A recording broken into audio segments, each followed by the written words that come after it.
Yeah, this is the mainstream, whichever way you look at it, Chogi. And it's just we're ready, we're hanging out, and we are pumped. We are pumped, and we are ready to go. Can't wait. Here we are, G8B stream. The boys, the A team, just ready to kick off. Could be the best weekend ever. We'll see what Yeah, happens. this is going to be incredibly good fun. Obviously, coming off RLCS, which was a threes tournament, we've got different format going on over here for this one. But let's firstly take a look over at the club awards with a little look.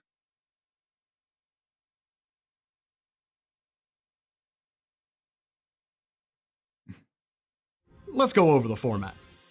24 teams are separated into 4 groups. Each group plays out a double elimination format, with matches being a best of 5. The winners of each group will then be placed in the playoffs bracket. The matches here will be single elimination best of 7s. The group stage best of 5s follow the following format. Game 1 is a standard 3v3. The loser of Game 1 will choose either a 1v1 or 2v2 format for Game 2. Game 3 then returns to 3v3, with Game 4 being the format not chosen for Game 2. Finally, if needed, we finish with a 3v3 in Game 5. For the best of 7 playoffs, this format is repeated, with the loser choosing the format of Game 6 before finishing with a 3v3 in Game 7. Based on their placement, teams will earn a share of the grand prize pool and claim the prestigious title of having won the 2023 Gamers8 Rocket League tournament. So plenty of money on the line and also plenty of prestige. CJ, I mean, I want an early prediction out of you, bud. Who's taking the whole thing? Let's go for this. Oh, very early, but I think Vitality have to be favourites. Falcons, though, Shogun, with the little Niapo pickup is going to be. Could play to format their, that suits play them. their hands. Who you got? I'll have to go against you. So you know what? If you take Vitality, I'll take Falcons in this one. Let's have a look at the club awards, shall we? As well, we've got the points going in for this one. This is based on the top 8 results from, I believe, the RLCS season, and that's what's helped us, I believe, with some of the rankings of the teams. Obviously, Twisted Minds, Gaming Gladiator is doing very well over in their regions. How are we feeling about? Obviously, I think we're pretty certain NA, EU, MENA should do very well here. How are you feeling about your lads on OCE? Is this going to be a format that suits them?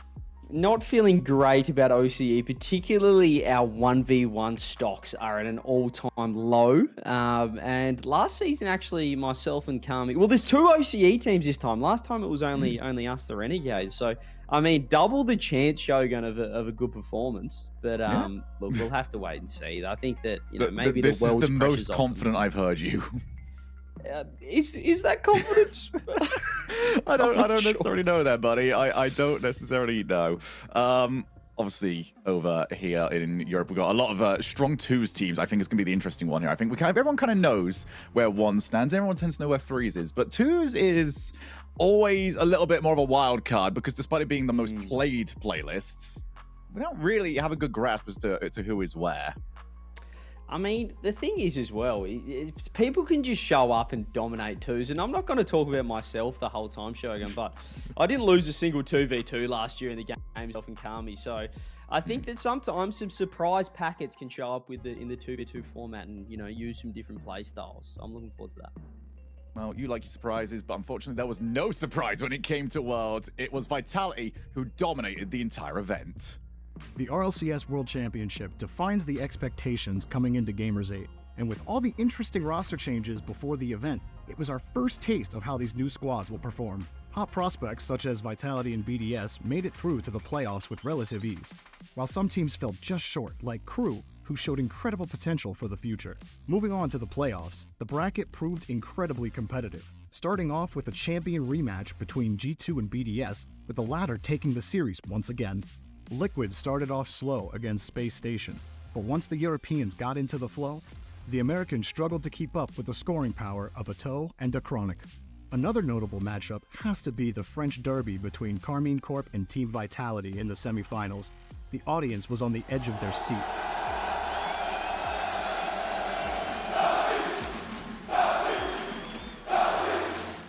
as Zen showed another masterful performance, helping Vitality secure their grand final spot. Here's Zen, up high, takes it up, Zen, across, oh!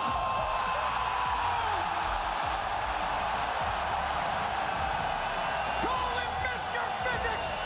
He bends reality to his will! On the other side waiting for them was a fired-up Team BDS.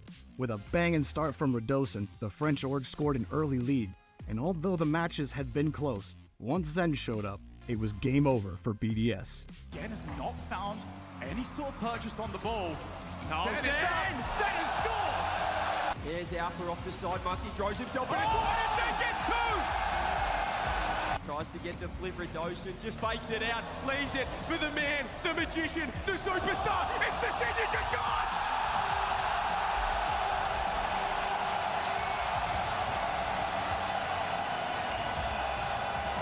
Watch it! Love it!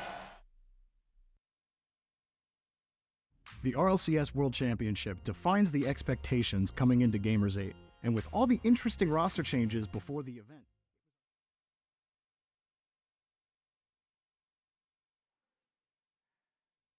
Himself heard multiple times here. And I just think Jorby needs to put a little bit more enthusiasm into it. What do you think, Joe? You think he's just you think he's raiding off the strip, but is he giving himself just a little bit more life? I just want to feel a bit more energy when he's talking. Anyway. So this is the reason why I was talking about this. Like, the play-by-play casters should not be able to read a script, okay? No, let him wing it and see what happens. But no, it's great to see. Obviously, Vitality, as we saw, dominating. And Zen, the age of Zen Shogun, which unfortunately got cut off at the end there. That beautiful call by you once again. I'll let you have this one, CJ. I'll let you have this one. You. But we'll see throughout this tournament whether or not the age of Zen extends beyond 2 weeks, because that tends to be how quickly Rocket League can move on occasion. One moment you are the best team in the world, next moment it's all passed by you. So we'll be on him to try and keep up the best as possible. But like we previously mentioned, this is not a regular threes tournament. We are in the crew battles format, and we've got Jorby again to let us take a listen as to how it's going to work. Pleasant surprise from the Middle East. The hometown team for Gamers8 proved themselves worthy of being on the stage during their run in RLCS. Let's see what they go for. There have been kickoff goals in this series. Falcons scored one earlier to really compound their lead. They might get another one. TRK up against Monkey Moon. Brilliant. It's going to end the comeback before it even begins. Their miracle run began with a close match against Team BDS, a favorite to win the whole tournament. That loss sent them to the lower bracket, and under constant threat of elimination, they thrived. Their lower bracket run consisted of matches against Team Secret and Crew, both up-and-coming teams in their own right. Neither would go down without a fight. Nevertheless, Team Falcons prevailed and made it to the playoffs. Could not do that. He's slowed up by the Falcons, and Team Falcons are flying high. They will live to fight another day here at the World Championship. And all the while keeping it close, they were beaten only by the team who proceeded to the RLCS World Championship, Team Vitality.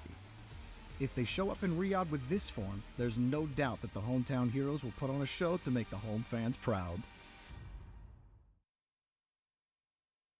So obviously Falcons coming in as one of the favorites for this tournament, but CJ, a roster move, one of the first ones that we've seen go down. How are you feeling about their change?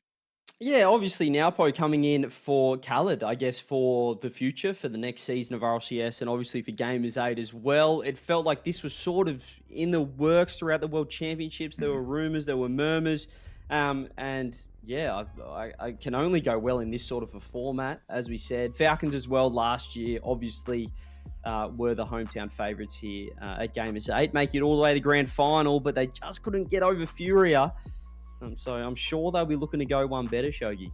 Yeah, absolutely. I mean, we've seen some teams that we don't necessarily expect to do incredibly well play a lot better in this kind of format. I remember Games Without Borders, Guild Esports actually coming through very well in that one. CRR having a breakout performance for himself. So we know that this format can throw up some surprises, but what is this format? Well, let's take a look. Welcome to the Rocket League Gamers8 tournament. We hope you're ready for some crazy Rocket League action. But first, let's go over the format. 24 teams are separated into 4 groups.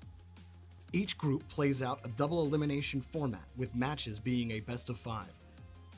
The winners of each group will then be placed in the playoffs bracket.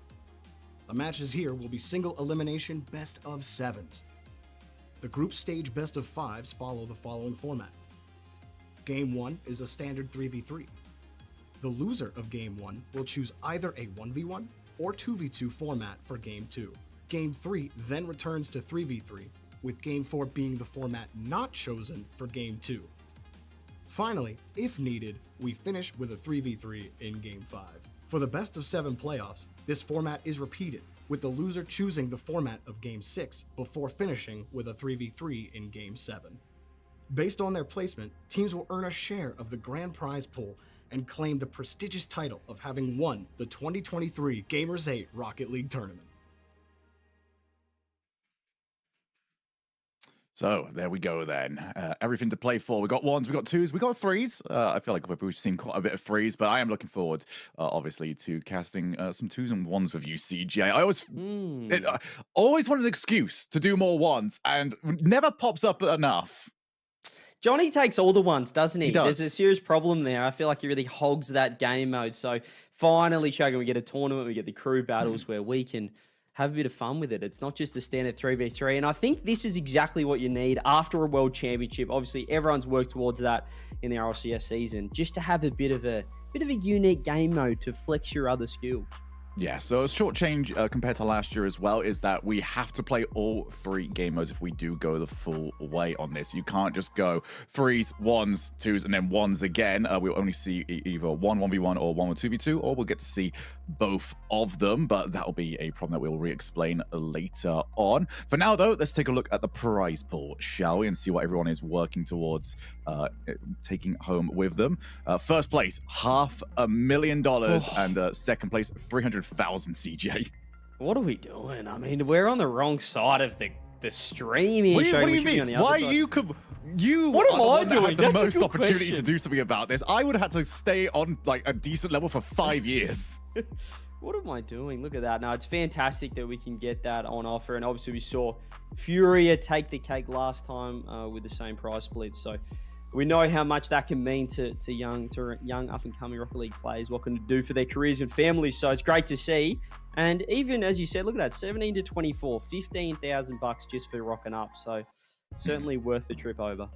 Definitely much required to at least get 1 game win. If you can win a single time here, you are getting an extra $10,000 on top of that 15. So get all the wins that you possibly can, even if you're not necessarily one of the teams that we are really expecting to go the whole way every match. So incredibly important. And also maybe a lot of pressure there for those that find themselves in the 1s and the 2s game. And could you imagine that, CJ? Like, that much money on the line and you don't get to play. You are watching on the side. I mean, last year we saw it was CRR took on First Killer. It was Guild versus FaZe, and it was that 1v1, that deciding game. It was a 1v1 overtime with $100,000 on the line. I mean, we don't see that in any other tournament, and that's why this one is just so fun to watch. The pressure is at an all-time high. 24 teams, some invited, some qualified, all of them vying for $500,000. All right, we've gone by who we expect to win. Let's throw out a wild card team. Who do you think will be the surprise and maybe make it like a top 6, maybe a semi-final, quarter-final run? Oh, I'd like to see, I don't know, let's throw something really, let's throw a spell. Obviously, V1 is sort of the team that this format suits, doesn't it? Oh, you know, we got Dan and Beast. I can't believe we're looking at that as a wild card team. Yeah, no, yes. It's not a wild card. That's what I'm saying. I'm just sort of scanning my eyes. Maybe I'll go with Koi. Sir? I'm going to go with Sir. I'll go Koi. We're just going the NA teams and yeah, that's well, I'll just go Koi. Are you saying any NA team would be a surprise if they went anywhere, CJ? I can't believe you. I think at this state of the esports show, we are expecting a massive upset for if North American team can make it to the top 4. So we'll see what happens. Right, well, I've got my team locked in, and I hope many of you at home are also getting some teams that you want to go far. Let's take a look at the schedule, shall we? And we'll see what the order is. We are going by groups, so we are getting all of, I believe, Group B done over on our stream. So at least to start off with, and then obviously when Lemon Kiwi and Achieves take over later on, they will take on the following group. I've just seen who's playing first. Can I change my pick? That one's looking a little bit rough. Well, we just don't know. V1 of that team that could just go nowhere or they could go everywhere. But I don't mind the Koi pick, Team Secret. Obviously a great team. But anyway, let's just focus. Let's focus on our group, all right? Because as you said, me and you we'll be taking those first 4 series there over on the B stream. And well, we didn't pick any of those teams as our dark horses, but obviously BDS. But then we want to avoid bias. Well, we're good at this, CJ. Yeah, we are. We don't want to talk up our group, but it is a fantastic group. BDS, as we said, couple of runner-ups in their RLCS in the Worlds and at the Boston Major as well. So let's see if they can get a win. I think this game. I feel like this format, should I say, suits a lot of different teams, which maybe means it doesn't suit anyone. You know, bit of reverse psychology. Maybe. I think there's 3 teams really standing out in this group. Twisted Minds, BDS, Genji are all the ones. Maybe NIP can make a big run, but I think the 2 teams that you are seeing that have already got the bye through to the next round, those are the dangerous ones. Let's take a look at the other stream as well and see what they have got going on. So this is the A stream right now, and they are all getting prepared with Ground Zero and Oxygen kicking off today.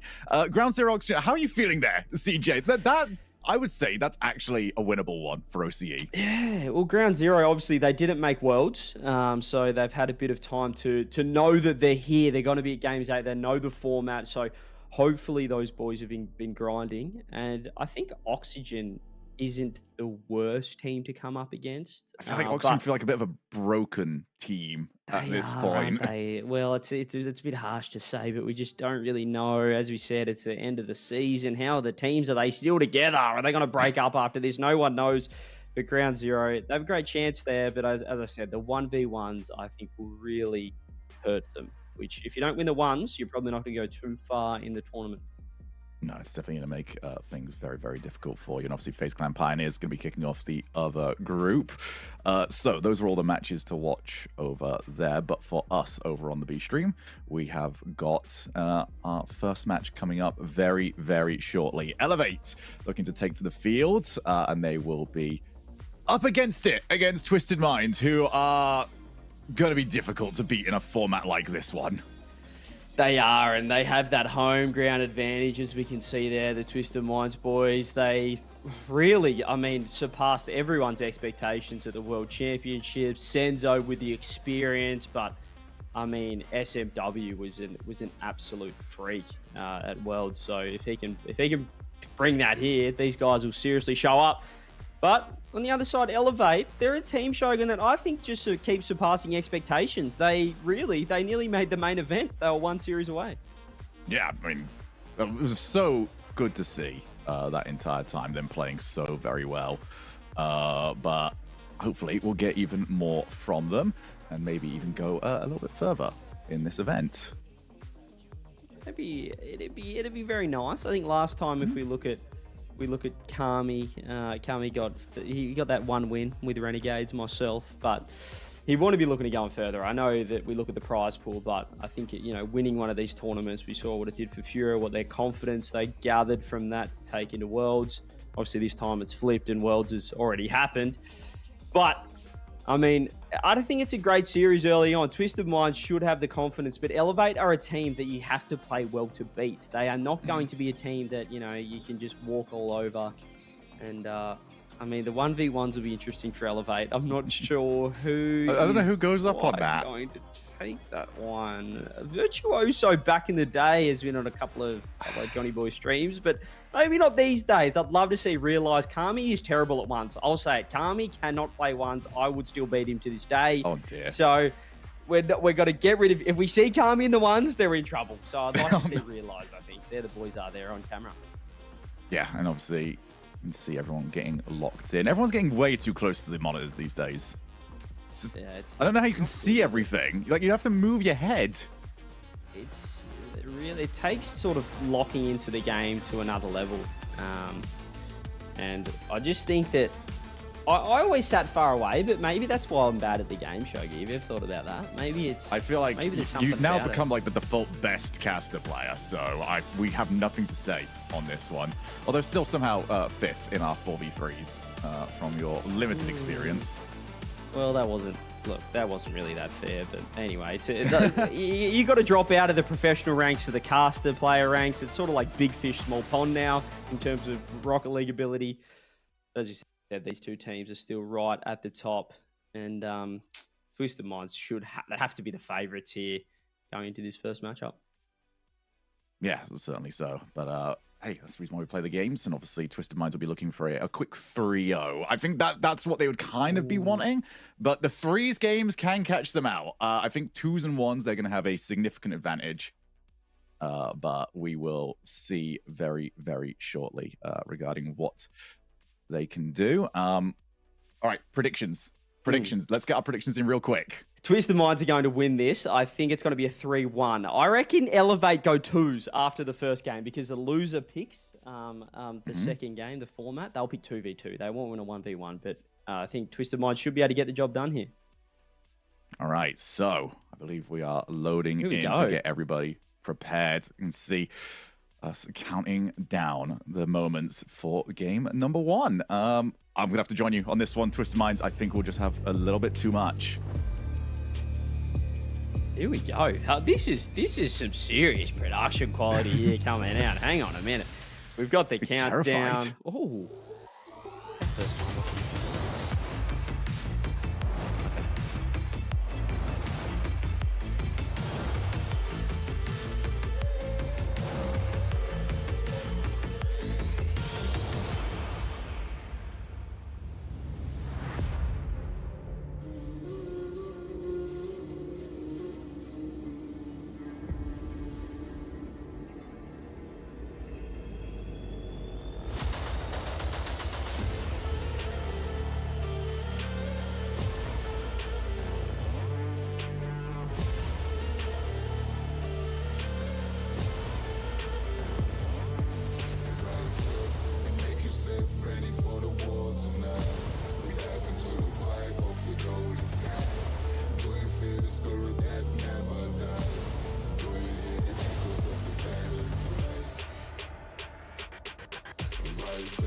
The sun is blazing, the moon is shining.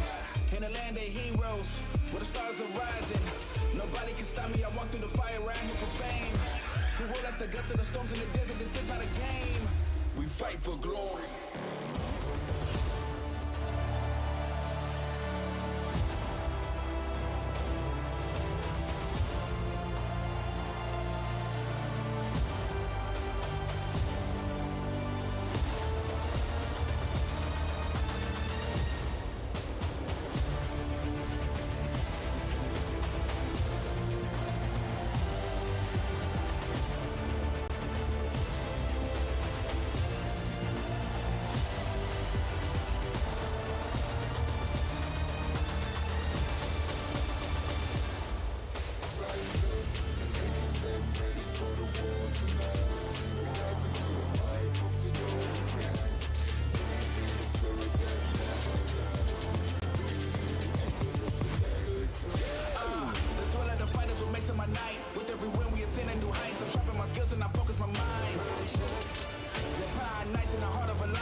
I don't want to be the person that had to go up to Jan and just say, hey, can you go and give the trophy back, please? I don't know if you'd want to give it back, but for those unaware, that was Yan from Furia. Furia won it last year, so returning the trophy back to its spot for, well, hopefully He says, for "Oh, them see to you win in it back. 4 days." That'd be pretty. If he sort of like held up, held up at 4 or something, and said, "I'll be back," Yeah, I sort of believe gave him. it a I little tap. absolutely would believe him. I mean, they did got it last confidence. year. We'll see very soon whether or not they can do it again. But for now, CJ, it is time to focus on our first match of the day. Twisted Minds looking to take on the Falcons. I mean, not Falcons. Oh my goodness. I mean, maybe later on. But Elevate will be starting this one off. And the main questions that we are having right now is who's going to take what game mode for Elevate? But it is also possible with the changes to the format that you can take this just on being the better threes team. So whilst 1s and 2s is important, if we go the whole way to 5, you will be playing 3 threes matches. Yeah, it does put a lot of pressure on winning all of those games, though, which is why the 1v1s and 2s in between are so important. But I mean, if you can get off to a good start, that could really be huge. Having said that, though, if you're just really good at ones, Shogun, even if you drop that first game, you say let's have the ones, and then all of a sudden, you tie the series at 1-1. So again, I feel like it's such an advantage to have that little 1v1, I guess, advantage. It's a great timeout for you because you can just go on in and, everyone else can just relax, get themselves reset going into the next game mode. On the opposite side of that, though, could you imagine getting tilted in a game of 1s and then having to be on the comms for a game of 3s? It's actually so... No, can I talk about this? Hang on. It is so weird, though, because when we played, right, FIFA will play 1s, and for those watching at home, what will happen is they'll be the only 2 guys in the lobby. So you'll be leaving. You'll just be in free play practicing. So you're kind of leaning over watching the game from whoever's playing the 1v1's perspective. But also you don't want to get in their way. You want them to lock in. You don't want to come for them, but you're sort of cheering for them behind them, watching from their monitor. It is a weird sort of experience. I guess, as you said, you don't have control. You're still playing for your team, but you're not the one playing in that particular game. So I mean, it's a very unique experience when you're up there on that stage, knowing that your teammate has, it could be all on the line. If you lose, you're out, and you're just watching. You're sitting in free play while he's in the 1s. Yeah, I mean, how would you prefer it? Because I know it gives me the kind of fighting game vibes at that point, and there's a lot of people in fighting games that they either want the crowd around them, getting loud, hyping them up, or would you want everyone to be like silent near you? Do not talk to me, do not coach me, do not give me anything. I think I need someone to hype me up. I'd love to just get everyone around and, celebrate each goal. I think that's what it's all about. But some players really do like to lock in. And as you said, it has that, I don't know, the 1v1s are special, but knowing that you're not just playing for yourself, you're playing for your team. I feel like that has just so much more weight to it and so much more pressure on that person. As you said, it could be the deciding match, losing, you're out, and it's all on your shoulders. I mean, we see what, just online pressure to win a show match can do to some players. They may crumble. Imagine not doing it just for yourself, but obviously for your teammates as well. So going into this, I think roads to victory here. Twisted Minds should have advantages in 1s and 2s. Elevate, if they are going to win this, I think you have to take every single 3s game. And it's going to be difficult, but I can't see any other way through. Yeah, maybe 2s. I can see them winning 2s. Kami knows what he needs to do. We did it last year. We took down a couple of meaner sides in the 2v2. So it's possible, but as you said, I think the 1s is it's a lock for Twisted Minds. And I mean, the 3s, they probably should win as well, seeing what they did at the World Championships, almost going 3-0 through the Swiss stage, through the wild card. So I mean, they're a great 3s team as well. Elevate, they've got their work cut out for them. It's not the best first round matchup, but anything's possible. It's a new day. It's a new tournament. I'm just looking at chat at the moment. 20,000 points put towards Elevate, 140,000 put towards Twisted Minds. So Wow. Yeah, very, very one-sided regarding who people are expecting to make their way through. For those of you just joining us, we'll be starting off with 3s, and then whoever loses gets to choose either a 2v2 or a 1v1, back to 3s, and then whatever the game mode that was not selected is played for game number 4, and then 3s again if game 5 is required. We will continuously be explaining this, CJ, as we go through the tournament, just waiting for the teams importantly, Shogun, importantly with that as well, is that you can double up. So it's not as if you play the 1s, you can't play the 2s. You can play both game modes. So there could be one player that only plays 3s, because the 1v1 player could also playing the twos format. So it's not as if, you use your star player in the ones and you lose them in the twos. You can certainly just have the one player dedicated to threes, but it could mean that you cool down, you lose the vibe, you're out of the series while everyone does the ones and twos. There's so much, I don't know, there's so many mind games you can play. The mental side of this tournament is just on another level. That's why I love it. It's difficult. There's going to be one player on each team that you sort of have to lock in and say, that's our ace. Like, that's the one we need to keep playing as much as we possibly can and keep them warm. But then again, if things are going bad, maybe you pull them out and you need your ace to reset. So it's a lot going on here. A lot for the coaches, I feel, to try and figure out. This is probably a format that really requires them to gauge how their team is feeling, what they're looking like, and how they're performing on the field. And once we've got our teams locked in, we'll start getting the answers to some of these questions. Yeah, you need to do a little bit of a heat check. And it'll be interesting to see game one. I know it's the threes format, but we'll be looking to see who's you can sort of get a vibe which individuals are really feeling it. And then that might play a factor as to who's going to lock in for the ones or the twos based on whatever the losing team chooses. But, I mean, well, we'll just have to wait and see. I'm sure we'll be getting underway very, very shortly. Yes, it certainly will be. So, looks like the teams have declared that they are ready to go. Vert, if you are, you need to look at your monitor. I mean, maybe he's giving it the side glance. But once we get ourselves going, it will be all up to Elevate, I feel, to take the Senzo fight. looks bored. He's already expecting to win. He giving knows a what little he's smile. maybe looking beyond his opponents. Yeah, well, you're sort of sitting. I don't believe you're sitting across from each other. I'm just trying to gauge the setup. You're sort of sitting Is it sideways. side or is it facing? I don't think they're facing each other. I think they're sort of across. So they might just be trying to gauge. Senzo's trying to gauge what the Elevate boys are doing. Perhaps some stalling tactics. As we said, there's a lot of mental warfare. I know that we even saw on First Touch, T-Bates talking about Rise playing that mental game when there's no crowd, when you're just sort of in the same studio as the other team. You can certainly go a little bit crazy with the comms and really play the mind games with the other team if you can, get in their heads with a bit of the voice. Yep, and that's one of those things that's changed Here we go. an awful lot as we do get ourselves into game number one. Twisted Minds against Elevate. Let's go, CJ. It's very green as well, just kicking off, which I don't mind, actually. Twisted Minds rocking the very light green, and that might just be the first goal straight away. SMW, it's only taken 17 seconds. A great start there from Twisted Minds. Just looking that one around, realize can't get over to him. And Elevate. Again, I feel I have to win this one. They really do have to win this one, and that's the worst possible start for them.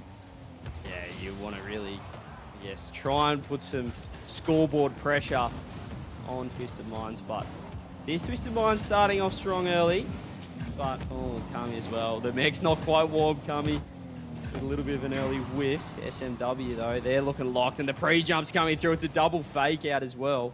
So much pressure already from Twisted Minds. They're looking pretty confident, Shogun. Yep, as we mentioned earlier on, it's very important as well for Twisted Minds to have a good tournament. I feel like it's important for all of MENA, not just because it is a home tournament, but because they just want to keep building on that momentum. It felt like other regions were taking their spot as the next region up. Yeah. Did well at Worlds, have got the shot to deal with, and then the follow-up from Virtuoso is a bit late. I realized under a decent amount of pressure, and Vert is still there. I like this. Kami downfield this time. Vert off the ceiling as well.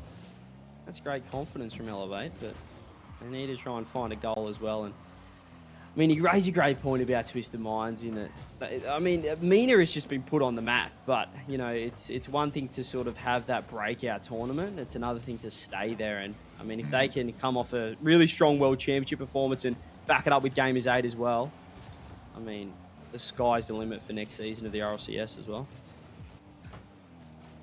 Virtuoso already up. Vert looks very confident in himself, but he's got the pass to Kami. Who is this Virtuoso? This is a brand new player. I love it. And the defense, to Twisted Minds' credit, is really hanging in there. But Vert again downfield. So much confidence. This is what can happen after. Off the ceiling. It just feels like the pressure has been released off Worlds where everything's, so much on the line. Obviously, this tournament, everyone wants to do well, but Just seems like they're really having fun at the moment. It hasn't led to a goal just yet, but this is good signs for Elevate. I mean, you'd rather this. It's one of those things where, you know, maybe either decision isn't necessarily going to get you the win, but we want to see an aggressive Elevate. And that's definitely what we've got. We've got another demo. Oh, I thought he was going to leave it, but that one was red. And now SMW, the goal scorer for the first one, the same position. Try to find a second. Kami not able to fake out Venom.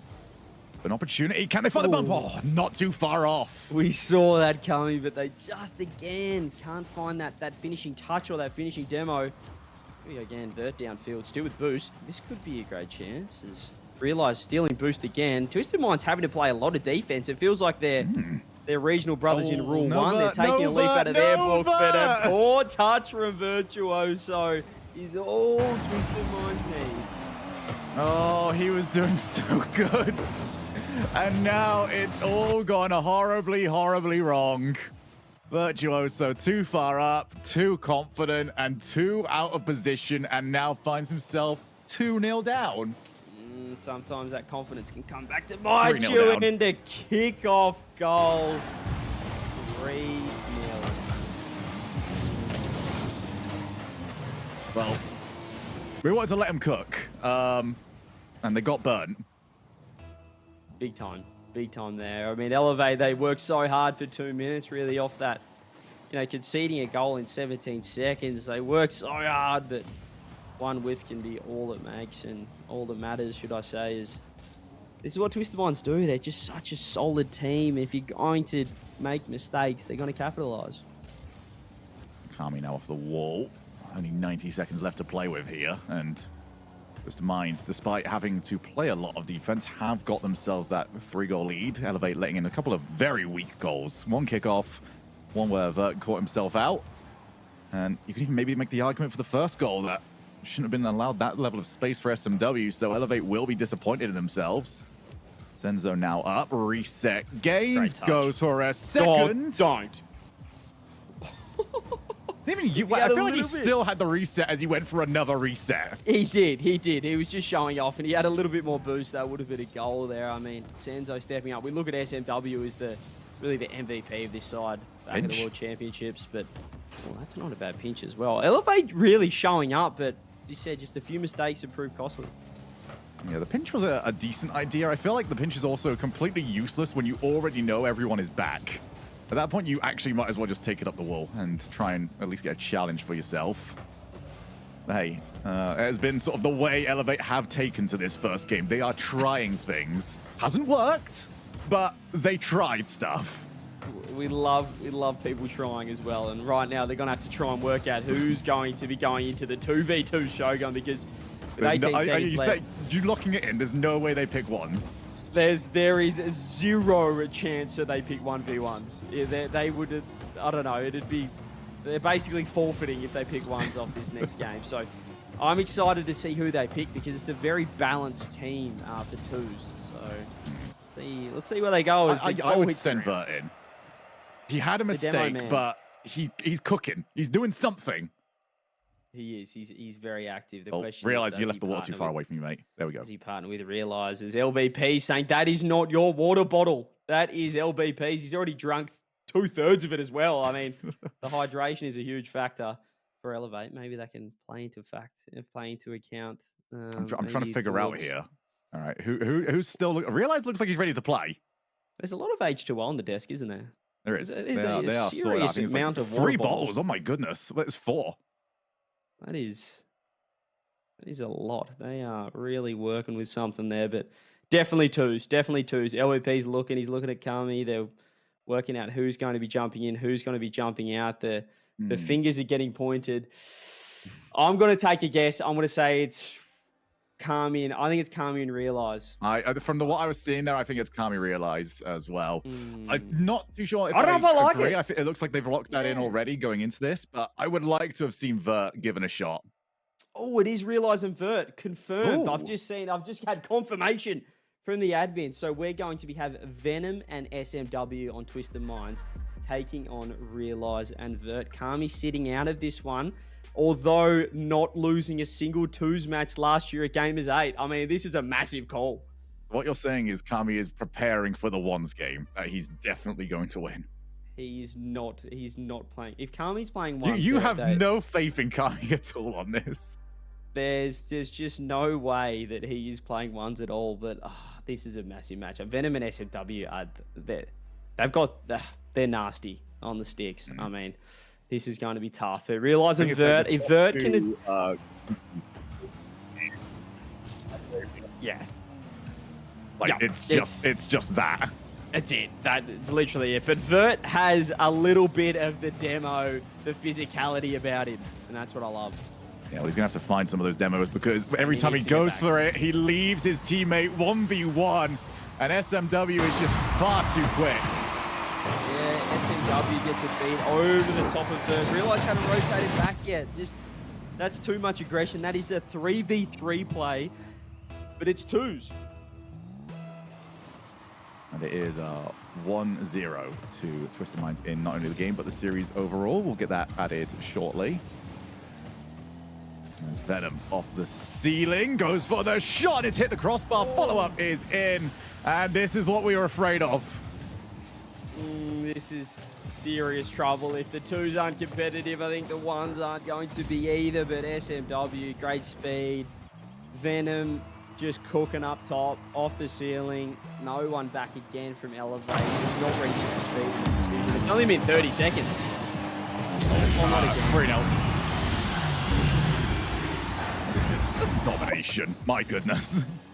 What has happened? Vert's flipped for the... Again, it's not threes. Vert is playing this like it's a 3v3. He's going for the boost steal, you know, the resource gather simulator. Someone telling me he has to hit the ball. He doesn't have a third man.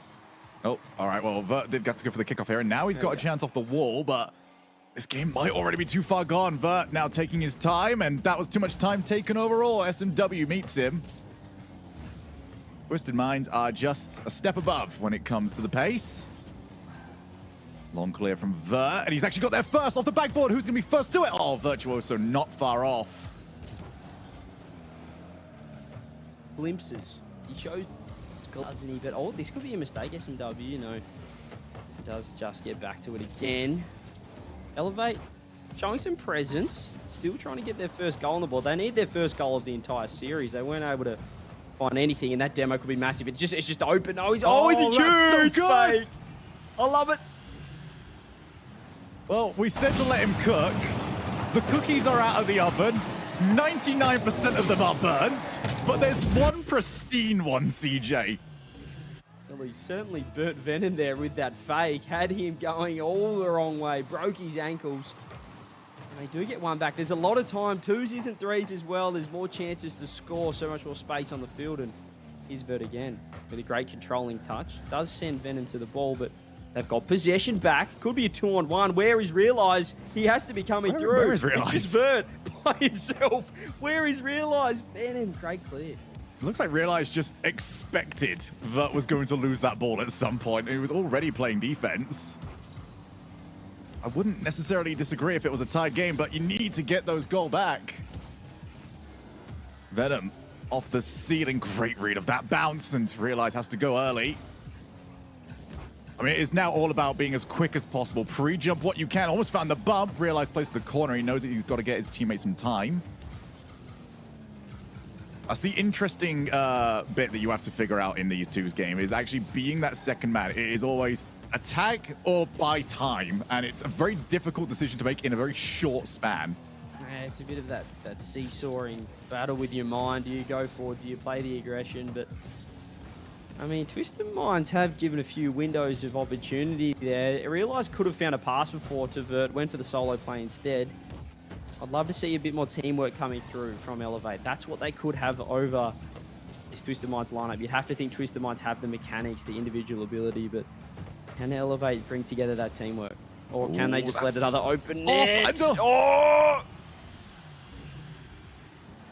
Well, Vert realised that he was about to own goal it. Tried to matrix out of the way. He did exactly that. But instead of own goaling it, it was just merely a regular goal. Too scared of own goaling, but couldn't get anything on the ball either. And I mean, 4-1 now. It's starting to look a little bit nasty. Is if they lose this, this is This is match point. It is only a best of 5, all of the group stage, so probably the worst possible start from Elevate, but there's still 2 minutes left. And there's been, as you mentioned earlier on, glimpses of Vert's got the pass. Realize he needs to start going now. I understand it's difficult to get that confidence. The game is over unless they start going, oh, Realize is in such a horrid spot. 2v1, no way of coming out of that one on top. Big trouble. I mean, Phantom just gets the flip, fakes it. Well, flip reset, but fakes it and just sends himself straight at Realize, who's, again, just on an island. I mean, this happens so often in this twos game so far, where Elevate Shogun are just left in these 1-on-2 situations, and, well, 6-1. Looking ugly. It's over. It's completely over in this one. And now, just to paint the scene for you, with this rule set, Elevate now needs to win the threes game. They need to win a ones game, and then they need to win a threes game. Yeah, I hope Kami is just in slow-mo right now as Vert does get one back. I really hope his free play session is going incredibly well, because they really need him in that threes and maybe the ones. We don't really know, but first of all, they need to start getting some momentum. There's still a minute 33. They're only 4 goals down. It is possible. I love some of the other game modes. You can say the sentence, it's only 4 goals down. And it actually is somewhat believable. You know, it is possible in twos for that to happen. It's unlikely. As Venom drops it back down, Realize controls the ball. He's challenged early. Now, SMW looking for his teammate. They're trying to go free play mode. I'm not entirely sure. Was that a pinch attempt? I think it might have been. I absolutely don't mind it. This Venom, it's another one to the corner. And I mean, they are just having fun with it. They know it's 4 goals. I'm trying to make it believable, but Twisted Minds are so confident. They don't think that there's I've pulled a Johnny boy here. I'm calling this one early. I don't think there's any chance, because the Musty's coming through on the line. So many 50s. Huge win. This could be a goal if they can get the bump. No, another chance, but Venom's just so good on the line. Follow up though. 3 goals, 39 seconds. Doesn't sound great, but there's a chance. I mean, Venom's going to be very disappointed with that save. Yeah. That is the one spot. I mean, there's 2 places that ball needs to not go. One is in your net. He's at least managed to cover that bit. The second one was exactly where it ended up finishing. Oh, we got another one off the kickoff. Oh, I'm used to like relying on Johnny Boy for kickoffs. So let's hear your Johnny impression here, CJ. Yeah. So what happened there? Realize just went the complete wrong direction. Decided to cheat up hard right. Vert trying to kill it right, but it seemed like Twisted Minds countered it, pushing it to the opposite side. And I mean, I respect the all or nothing play, Shogun, in this sort of time, but they just didn't execute the kickoff. I mean, I feel like a lot of them have been like just nothing plays. They're not aggressive enough. They're not willing to commit, and we've seen so often that the second man is just in no man's land. There's not defending anything. They're not fake challenging. They're certainly not going for the shot.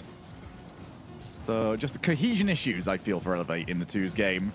And Twisted Minds might even be a little bit disappointed that it was 7-3. They might have felt like they could have done better than this. But they will have a chance to better their threes result, because that is the next game mode. I mean, they're just so much more active on the pitch. You watch how they play. They're both always involved in the play at the same time. Whereas then you look at Elevate trying to attack, and it's just, you know, Vert going, realizes all the way back. I'm not sure if he's grabbing both corner boosts, and then it's sort of a role reversal, and then one of them overcommits 2-on-1. Whereas, I mean, the teamwork on display, it just shows that Twisted Minds know how to play 2v2. They're both on the ball. They're backing each other up. They're active on the pitch, looking for the bums, grabbing the boost. And they just, I don't know, they're just so well-rounded as a team. And we'll probably see that in the threes right now. So Kami now gets to rejoin his team for the 3v3 game. And again, I will say it. The next match is already locked in. If we do go all the way to 5, it'll be threes, then ones, then threes again for the tiebreaker. But as you can see from Twisted Minds, they seem pretty confident in themselves that they can get this done in the threes game. And after what we saw in game number 1, there's very little reason to doubt them. I have just so much confidence in Twisted Minds. I mean, the only time we saw them really falter was in that third round at the World Championships in the wild card. They came up against Falcons and unfortunately it took the first ever reverse sweep in best of 7 history. But outside of that, they were pretty flawless going through and almost 4-0'd Falcons, who some are saying is, you know, equal favourites or one of the favourites here at Gamers8. So, I mean, they are a seriously good side, and as we said, you have to be really on your game to beat them. Unfortunately, what we've seen so far, Shogun, is that Elevate haven't quite been on their game, but I'll tell you what, that first 7 seconds that I didn't see was electric. Realise off the sidewall flip reset, that's what we like. I'm not saying that I'm a superstitious person. However, Elevate have won matches every single time we haven't been watching them. Yeah. Oh, it's the same You're spot. certainly... Oh, wait a minute. A little stitious. Wait a minute. Nearly own goal. Hang on. Twisted Minds have gone to sleep. I don't know what they're up to.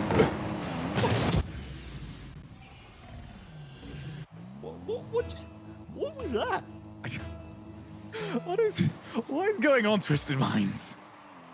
Senzo just... Wait, they're up the wall again. It's the golden wall. Just get Elevate to that wall and they are guaranteed to score. This is the one. Their game plan, if we can get that ball on the right wall, anything is possible. I think CJ, this game's over. Let's start thinking about the ones already. Let's Fury Craft. They found the win condition, and it is the right side of the pitch. It is just, it suits. This is the curse side of the field. No, okay, Kami, we've seen that. That wasn't a great touch. We need to get you on the other side. Oh, no. That's what happens. Do not play the left side of the field. Elevate. We've spoken about this. Yeah, just immediately. Venom far too quick. Virtuoso tried to pre-jump the save. Realized as soon as he jumped that ball was going right behind him. And Twisted Minds back into this game. CJ. Firstly, you know we're friends, right? But I'm going to ruin your day a little bit. I don't even know if this ruins your day anymore. Ground Zero, 2-0 down in their series against Oxygen. Ooh, can you entice me with the game scores if you can look those up? And that I can't. I can tell you the Game 3 game score right now, which is 1-0 to Oxygen. So... Okay. Well, as long as it's close, but game 1 was 4-1, so... No, it's look, it's round 1. It's a long tournament. It's group stage. It's double elim, so they're not out. They're not out of it, and either are Elevate. Even in this series, I mean, what happened at the start? Senzo joined the team momentarily. They found the right wall was just their lord and savior, and they're ready to go. Oh, now we're over on the opposite sides, the Twisted Minds side of the field, and it's all right. This is 100% happening right now. Every single time we are on this right-hand side, Twisted Minds score. Elevate need to just shift it to the opposite. Yeah, let's keep track of this this whole side of the field thing. We might have just discovered something that no coach or analyst in Rocket League history has worked out, but... I want a coach out there that is just like completely superstitious. Like that's all that they work from. There's a right side again. It's a great shot on net. I mean, it's just proving so effective for Elevate. Twisted Minds seemingly not knowing how to defend from that side of the pitch. They're pinching it over to that side. And this is the danger side. Kami off the side. Pass across. Oh my goodness. Counter attack. Kami, great save. Elevate again, almost scoring from the right side of the pitch. Oh, through the middle. Now, ooh, that's no, I don't agree with this, Elevate. Ugh. That's the wrong side of the field. That's right, SMW. Just daring anybody to come and meet him. And, well, he's just been whacked into. And that has actually caught Elevate out. Where was the third man? Well, might have helped that one through. Realised not quite ready for that one. And Twisted Minds, I mean, they gave them too early, but they scored 3 pretty quick as well. Off the wall, Virtuoso. It's going to be difficult to really create much from there, and he realizes it. Let's find the setup, and actually that's worked quite well, but again, far too high. Nobody on Elevate really willing to go and meet it. Here's Kami. Oh, it's gone far again. Elevate's third man positioning. It's really playing it risky. It's too aggressive. And another shot. What a save. Elevate getting a team pinch for the clear, but just not expecting the shot target. And as you said, getting caught out time and time again. Another clear down. Just handed straight to Senzo, who's straight up in the air and straight over the top.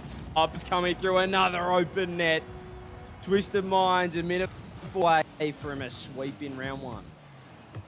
So it started oh so very well. Maybe if we take the camera away from the Elevate might go ahead and win. You know, that's my other theory here. Is that it was a buff from that. But it does seem like the right-hand side has betrayed them. They need a couple of goals. They need one early. There's the shot. What a save. Full. Kami, what a read. It felt like he was up before they even made the save there. Just so ready.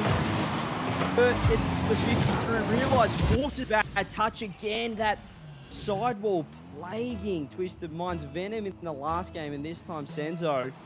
But what a read from Kami. They're back. Off the wall. They need to get there early. Realize will actually be a passing option, but he's so low on boost that didn't really have the choice. Virtuoso's also only on 12, but he's faked out and then got wiped out, and then there's the pass back. Demos. Virtuoso goes up, tries to get the challenge. They're going to go the whole way. Realize has to be incredibly quick. It's a good block as well, but realize the only one with any boost on this team has to get the ball. He has. And it's played to the corner. They need to really start to get to work here. There's only a minute. And if they want any chance of staying in this upper bracket of Group B, it's time to do something. Who's under it. Has actually worked out. He's going to be able to steal the boost as well. This is awesome right now for Elevate. Off the side, one more. Locked out again. Twisted Minds. Just the defense holding strong, but 38 seconds. Elevate. It's now or never, Shogun. Oh, off the back, Realize in, has to take the shot. And that is just pushed into the crossbar. Virtuoso to himself off the backboard. Couldn't find anything, and they need to keep that ball on the opposite side of the field. It hasn't happened. Virtuoso aiming for demos. Can't, oh, he's got one. That might lead away through. Kami's chasing. Looks for another demo, and he's got it. Virtuoso went full endpoint mode. They just wore them down like 40 seconds, and they get the reward as well. Realize with the fantastic ground pinch, 15 seconds left. Can Elevate do it? It was a fantastic start to game 3. But they've got to close it out. They've got all the time now. They can full time. Don't need to do it in regulation, or do they? More bumps coming through. Well, Elevate have gone all out on the bumps and demos, and it is working. But now they need to claim the win if they want to utilize this in game 5. They've got to get a goal here. They've got to somehow win the ones game. It is step by step. Realize. Trying to keep the ball alive. And Vert is just going to let that one drop down. Here we go. We've got overtime finally. A close match. Elevate have woken up into this one. Just Realize. Very awkward there, but manages to get it to the side. Another shot on target. Realize dives across. Twisted Minds with a great chance, but there's a huge clear from Kami. That's what they need. It's a big whiff, but Senzo just ready somehow. Oh, and the bump on Realize means Virtuoso, who's also been bumped. Twisted Minds upset at the amount of demos that were sent their way. Now off the read. Virtuoso sets up for the shot. That is just not run onto. Turned up far too early. And ends up skying it. Ooh, good block from Venom, but nobody following up. Kami's waiting. He's got some time. Just didn't really have the boost. He was on 0 that entire way. Now another passing play. Oh, no one's around. Oh, Kami had to wait as well because SMW just so fast to the ball. Senzo is again meets him for the follow-up. This could be a great chance. No, SMW not quite there. Just the counter now. Look at Elevate, so aggressive, but almost getting caught out. Realize has to do well on the backboard. It's a great touch. It's a fantastic touch, but it's on net. Kami dives off the post, lands on the post, but gets it out. Twisted Minds are doing really well in the scrambles, and they're looking for another bump. Well, it was the bumps that got Elevate back into the game, and it's the bumps that have removed them from the series. Twisted Minds move on in the upper bracket. Oh, Elevate put up a fight, but Twisted Minds, they were the favourites, the ones that we predicted to make it through, and they've done well there in the first round. I mean, they didn't really put a foot wrong. They let Elevate in game 3, granted, but outside of that, it was pretty one-way traffic there for Twisted Minds. It was probably the expected result, as we said, and Elevate, they tried to do some things, Shogun. That was kind of the memo of the first couple of games. That's the best way to describe it. They tried, and when you do try things, those things can go wrong. And they did on a few occasions, but they had ideas, and I think that's a very good way to build up. Especially, I like what Vert was doing. Vert had probably the biggest mistakes that series, but also had the biggest high points that series. So it was a mixed bag. A roller coaster of a game. I got some good news for you. What do you want, the good news or the bad news? Bad news.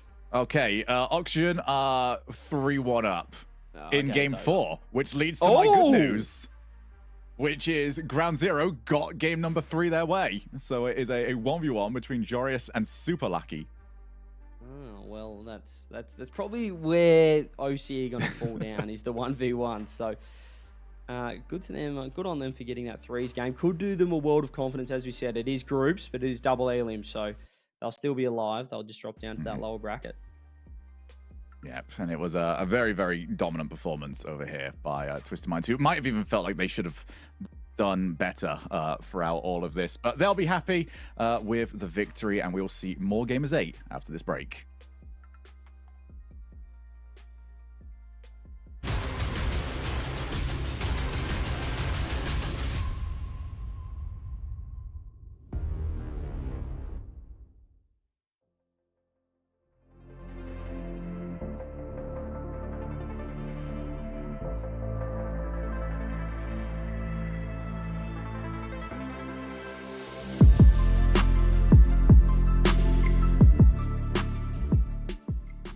The player to watch out for in our group, I would say Razia's in our group.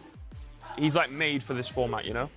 Monkey Moon, I think he's proven that he's been the best in the open era and he's still at the top. I would say Monkey Moon because in my opinion he's the best player in Twitter right now.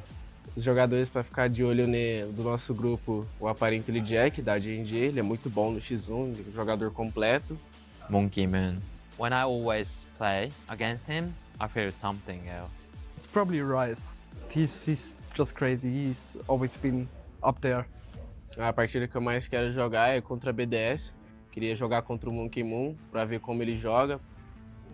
I would say BDS. Us versus BDS, you know, obviously we lost in the spring major to them, and I want to get the revenge. Whoever we play, really, I'm excited for. Might be the one against Gen G. Yeah, I really want to beat them. I'd say we have the best 2v2 in our group, to be honest. I think that BDS obviously could be there, and I wouldn't, you know, shoot that down. But no matter who we put out, I think it's going to be strong. Tem muitos times bons no 2v2, na nosso bracket, mas sendo sincero, estou bastante confiante pro nosso modo. Our best 2v2 in our group, it's probably Monkey Moon and Psycho. I think our 2v2 is actually very good. Probably one of the best here. I'm the best 1v1 player, even Chronic right now, he's playing extremely well. So me or Chronic, I'd say, and I don't think that's a competition. I'd say it's me, but after losing to Chronic the other day in the tournament, I have to say Chronic. O melhor jogador de V1, na minha opinião, do nosso grupo é o Chronic, da G&G. Então ele é um ótimo V1 player e o melhor do nosso grupo. Jack's probably the best ones player in our group for sure. I say Monkeys are the dark horse. You know, Reserves is extremely good at every game mode, and I think that helps in this, you know, format. And I'm sure they're a good threes team as well.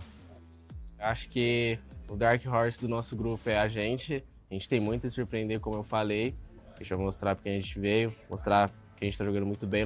Either Monkeys or Twisted Minds would be the dark horse. It has to be us, to be honest. Yeah. Eu acho que os times que vão classificar vai ser a gente, porque também, independente de quem for, a line é forte, no modo é forte. Obviously us and BDS, I think that we're extremely good in this format. We're also still a very good team. Team BDS and my team. Gen G gonna do it. I just want an air to make it. In my head, it'd be us and Gen G or Monkeys. It has to be Gen G and us. I really think we are here to like actually do some damage. I think we can actually do it.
My favorite Rock League moment of all time would have to be Justin's 0-second goal. I'd say Fnatic 2018 shot at Leipzig. Yeah, I would say the goal against Carmen Cub in New Tokyo. Mon play favori, c'est contre K-Corp sur Neo Tokyo au World. Mon but pour mettre le break. I mean, you gotta say like the Justin 0-second goal, right? It's probably the greatest goal in Rock League history.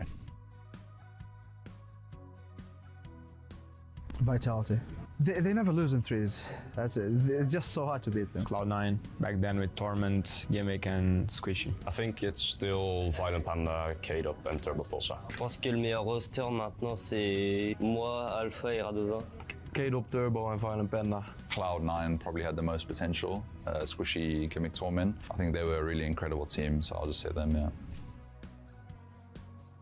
Best player in the world is Zen. Yeah, Zen. That's an easy one, to be honest. Turbo Pulsar. He's won 4 world championships. Still Turbo Pulsar. Next season, I think Zen. I'd definitely say Turbo. There's only one simple answer to that. It's K-Dop.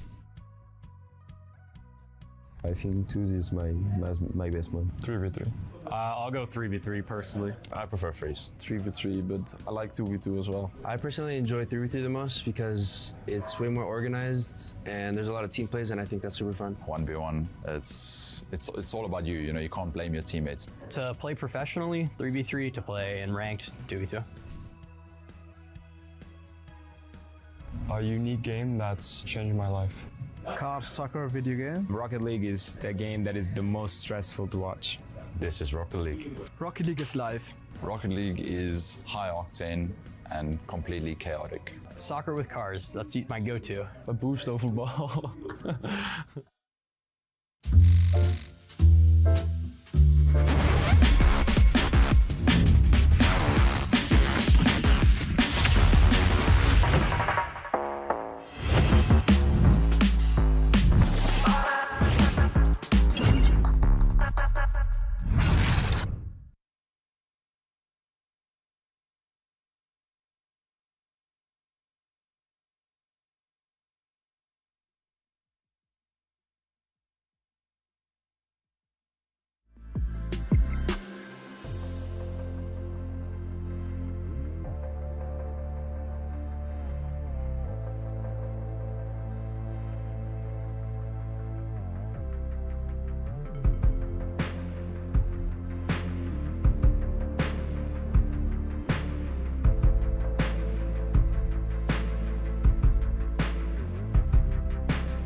Welcome back, everybody, to the G8B stream. Shogun still here with CJ, and after we have just seen Elevate get taken down by Twisted Minds, we are now here for match number 2, and that is going to be NIP, the Ninjas in Pajamas, looking to try and take down the Monkeys. This one could be fun. I feel like Monkeys are a bit of a wild card team in this entire group. They are, but this is exciting. I feel like the first series, we sort of felt it was going to be pretty one-sided. Obviously, in a 3v3 format, NIP, we're talking about those guys, but I mean, the Monkeys are sort of made a little bit for this format. Obviously, they've got Raziz, who takes down all the 1v1s, and he's an absolute superstar in his own right. So it's certainly a chance for them to pinch some games off the Monkeys. And a few players in the ad break were mentioning the Monkeys as a bit of a dark horse. Yeah, I think this is a very, very scary team, especially if Monkeys can steal one of those threes games. I think that at that point, in 2s and in 1s, they are very, very dangerous. But as you previously mentioned, NIP should have an advantage in the 3s. But we also know, we go on and on about it, EU depth. And if you threw a team like Monkeys into a European regional and you said, all right, they got top 8, you wouldn't really bat much of an eye at it, because you think, yeah, you know what, that happens. Yeah, on paper, I mean, this side is, as you said, it's not surprising. They're almost like a mini Hogan mode. They've got that sort of feel about them. It wouldn't be surprising to me if they crack top 8s, top 4s over in Europe. But as I said, this game mode, I feel like these guys are they live on the ranked. You look at the players on the side of Monkeys with Matane, Smokes, and Raziz as well. You look at Matane, he's always in the 2s. Raziz he lives on Johnny Boy's stream. I think he's probably paying rent at this point. He's had that many 1v1 show matches, so it's going to be certainly exciting, and also obviously exciting on the other side of things to see how NIP go with the 1s and 1s and 2s as well, because they're so mechanical. We look at what Motta was able to do at Worlds. Yeah, I think NIP will also have been wanting more coming out of Worlds, so this will be their opportunity to try and add more to it, but they need to really prove themselves on the 3 side on this one. They have to be taking those games, because otherwise they do find themselves vulnerable in a match that they should win. They are coming into this one as the favorites, rightfully so, but I also feel like you can't underestimate South American 3s is so fast, and it might be a little bit of a shock to the European lads. It might, and I'm just thinking of the mental side of things as well. You look at the side of NIP. They just played at the World Championships, right? That was their tournament to, come out and really show all they've got. And now this is sort of that. It's sort of like they've had their main course. Now they're getting their dessert, a little bit of Gamers8. They're having fun. Whereas on the side of Monkey Shogun, this is their World Championships. This is their side. This is their time to really perform. This is what they've been waiting for. They've been preparing, practicing. Does the pressure almost, play a factor in it, in that, Monkeys will have a lot of pressure on them because, as I said, this is their world? Or is it the fact that they're taking it more seriously, perhaps, going to play into their advantage? It's very difficult to gauge, like, the teams coming into this that didn't take part in Worlds, and especially the teams that did take part in Worlds, because after Worlds, we typically see the massive roster shuffle. Everyone's already making moves. You already hear about everything about a week after the event. And on this one, we don't know what's going on. We don't know the mentalities of the teams. We don't know which of these teams have maybe had discussions, how the confidence and the mental is coming into an event like this one. So I guess we will see. But for Monkeys, I mean, this is either all the pressure in the world or it's an opportunity that they haven't seen before. Yeah, it feels like almost that underdog story can really come to your advantage. I know that when you don't have the pressure on you, the Monkeys are coming in, everyone sort of sees this team. It's like, oh, well, these guys they're not signed to an org. They're just here to have some fun. They can certainly do some damage. So I'm thinking this is going to be a series. I think we were pretty accurate with the first one being very one-sided. I'm thinking this is not going to be a sweep just with the 1v1 factor. It's just how the Monkeys go in the 3, a team that has been at LAN so many times before in NIP. Yeah, and I'll give a quick shout out as well to Matane, who he's stuck around. We talk about how difficult it is to stay at the very, very top of Rocket League, and we've seen players that have been world champions, and then they drop down, and we're not even seeing them at events anymore. Matane's done something that I feel is even more difficult, where he's never really been able to crack into the top 4, the top 6 teams over in Europe, but he's been on that range, below what that is, and I feel like that's incredibly difficult to have kept a longevity in that sort of position. I mean, he's just always there. Yeah, like he's always around the mark, as you said. So it's a credit to him, because it's not just hard, I guess, motivation wise, but it's just very demanding to stay at the top of a scene that, I mean, the ceiling's just getting pushed higher and higher, but he's always been up there mechanically. He's never really fallen off, and maybe gets a chance now to do, I guess, what we saw with Guild last year, making it all the way to the top 4, but just falling at that final hurdle. Where a team that, everyone really had written off, but the format really helped them with CRR last year and those guys. So perhaps that's what we can do. Yeah, it will be, I feel, an awful lot of pressure on Razias going into this series. He is really the player to watch. I get the feeling we're going to see him in the 1s. He's probably going to be in the 2s. He needs to be starting this series off incredibly hot. Otherwise, it gets difficult from there, because he needs to be picking up wins as often as he possibly can. I'm not sure if there's a backup option there in the 1s. I feel like even if Razias is playing bad, you've got to send him in anyway. Yeah, it's just a given. I mean, I don't know how much the heat check, the warm up factor plays into it. I just think no matter who's feeling it on the day, if you've got a guy that is the 1s player, put him in the 1s, because it is such a mental game, and it's not all just about who's feeling it mechanically. So I think Razias will pop off, and he's certainly made for this sort of a format in the crew battles. But as he said, NIP, we saw Fazzy, the coach of NIP as well, with his notebook out. He's always writing stuff down as well, which is I'm not sure what he's writing down, or there's so many pages he's got back there. There's a notebook. You can see it right there. What is he telling them? Someone tell me. See, this is the greatest thing you can ever do. Oh, there is actually stuff written in there. I was thinking, like, you just walk around and just have nothing written down. If anyone's ever seen me, like, at a live event, and you've seen me with, like, a cue card, there's never actually anything written on that cue card. I just have it there to fidget with. It certainly looks professional, but he's got pages written. I mean, it's an NIP handbook as well. Like, it is an org prescribed thing, but that's what we love. We've got to be getting into this one though. Here we go. game number 2 over on the B stream. We saw Twisted Minds get the sweep in the first, but this is the second match of Group B.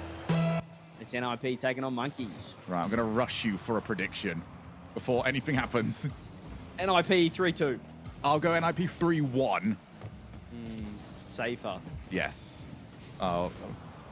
Yeah, yours is a big prediction, actually. I'm impressed with that one. Oh, Raziers. Oh, he's left it for his teammate. Perfect start for the Monkeys. This is what we love. Maybe I'll go 3-2 Monkeys after seeing this start. Raziers. No, I can't. I'm obviously not changing yet. I might be getting ahead of myself, but we saw what Twisted Minds did. They scored in 17 seconds of game 1. This time it's Monkeys in 16 seconds. Off the ceiling, Bems gets beat to it. Again, this is the danger. When you take on one of these European outsider teams, they can just catch you out. It's not a easy team to take on. It's a good region. Yeah.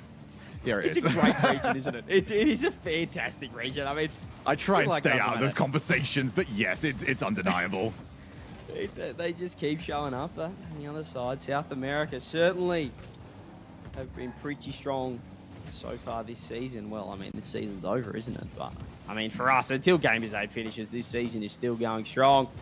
There's Monkeys with a perfect start. Raziers, the man we were looking for, perhaps in the 1v1 format, but he's really showing up in the 3s as well. Well, for the first time, Bems finds himself on the ball, and not for the first time he finds himself dispossessed without really creating too much damage.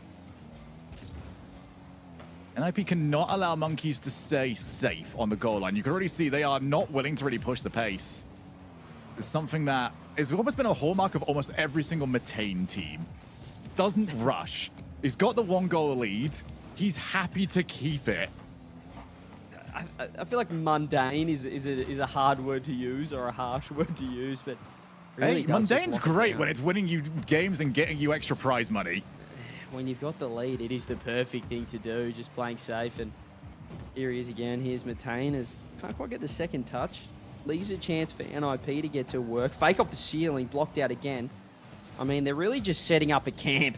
Monkeys in the back half. Yeah, so far so good. Raziers tries to find the bump, and you can see Mota had to dive out of the way for it. Bems again. He's the player that's been on the transition. But I feel like Bems is playing an awful lot for a challenge in the midfield that is not happening. Now they're trying to go for the demos. This is a lot better, but they're going to need more of those because Monkeys have got 2 players on the goal line, so demoing 1 is a little bit pointless. And Matane played that so safe as well, just sitting so deep on the goal line. It's certainly just such a defensive-minded team I'm seeing already, and I feel like 1v1 players naturally are just better at playing defense, or perhaps just more defensive in general. They certainly shadow a bit more and try and give themselves space. So seeing a little bit of that so far from the Monkeys. I know the ones players, though, don't usually camp the goal line. It's usually more a scramble defense that they like to do. They like to try and bait in a bad shot. Yeah. This has been outright defense. Monkeys have made it very clear what the strategy is. And they are 2 minutes away from it working out. And all they've got to do right now is just keep sending in 1 player at a time. Now they've actually got a bit aggressive here. 2 players were over, and now they've got another goal. That's a phenomenal pitch coming out. Let's have another look at that one. It was Matane grabbing the corner boost, but Raziers has found the perfect angle. Bams couldn't get the save in net either, and it was Smokes finishing it off. But Raziers twice, Shogun, has been that playmaker for the Monkeys. And with this, you know, now you see a real win condition for Monkeys in this series. 2s and 1s, they would feel very, very happy with. But if they've got 3s going this well for them, who knows what could happen? NIP might be looking at an upset. Astro can't get it any further. NIP are trying everything they can to clear out these goalkeepers, and there's just too many of them.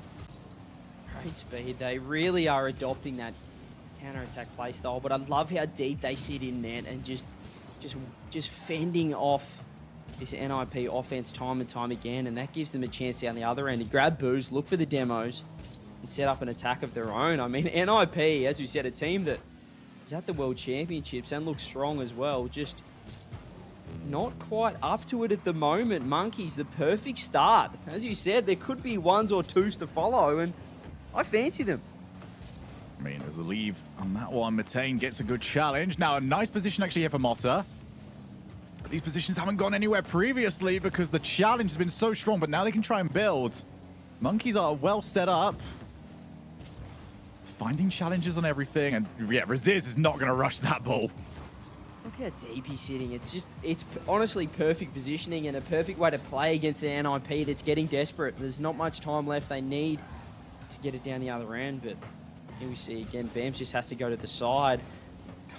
Monkey's reading everything. Smokes now just going for the slow air dribble, which is just killing time and time again. More time off the clock. Raziz waiting so deep. I mean, NIP just can't find a way through. Monkeys, the perfect start, the perfect game plan. And again, everyone on the backboard, they want to keep the clean sheet. Raziz, maybe one more for good measure as well. Ball hits the ground. Monkeys, well, they've surprised me. That was very, very impressive, and they outright refuse to engage with NIP on a lot of occasions. NIP can be as quick as they want to be, but there's no point trying to beat your opponent to the ball when nobody else is going towards the ball. And NIP just seemed shocked by that. They kept getting there really quick, hitting the ball very hard to a defender that's just waiting for it. And yeah, incredibly impressive, and almost... I feel like Monkeys might just want to play another threes game. They don't want to see a twos or a ones game. Well, instantly NIP have said, give us the twos. They're going to steer clear of Raziz in the ones for now. And NIP want the twos. It's going to be Motta and Astro. We're just waiting confirmation on who will be taken to the pitch for the Monkeys. Looks like that's just coming through now. It's going to be Raziz and Smokes. So Matane will be sitting out. Bams will be sitting out. We've got Motta and Astro taking on Raziz and Smokes. Yeah, they have to win it. I feel like this is already now a very, very dangerous position for NIP to have found themselves in. And, you know, we brought up earlier on about, you know, coming in off Worlds. But we also need to chat very quickly about these teams that have not been involved in Worlds. When you've got teams like Monkeys who haven't had much to do since the regionals finished. And that was before Boston. That was a month before Boston. This has been their focus the entire time. That's a long time. It's been 2 months since they've seen anything, any sort of gameplay. And, well, as we said, they've just had to prepare for this game mode, for this format, for the crew battles. And let's see if it's paid off. We know clearly the three, somehow, whilst all the best teams in the world have been away in Boston and at the door, have improved in the threes and looking sensational. What have they got in the twos? Have they been playing enough ranked? Have they got their reps in?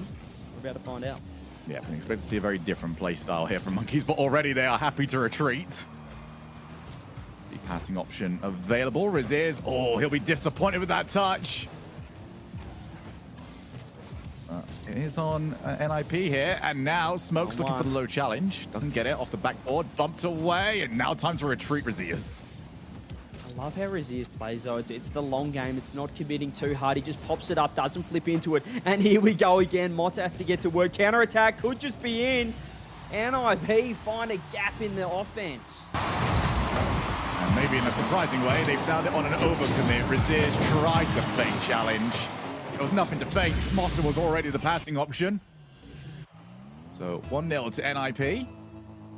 And no ability to time waste here, Monkeys. You've got to go for it. I love the way the Monkeys were set up, but NIP just so quick to, I mean, just pick them apart. Raziz would have had a one-on-one, but took to the sky. And again, opting for the 50, keeping control, wants to grab that boost as well. That's great play. Motta's got 0. He wants to leave it for Astrovic, but he doesn't want to get in there because Raziz is right here. His Smokes fires it on, but just gone a little bit wide. Yeah, it was a little bit of a pointless hit, really. Wasn't testing much. Raziz trying to cook over on the wall. Didn't get the challenge. Just played a little bit too early. Again, Smokes does a good job. So dangerous in those positions that you might get yourself faked. That you might play for something that isn't real. Now for the demo, Smokes has got to buy his team some time. And he's wiped out. Goal for NIP. Just absolute brutality on this attack here. Smokes has to backtrack. It was a poor first touch, but he gets cleared out. Raziz had already been demoed, tries to spawn back in time, but NIP, I mean, this series so far, Shogun, has just gone polar opposite to what I perhaps would have predicted.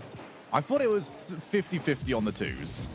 I thought ones that, you know, monkeys would be very strong. I thought threes would be fully on NIP, but twos is just turning into a outclassing by NIP.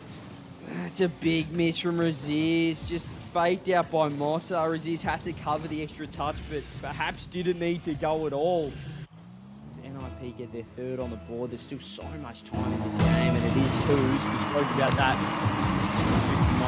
Elevate series, but I mean, NIP so in control at the moment. Great flip reset. However, this is next. Oh, the second touch almost came through. Motta's right there. Raziz throwing it forward, but NIP looking in control. The monkeys, I feel like they've really struggled with the first touch. There's been so often that they've just sort of hit it. No real control. They've made it easy for NIP on the defense. Kind of the exact role reversal of what we saw in the last game, where NIP were kind of handing away the ball. And now Raziz voids the demo, and there's one back. Brilliant play from Raziz. Just snuck his way through. So clever, forced the overcommit from NIP as Motta lucked himself forward. Stromic just trusted that the bump was coming through, but Raziz just so good to get out of the way. He's been dodging all his career. Coming through there, 2 goals now, half a game left, still a lot of time, and Smokes gets a chance, but he'll want that shot back again. Yeah, he overthought that one. Didn't go for the power, tried to place it behind a pre-jump. Ended up not really achieving too much, but still loads of time for a 2-goal lead to maybe disappear. NIP taking their time. Motta, he was trying for this a lot in the last game, finding more success in the twos. And I really like NIP's fake challenges to this point. They're doing a really solid job of convincing monkeys that there's more available than there actually has been. Now Motta, he was really up against it. Brilliant pass back. He is getting to work down the end, and Smokes just grabbing all the boost, flicks it across. Motta in so much trouble. A little 1-2-1. Monkeys. Well, I almost wrote them off here, Shogun, early on in this twos game, but they've warmed up and almost a kickoff, but seems like a bit of a set play, and it's almost worked out. Raziz is getting demoed. Stromic's right on him. Does grab the boost. NIP can keep pressure. Smokes will want to take this because Raziz has none, and does so. Yeah, Raziz's ability to avoid demos has kept monkeys in this game because he is on the cusp. He's on the line of being caught so many times, but we saw that that's how they got their first goal. Can they just guide them into one more mistake? Good challenge. Raziz, he's got to try and scramble to it. He did pre-jump, but he kept himself low. And Motta did very well to just sweep back across. Now Smokes has to avoid being demoed. Raziz with the ball. Oh, he's dropped that so early. Instead, had to go for the challenge. Raziz would have wanted to keep that on the hood.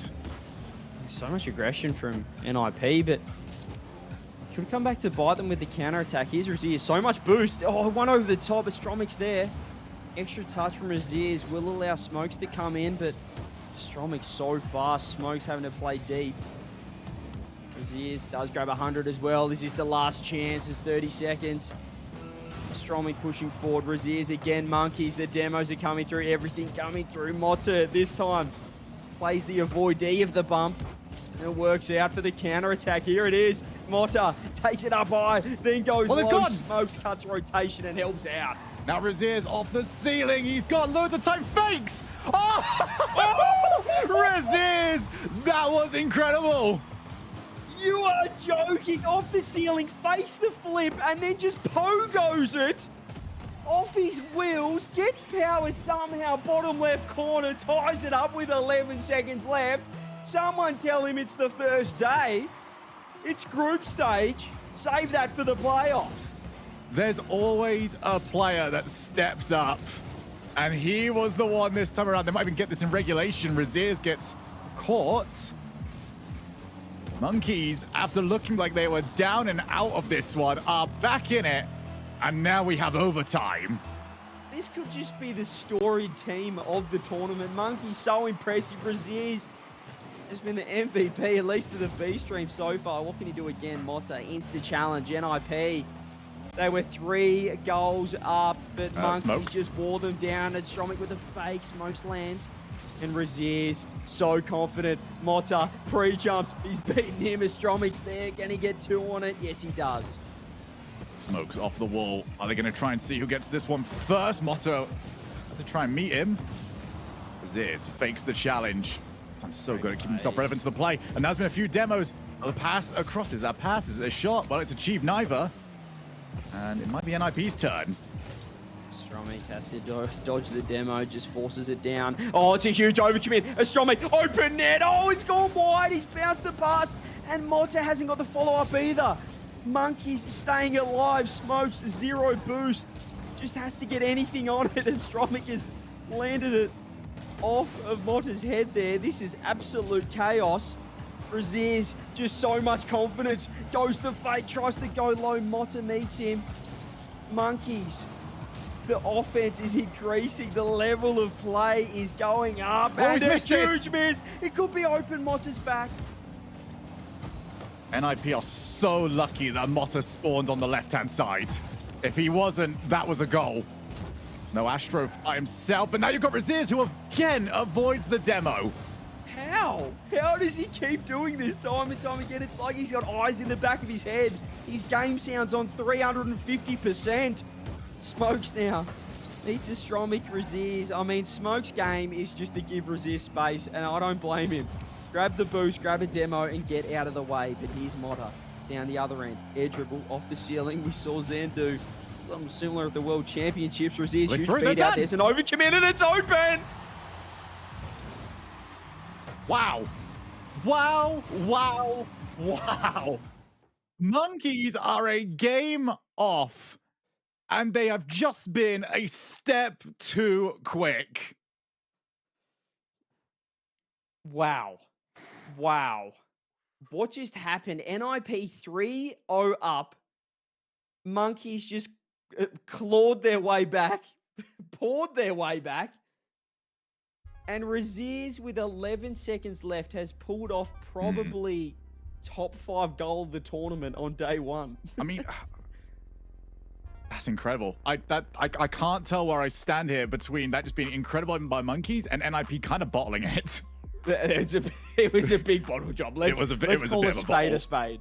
It was an enormous bottle job, and I think I mentioned it sort of with a minute 30 left, 2 minutes left. NIP, they were still 2 goals, 1 goal up, but they were still so aggressive, almost like what's going on here? I mean, I know that typically in the past that is the South American play style, but guys, we're up a goal. It's 2s. You know, you don't want to overcommit, leave your teammate on a bit of an island.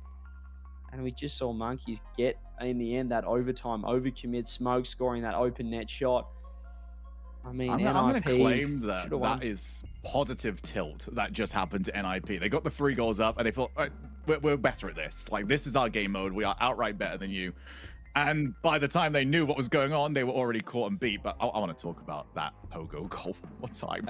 That is one of the sickest goals I've seen. Just the power that he got as well off the tires and the placement to put a bottom corner. Everything about it was perfect. But we're back into the 3s. And, well, we were wondering whether or not getting them away for 3s was going to be a bad thing for Monkeys. Well, now they've got 3 match points. 2 of those games will be in 3s. Although I'm kind of pulling for NIP in this game, and they have got the first goal. The reason for that, CJ, is I want to see a 1s game. Yeah, that was an anti-caster curse from you as well there, as NIP do get their first goal in the 3s format. Game 1 was a 2-0 to the Monkeys, so certainly a bit of a reversal there early. We are seeing a lot of early kickoff goals. I know that one wasn't exactly a kickoff goal, but certainly in the first 20-25 seconds of games, and this time it's NIP's. But yeah, after the last game, I don't know. An early goal doesn't seem to indicate all too much. What does indicate is that Monkeys can't be as defensive as they were in game number 1. I mean, Razier's is just getting issues that defy my ability to play the game. I'm not sure how he's doing it, but he's just so locked in right now. He needs to be as well, because NIP, you feel like losing that first 3s game. Well, a little bit of a whiff there coming through, but you'd think that they'd be locked in now, Shogun. Yeah, Raziz is the ace player on this team. He is the one that will be a part of all 5 games if they are needed. So the fact that he is also currently the best player on the field Makes is sense. a pretty solid thing for you. It's certainly what you want your star player to be playing like a star player. And as you said, his touches are so good, like just so good. Can he get one more through here? It is almost dunking it through. Matane throws himself. NIP having to defend for now.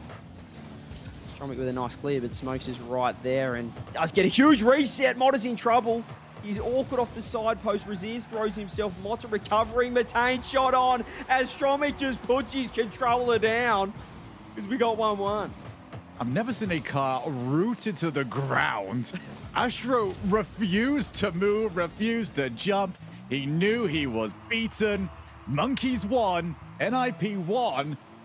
And Monkeys are a team that have been thriving with momentum.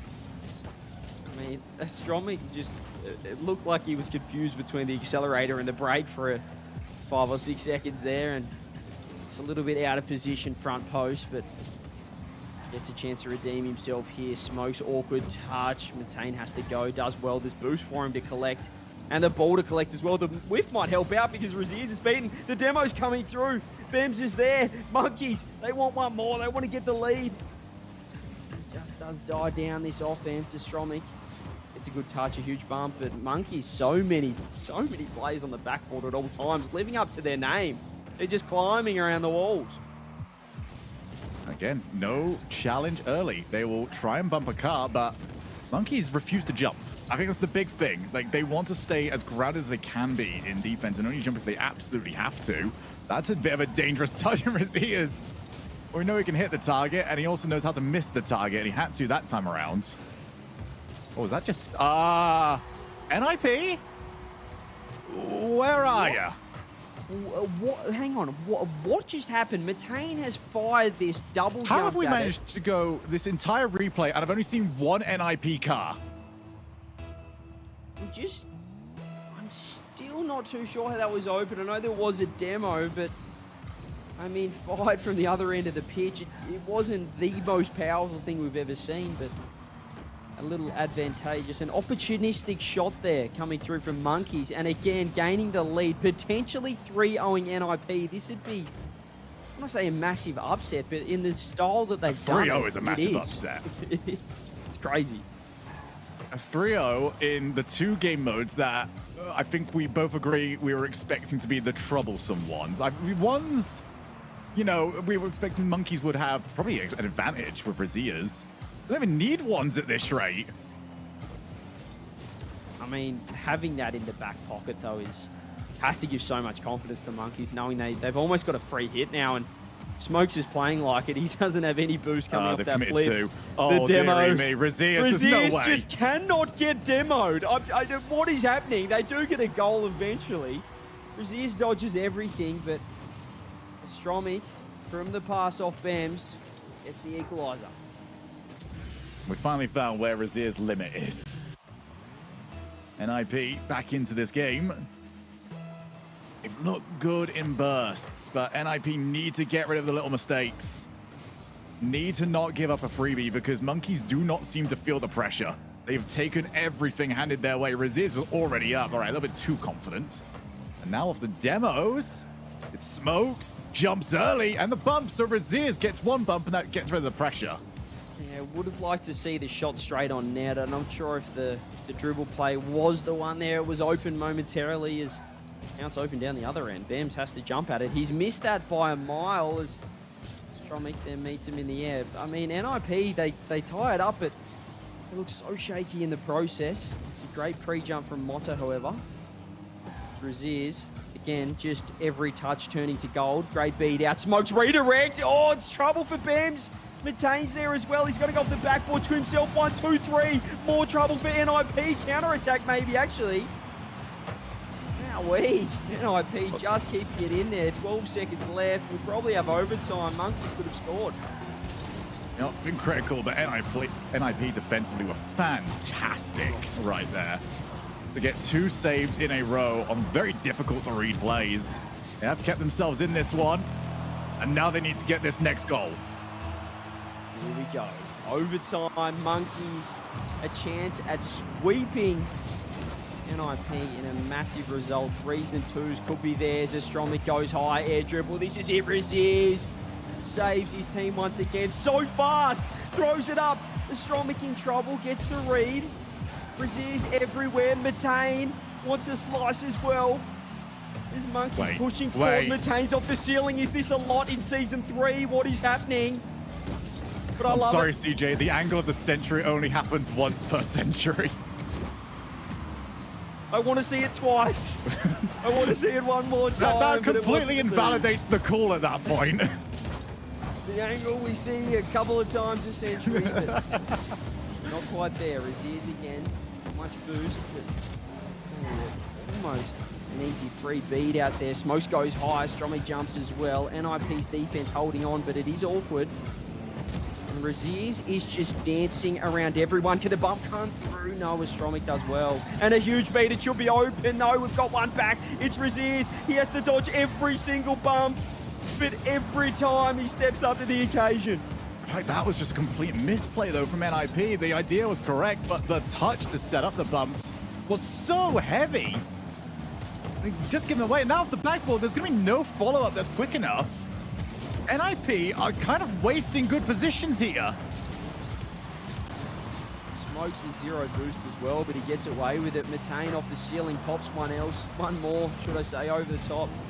Bams gets beaten out. Monkeys are just working the ball around. Huge touch from Astromic, lunging at it. Every touch from NIP met with pressure from Monkeys, however.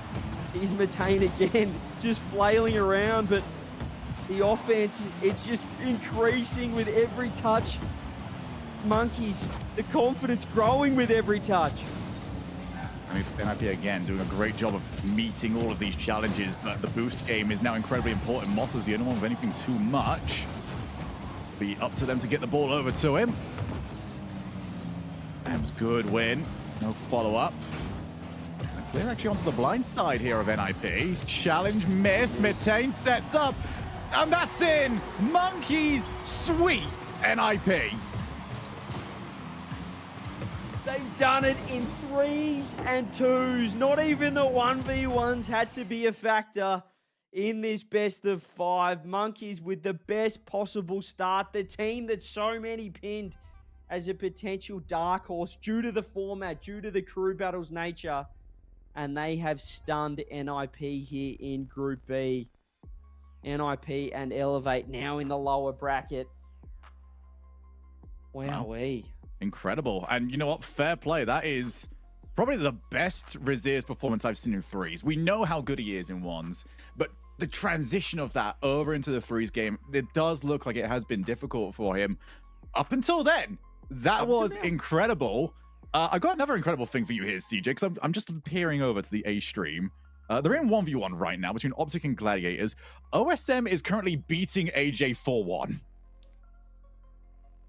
What? Yeah, with 40 seconds left. Look, we won't ever hear OSM. The end of this if OSM wins this. Credit to OSM. He's a very, very good 1v1 player, but AJ's known as one of the best in the world. So, Jesus, there is upsets galore happening right now, and I mean, a phenomenal play there coming out from on, I guess, on our side of things. Monkeys. I mean, this is match highlight. It's Razier's highlights. That is what we've mostly got.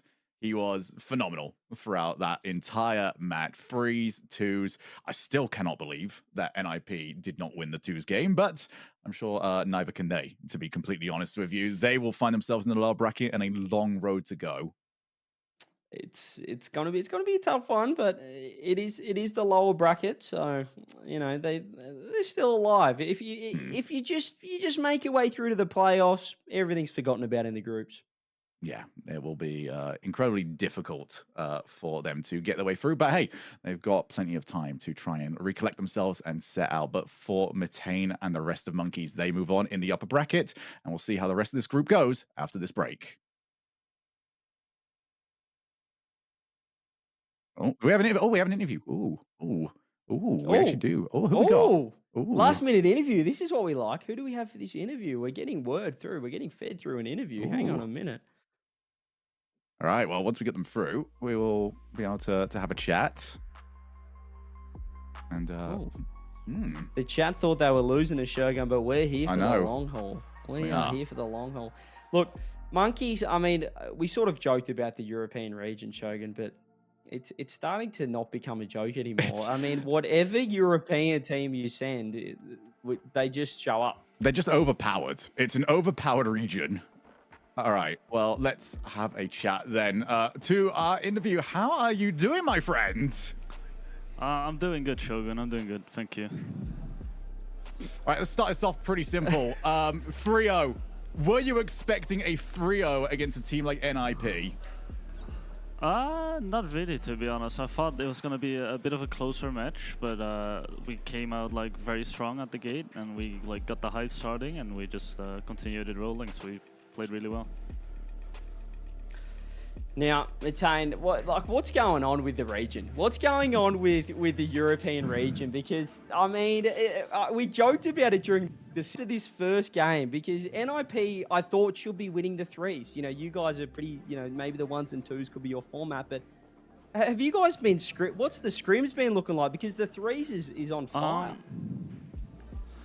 We haven't really had a lot of scrims at all, to be honest. Even in Gamers8, like not a lot of people are scrimming since it's like after Worlds. But like, yeah, we haven't had a lot of scrims. We just played really well. Like that's all I can say. Like EU is just better than most regions at the moment. It's just how it is. I mean, very, very difficult to argue against that. Me and CJ have been sort of theorizing what it's like when you're not able to play. And you were the one that was sort of watching during the twos game. What is that experience like, knowing that the tournament result is kind of out of your input for the time being? For me personally, it's fine, because I know like Reserves and Smokes are both very talented players in twos. So whenever they score a goal or like when they concede, I'm just kind of like the middleman that helps them hype up and like calm down during between the games together with Andy as our coach.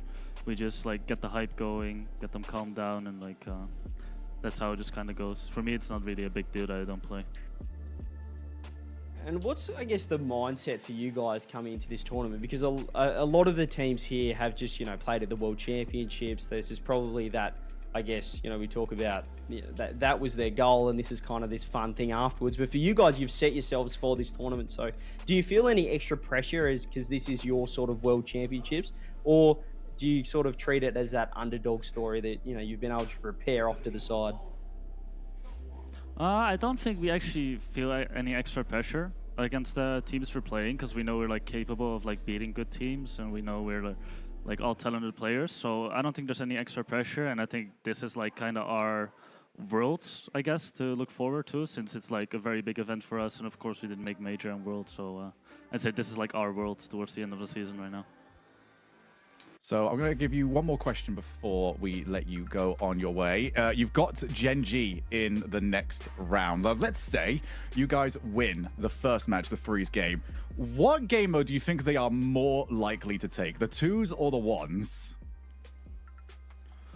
Well, that's a hard question, because we probably have Jack in ones, and then we have Reserves in ones, so like they're both very talented players that have like competed in the EU against each other for a long time. So I don't know. I think twos is more likely we win it than ones. I think ones is going to be closer, but I think we're still like managing to win both if we do play them. All right, well, thank you very much, and congratulations on your dominant victory against one of South America's best, and good luck against Gen G. So, yeah, have a lot of fun. Thank you very much, guys. Right, well, that was Mitane, who is, obviously very chill about the fact that he just annihilated one of the best teams in South America. I wish I could be that cool, but unfortunately I am not. But very fortunately, we will have more Gamers8 action after this break.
Oh, hi. We're back. Welcome back, everybody.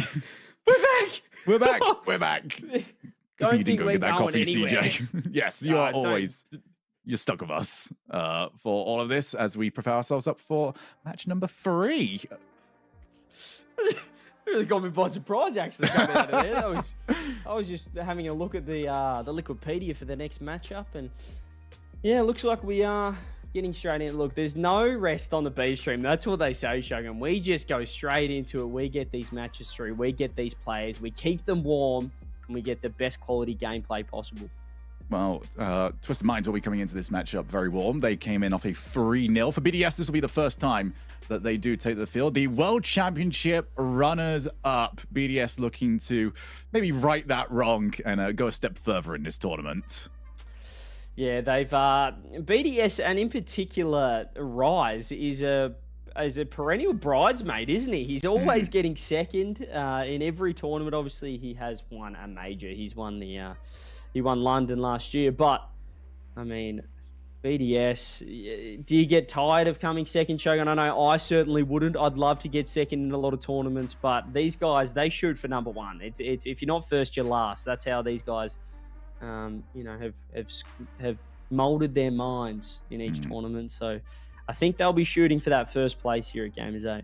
Yeah, and it's not necessarily the worst place to be, because I feel like we've seen a lot of teams get second an awful lot of times and then not find that be their limit. I mean, I feel like an awful lot of people forget the Gale Force esports roster for about 3 months. I think they had 4 tournaments in a row that they came second place in, and they did end up at least getting that over the line.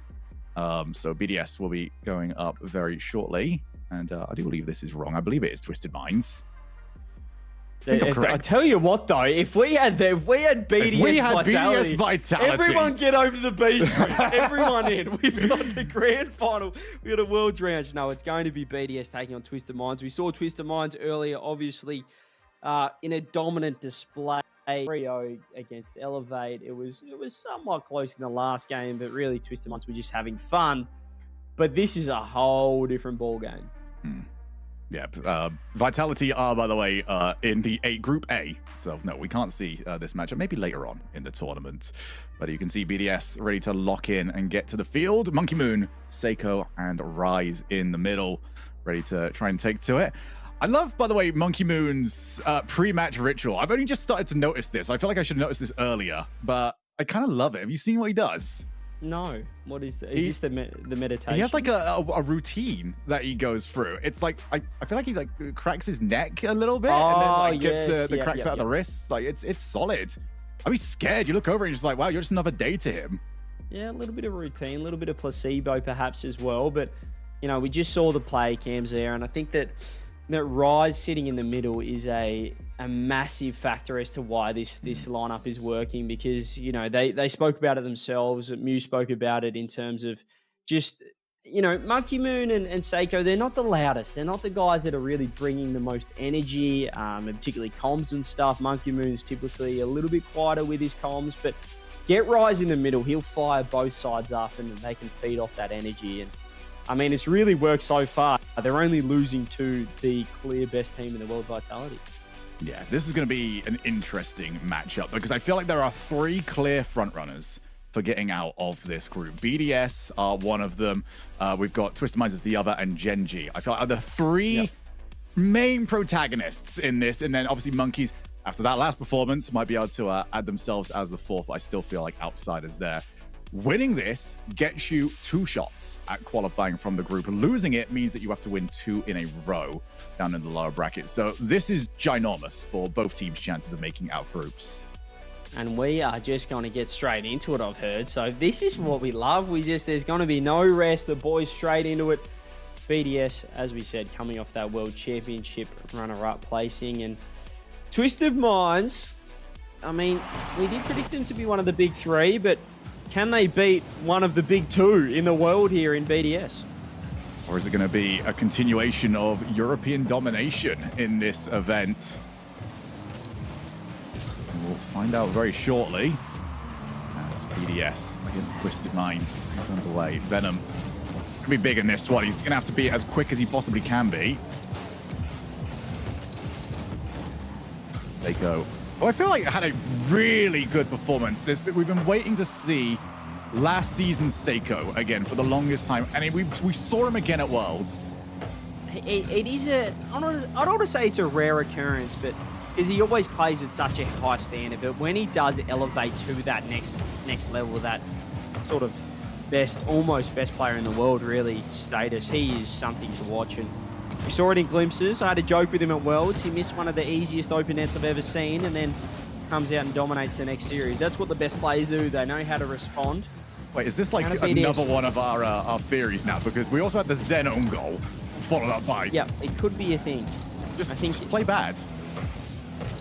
Play bad and also get banned.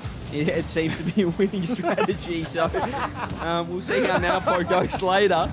As on this side of things, Seiko, speaking of the Devils, is really just... I mean, he's always there. He's always going to be a superstar for many, many seasons to come, I feel. But, you know, losing a World Championship Grand Final has to sting. Have they been practicing? Have they been scrimming, Joe? Yeah, it's very easy to want to take a little bit of time off, especially after you've had the grind that really was the World Championship, especially for Twisted Minds. You know, they were there the week earlier playing the wild card, and they've seen the ball go through. They've got the first goal. I mean, this guy's, we mentioned in the first series, he was the clear MVP at the World Championships. There was talk about Venom, but SMW was everywhere for Twisted Minds, and this Gamers8 tournament is nothing short of the same story here. As a great start from Twisted Minds. Perhaps this is BDS's game mode. All of the game modes could be BDS's game mode, but Twisted Minds showing that early momentum, perhaps from that first series, Shogun, getting that one series advantage under their belt. Monkey Moon now off the wall. Oh my goodness, Rise was already waiting for it. And I tell you what, he was not far off. They go up against SMW. He does a good job of at least clipping the car. Now we've got the pass infield to Monkey Moon. Slot it in. Simple Rocket League is the best Rocket League. And look at Rise. Licks it down to Seiko. 3-man pass play. Monkey's there and goes low. Under the pre-jump from Senzo as well. BDS. Great response. I love that they just added that one extra step to the plate. BDS should be the better team in threes. And it is the primary game mode in this format. But Twisted Minds do not ever lose easily. They will always fight, and they're going to have to here because BDS are on top form. Monkey Moon is handing this one over off the ceiling, gets it over the top of Venom. SMW throws himself. Seiko's there. This is why BDS are one of the best teams in the world. Twisted Minds showed up in the first round, but wow, BDS, this is pretty special gameplay so far. SMW back over, but only as far as Seiko, who is doing a great job on the ball chasing. Always need someone like that, especially as a team like Twisted Minds. Just get in their way. Don't let them be comfortable. Brilliant read from Rise, and he's got two players jumping for him. Those steals coming out. Now we have to keep an eye on the boost totals for Twisted Minds because that ball is not going away anytime soon. And they've only got 21. Finally over to Venom, who's got a bit. Rise already up. Twisted Minds have done a great job of staving off, and that was a chance, and now it's on target. Seiko's back. Yeah, Rise doing his best to try and get involved here, as it really has been the Seiko Monkey Moon show so far. SMW down the other end's been electric, but means that Venom's in a bit of trouble, has to backtrack. First touch over to SMW, perhaps the counter, but there he is, Rise, always there, playing that disruptor role, almost a bit of a Radoshan role for BDS. I'm sure he won't mind at all. He's all about the win, all about playing his role for the team. So still a 1-goal difference, less than a minute left to play. And BDS have had control of the ball for so long.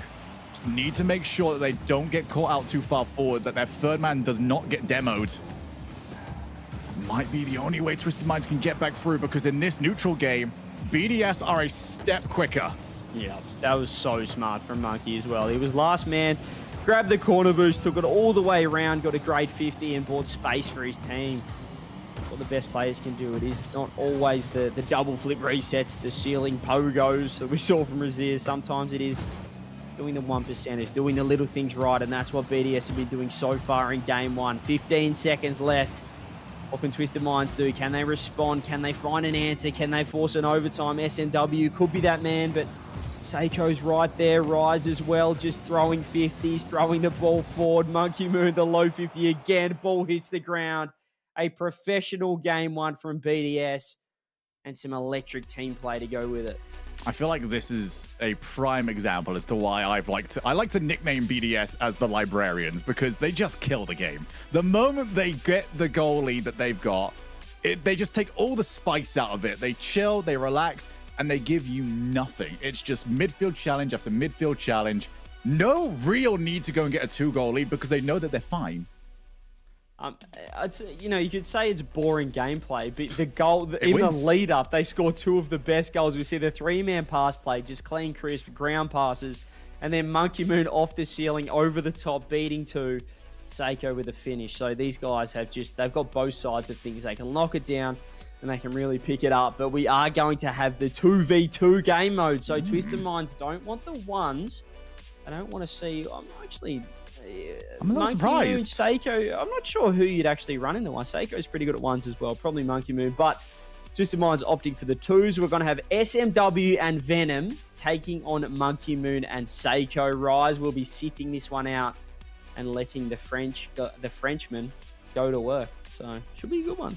We talked about this to start the stream of the 2 best countries right now for 2v2 is just France and Saudi Arabia. So let's see who can win the first 2v2 that we've seen between them. This should be very, very interesting. Well, here we go. It's a little bit of a mini World Cup as well. It feels like this is what Gamers8 does. I love it. It brings these different formats. It lets different sort of players shine. And it is a bit of a Saudi versus France battle now. Seiko, it's going to be France firing off first. BDS getting the first on the board. Seiko and Monkey Moon just really continuing that synergy they had from game one in the 3s. Yeah, I rate SMW and Venom for a 2s game, but I rate Seiko and Monkey Moon a lot higher, I've got to say. This could be a very difficult match for Twisted Minds.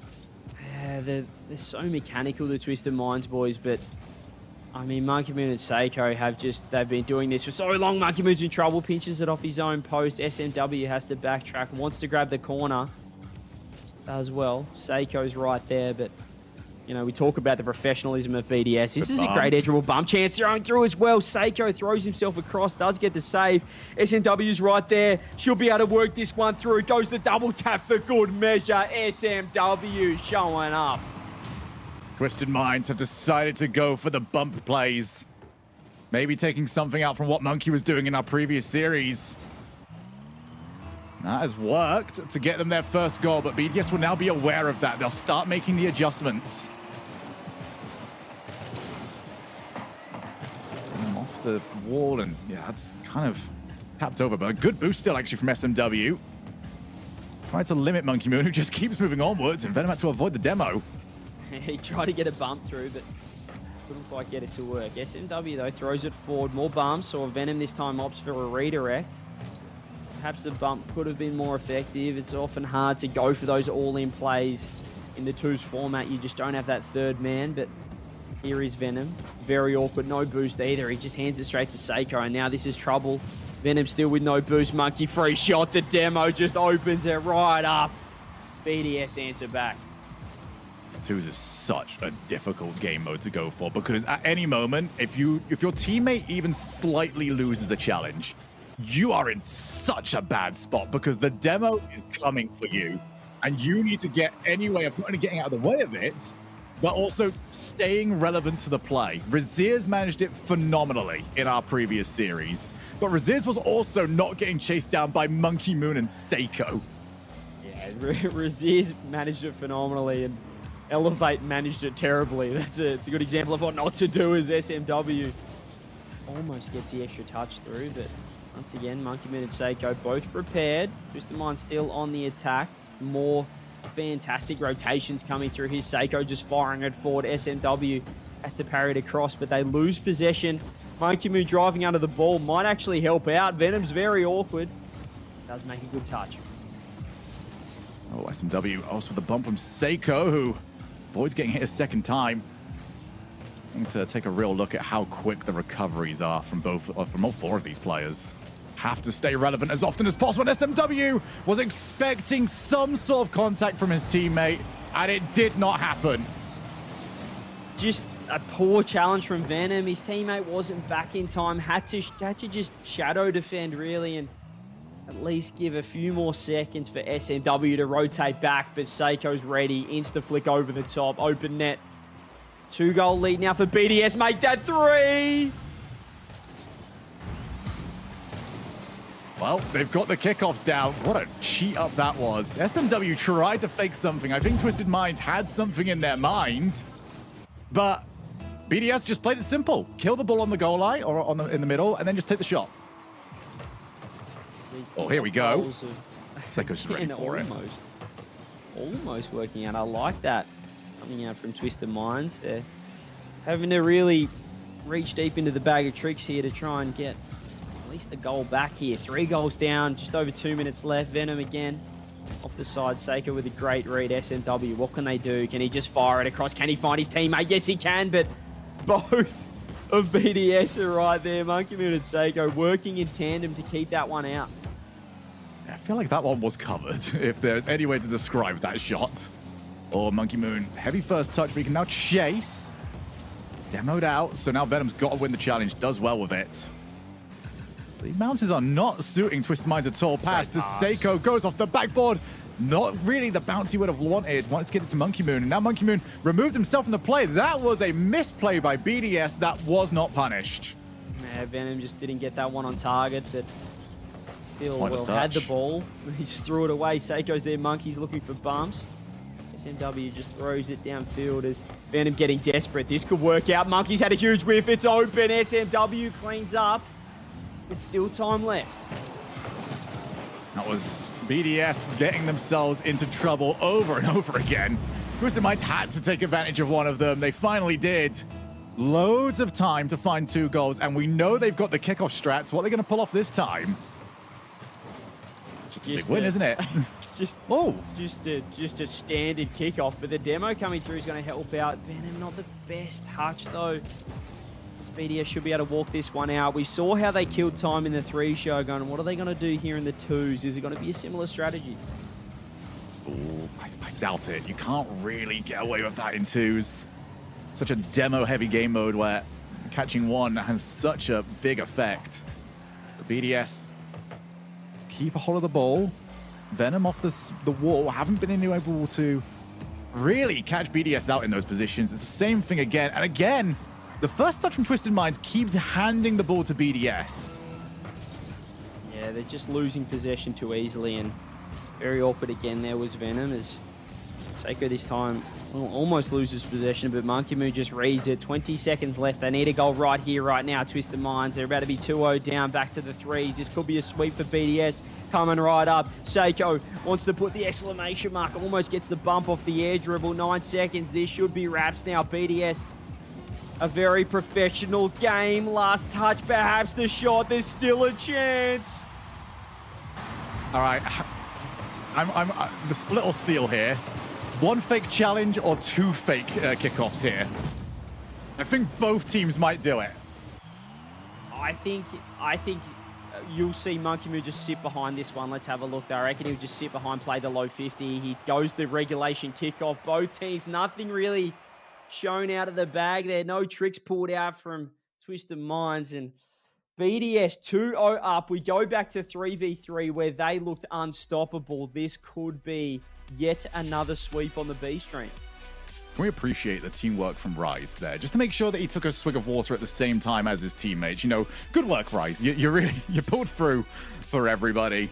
But, yeah, I mean, BDS they are that team right now. They are right up there. And we keep saying that there are the 3 teams above everybody else in the world. BDS continues to prove that is true. And they're all French. And the one guy that isn't is not playing in that game mode. He's just hanging back and watching them do their thing. No, look, BDS so strong. Just any tournament, any game mode, any format, they're going to be in the top 4, probably the top 2 from what we've seen so far from this new lineup. So a fantastic display so far, and really a quick day so far as well, Shogun. We could be steamrolling through these. I know that we have casted in our entire... So prior to this event, we did the World's Finals, and we did one event during a European regional. Yeah. All we have ever casted together, CJ, is sweeps. We've never done anything that wasn't a sweep. Really, we have the Corelli curse. One-sided sweeps as well, not sort of overtimes or anything. One-sided games. We might be cursed, but in the interest of everyone just cruising through their day, it's not too bad right now, but we are going to get into Game 3. In fact, we're already underway, and BDS are already on the attack, and BDS have already scored. Well, the first time this has happened that we've just joined and somebody's already scoring. Seems to be that everyone is getting the work done early. So, Team BDS, I mean, at this moment in time, they might just roll over Twisted Minds, who are really, really solid at this kind of game mode, but we're seeing that there are levels.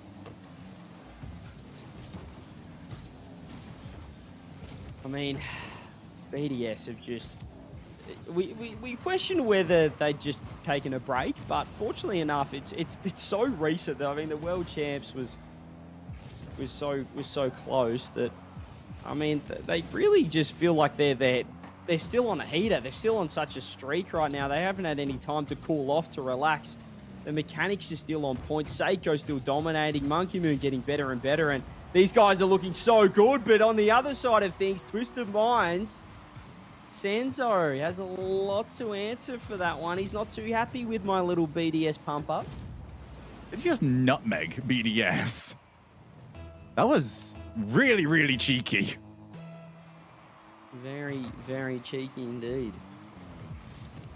Oh, and now they've tried another thing off the kickoff. So at least Twisted Minds have got the kickoff strategies. It's just getting anything effective from them. Rise, reset, gained. Realize that the challenge is coming his way, so might as well use it early. And not the best touch there from Seiko, but he still had Monkey Moon around. Venom's got the demo. Where's that ball going? It's a bit too high. Still the follow-up. And Twisted Minds have got a goal. Huge whiff from Rise. He had to step up there. Couldn't quite get the touch through off the demo from Seiko. Senzo again getting a brace in Game 3 here. Back to the threes format. Twisted Minds showing up. And as you said, Seiko just getting caught out off that poor touch on the sidewall. Rise with a kickoff that he would like to see. Almost managed to run into Monkey Moon.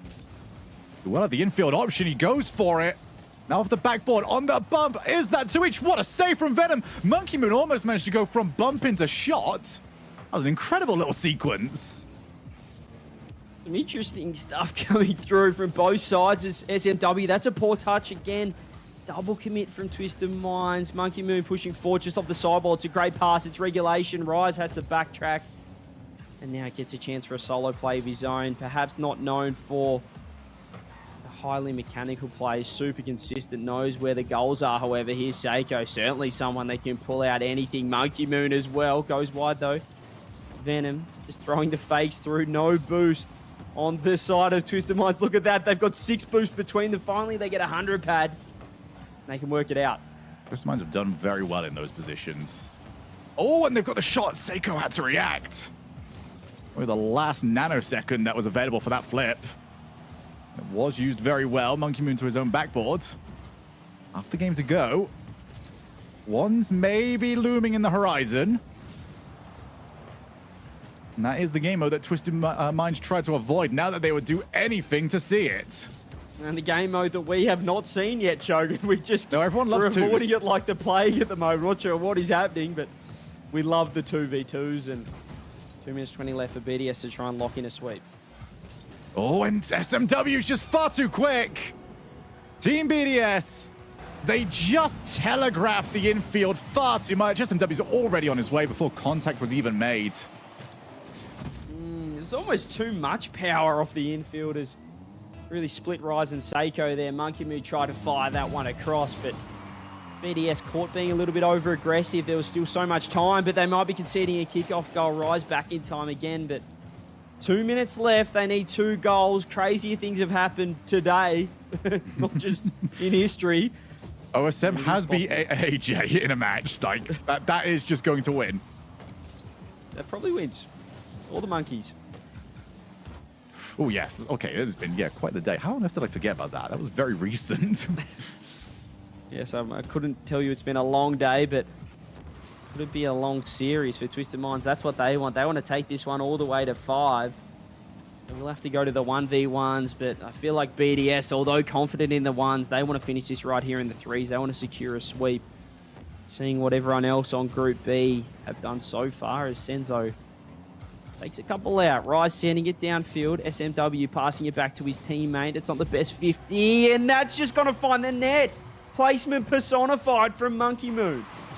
I was really worried that he was going to just default into the infield. Instead, Monkey Moon spotted everyone on the rotation, took the early shot, and that is a split-second decision that you've got to make there.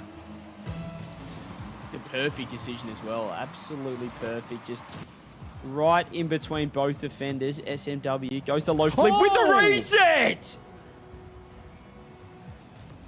Well, we've talked so often about how Mina challenges are so good. SMW is getting flip resets off his challenges. That's ridiculous. So opportunistic as well. Just as you said, got the reset and said, well, I may as well use it. Waited for the ball to bounce and used it for the killing blow there. As this is another open net. Oh, we're going to game 4 for the first time today on the B stream. I'm trying to... It's got to be Monkey Moon, right? I feel like... It makes sense, but I just feel like I haven't seen Monkey Moon play 1s in so long that...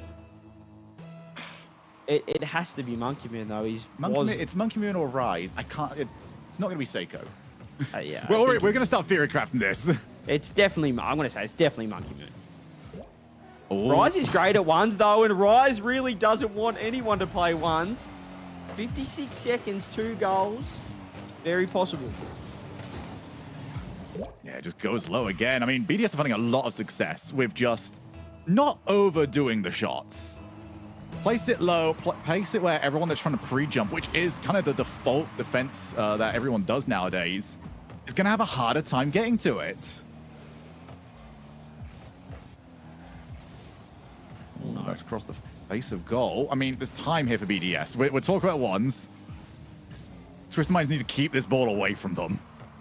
They want this just one extra goal cushion or perhaps another 20 seconds off the clock here. As Monkey Moon works at forward. Sega's got a 1-on-1. Oh no. Are they going to bottle this one? SMW goes to squishy save, does superbly. And that could be not quite game, set, match, but at least for this game number 3. 19 seconds. BDS, perhaps one final attack. But SMW has been huge for his team. Senzo as well has been absolutely enormous. We see Monkey Moon with a couple of goals, but it's just not going to be enough here in game number 3. Twisted Minds, a fantastic response, beating out BDS, the top 3, as we said, in the world in 3s. And they took them down. They met them right where they are the strongest. Now we go to game 4. It's going to be the first 1v1 of the day on the B stream. Oh, I'm seeing the typing happening. Who is it going to be? Rise looks locked in. I'm going to guess Rise Monkey Moon looks locked SMW. in. Rise looks locked in. I don't like the look of it. I don't know. Monkey Moon's sort of sitting back. I would feel like it is going to be Monkey Moon taking on Venom. So not SMW. It's going to be Venom, the up-and-comer that everyone talked about coming into the World Championships as the superstar, the up-and-coming superstar out of this region. Let's see what happens. All right, so Monkey Moon versus Venom. Let's see who is going to be able to take this. I've been looking forward to this bit. I just want to see 1s, to be completely honest with you, and now we finally get it. And an awful lot on the line here. Venom's got all the pressure on him because he needs to win this or his team is down in the lower bracket. Yeah, we said that Johnny Boy had been really stealing all the 1s matches, and then we almost didn't get any. So it's good that we're here. Finally, we get to a game 4. Interesting that I guess every series so far, the losing team has opted to go the 2v2 format. No one really fully prepared to dive into the 1s, but We are going to see it now. Rise is just locked in on free play. He's ready to go for that potential game 5, but we're underway. Shogun, our first 1v1 match. Day number 1. All right, well, let's see if Monkey Moon's still got it, because he's already made a mistake. It's not the best start to answer your question. As Venom's just throwing it up, it's fantastic. So much power off that backboard, and that's just a little heat check on Monkey Moon, who didn't get the touch. So Venom just growing in confidence. Only 9 seconds in, first goal. And this is now what might be a bit of a tell for Venom, because that is the second time in this series that Monkey Moon has misread the backboard. Happened in the 2's game, didn't come back to bite him, but it's happened again to start off the 1's game. He needs to get those reads correct. Oh, So much pressure, wow. but that is a fantastic beat. And this Venom just... I'd like to take another look. I know Monkey sort of faked the extra touch. He went low. He just faked it out and then used the boost to go high again. That's a great return, a great equalizer off that early mistake from Monkey. Yeah, I think the fact that Monkey Moon was not continuing to use boost over there kind of baited Venom into thinking that, you know, maybe there wasn't any boost available. Maybe he was going for the reset. Instead, Monkey Moon just got the jump. Was happy to guide the ball over the top. Good bump there from Venom, and he's going to probably play this one back. Instead, wants the challenge. Monkey Moon happy to oblige and almost caught Venom out. Almost catching him out, and almost again. Monkey Moon's so dangerous. He can turn on a dime and fire one through, just as Venom can. Monkey Moon has to track back. Gets back in time. The ball just slows down eventually, and Monkey gets a chance to move forward. But both players, should I say, just feeling each other out now after a couple of early mistakes from both of them. Oh, Monkey Moon got the jump. That was checkmate the moment Venom went up on the wall. Because now you're limited on options. Had to go, and Monkey Moon can just slow play, take a challenge, or take the easy win. Yeah, I think Venom just overthought that one a touch. He went higher up on the wall expecting a bump, but Monkey Moon just weighted down, took the fantastic 50, what he's known for, but he's got no boost now straight off the kickoff. He's just going to force this one through. Venom responds. Well, didn't even really need the outplay. When you can force a challenge like this, you set the rules, you set the playing field, and Monkey Moon could not stop that one. Love that play so much because it's just out-muscling. If you can get that ball won at all, it's over the line. And with Monkey with no boost as well, you're going to have so much more momentum and drive behind the ball. Venom knew that. This time, though, Monkey with the 100 boost. Venom getting faked out again. Venom's in big trouble. Huge save off the goal line. Ball halfway in.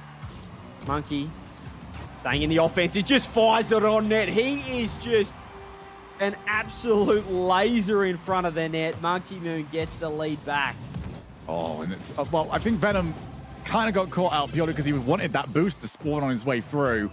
But even if it did spawn, he's not getting there. It was the wrong decision. Especially against Monkey Moon, as you said, he can just turn on a dime. And a kickoff goal. Venom, every time he makes a mistake, he instantly gets one back just to wipe it clean. That was a beautiful kickoff as well. Went in, turned sideways, and backflipped into it. I have not seen that one all too often. That was truly incredible by Venom. Let's see what he's got on this kickoff. Oh, he still won it.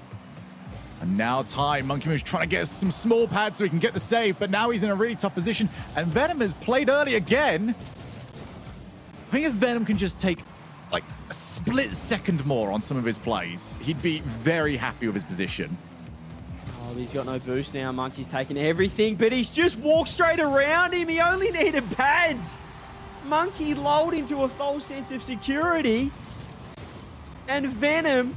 oh, Monkey just bit the challenge, and Venom just went bang. Yeah, Monkey Moon went for a heavy handbrake, and that killed his momentum. And that was all Venom needed.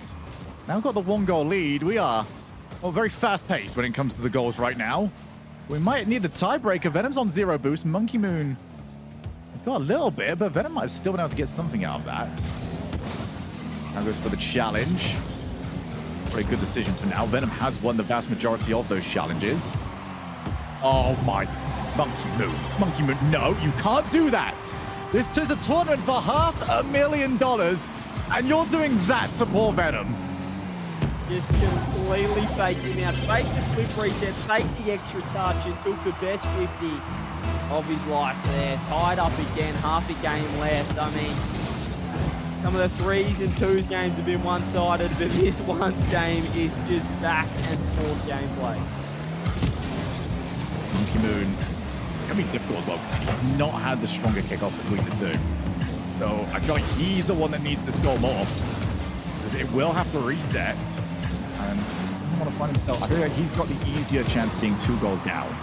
As Venom has won this, or should be able to get back. The boost still here from Venom, almost found Monkey Moon's car. And Monkey Moon has actually avoided so much, almost managed to escape, but off the demo, this will just get walked in.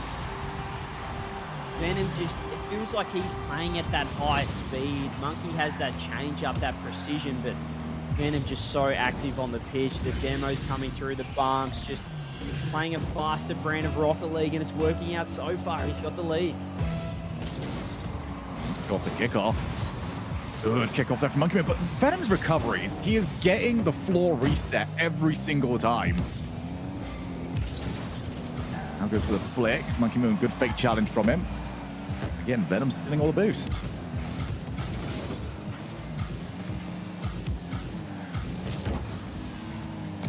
Great pop over the top is Venom now. Able to grab the 100, and he's off. He's ready to go. He's going to delay his flip as long as possible. Fire it on net. Monkey's ready. Walks it off, but grabs the 100. That's going to be huge. What can he do now? Going to be able to delay his flick and find the perfect timing to do it. Monkey Moon 5-5. Just caught it perfectly. Look at that. Doesn't even look like he's setting up for a flick. But the moment Venom entered that peripheral vision, that was the time to send it. And Monkey Moon spent no time wasted. Now, much boost. Monkey Moon, this is where he's most dangerous. If Venom just overstays his welcome, but still has the boost. Monkey throws himself. Venom gets rewarded for sticking around. He's got that 100. Monkey backs up as well, but who's going to go? Who's going to blink? This is all in Venom's court, but Venom does blink. Monkey forces out that touch, but all still in Venom's court. He's looking to just get that power shot, that overcommit, but not quite working so far. Monkey Moon playing so deep. He knows that it could be next goal wins here. It could be them winning this series and taking it through. Venom, massive misplay. Monkey Moon walks it home. Oh, he tried to get Monkey Moon to do something, but I'm not too sure what. Played for the boost afterwards, and Monkey Moon only had one thing on his mind, and that was a shot on net. Said it perfectly. Venom, should I say, almost overthinking the last 30 seconds. He was back and forth, and in again. Oh my God, Monkey Moon, what? This time, off the backboard, just bottled it. It is the battle of the bottling at the moment. Monkey Moon, what are you doing? Just hold the ball. Force the challenge. Do anything. That wasn't that. 20 seconds left as well. All he had to do was control it, and he's missed everything. He doesn't have the boost. Venom, he just turns. He says, Monkey, you're going to have to work with 20. Venom's coming through. Great challenge, Monkey Moon. Can he recover? Can he get it forward? Venom's right there. 2 seconds. A massive mistake. Venom! No! What? No! No! Who out-bottle the other one? What have I just seen? Venom goes to the reset. Monkey Moon charges through the challenge. Gotta hold your nerve here. Off the backboard. Monkey Moon's missed it again. He's got faked out. That should be it. Instead, Venom delayed it. He doesn't get anything on the flick. We keep going. Does anybody want to win this game? Monkey Moon gets the save. Venom just he's in. Doesn't want to put it in. Is that going to be in? It's off the post. It rolls in. Monkey Moon has won the bottle job 1v1. Well, congratulations to BDS. Congratulations to Monkey Moon. But also the absolute state of it. That was one of the 1v1s of all time. I will remember that sometime, mate. I cannot wait. I need to claim, by the way, bottle job of the season ended with RLCS. Okay, this does not go in there.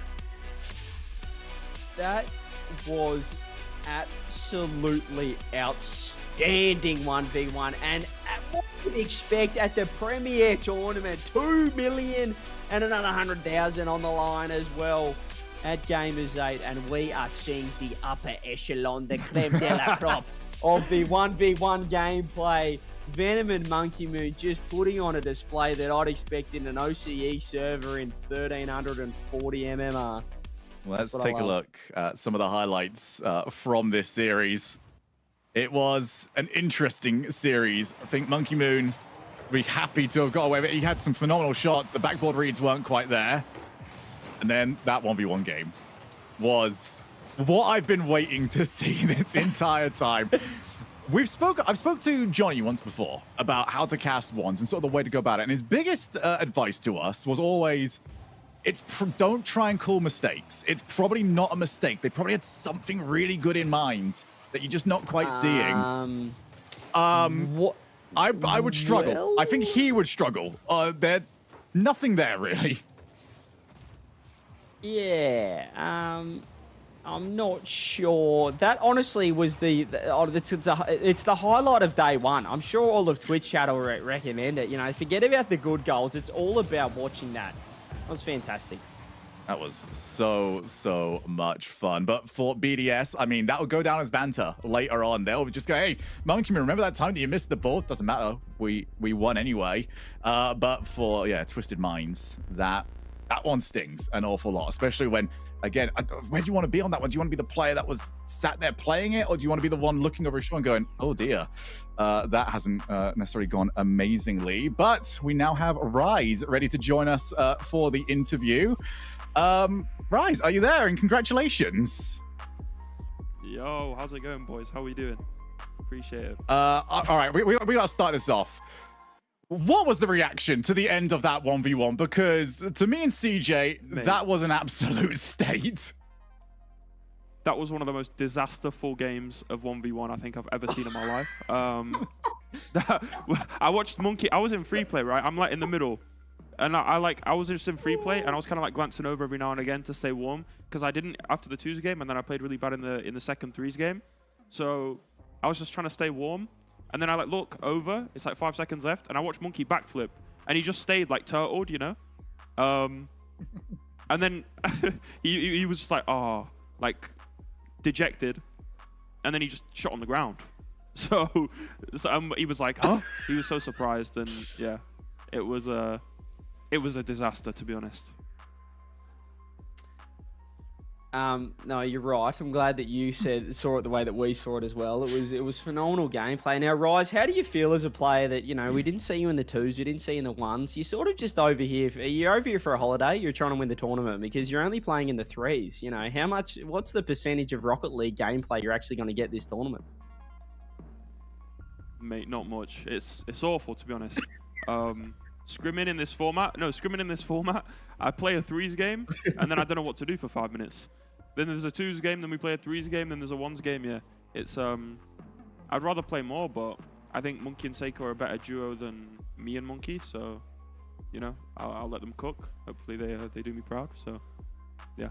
And how do you sort of, I spoke about it because of playing in it last year, how do you deal with when you're watching, you know, Monkey in that 1v1 and you're just feeling helpless? Because I feel like it's one thing when you're on the team and you're in the game, you don't really think about it. But I feel like it's almost worse when you're watching your 2s, you're watching the 1s, and you're just in free play. You can't control anything yourself. Do you get that like almost more nervous watching, or that feeling of helplessness? 100%. Like the 2s wasn't too bad because I think we went like 4-1 up. And I trusted in them like 100%, but 1s, like anyone can win in 1s, you know? Like it's literally just kickoffs and possession. So my heart was I could feel my heart beating, which I've never felt before in a Rocket League game. Like when I'm playing, I don't get like that. Watching the 1s, I was like, oh, this is like close. Like I don't want to go to game 5. That I don't want to get reverse swept, you know? But yeah, no, he clutched up in the end. by a fantastic 0-second play. So I'm happy. And one final question for you before we let you go on. What are the chances that we get a Rise 1v1 out of this tournament, or is it Monkey Moon locked for the rest of it? Well, mate, I mean, like, that's the thing is, it's ones. So I don't think anyone on our team's a bad ones player. I think we all have our strengths and weaknesses, and, you know, like, it can go either way. So who knows, man? We'll see. We'll see. Hopefully I get a shot. We will see. But congratulations on your victory, and we will see you later on in the tournament. Cheers, mate. He's off. He's out of here. I'm so happy that you saw it the same way we did, CJ, because, yeah, that was a fun time with the 1v1. And when we come back, there are more fun times to be had as we continue on with Gamers8.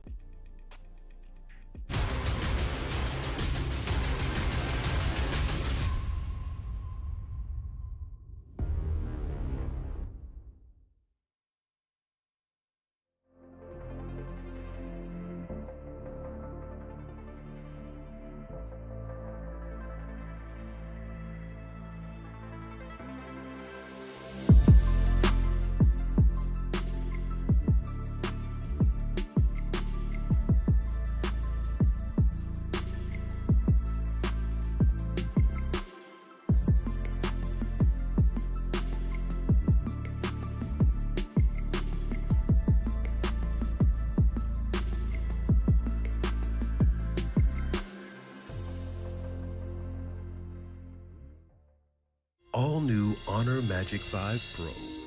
Freeze even fleeting emotions in just milliseconds. Take marvelous night shots with lightning fast exposure. The display reveals more details in bright areas with an astonishingly long battery life that just keeps going. The latest flagship chipset brings you exceptional performance. Unleash the power of magic. Honor Magic 5 Pro.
Open your eyes. When you look into my eyes, tell me what do you see? Tonight, I'm gonna show you the wonders of them all.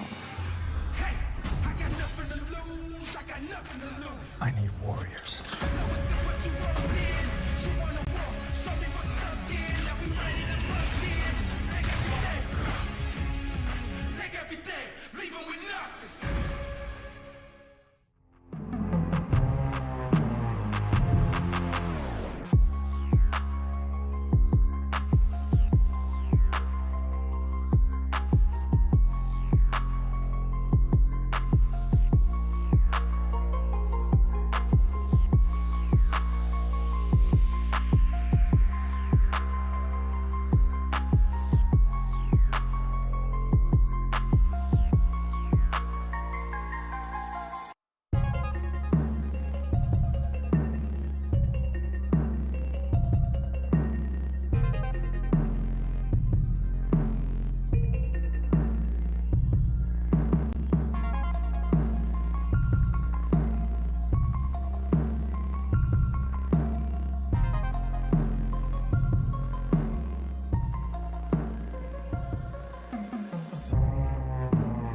Welcome back, everybody, to the Gamers8 B stream. We have just seen one of the greatest 1v1 matches of all time as Monkey Moon able to get BDS over the line and through to the next round in the upper bracket. But also in the upper bracket, we have now got Monkeys, who might be the surprise package of this tournament, looking to take down the North American Gen G. I mean, we saw what Monkeys did earlier in Gen G. This is their first series. Monkeys have the warm-up. They have the 3-0 win over NIP. So, I mean, Gen G, you feel like they're made for this format as well. We saw the Chalkcast Duels tournament where Chronic was absolutely electric. He was on fire, making it all the way to the grand final. Appjack as well is a 1v1 main. So, they have all the tricks up their sleeve. But Monkeys, I mean, it's hard to pick against them, isn't it? It is, because we've just seen how good they were in that previous round, and Razias especially, who needs to be, again, the ace player. He's going to be on every single game, ones, twos, whatever they are playing, Razias will be there. He needs that level of performance again, because Gen G are a tough team to get past.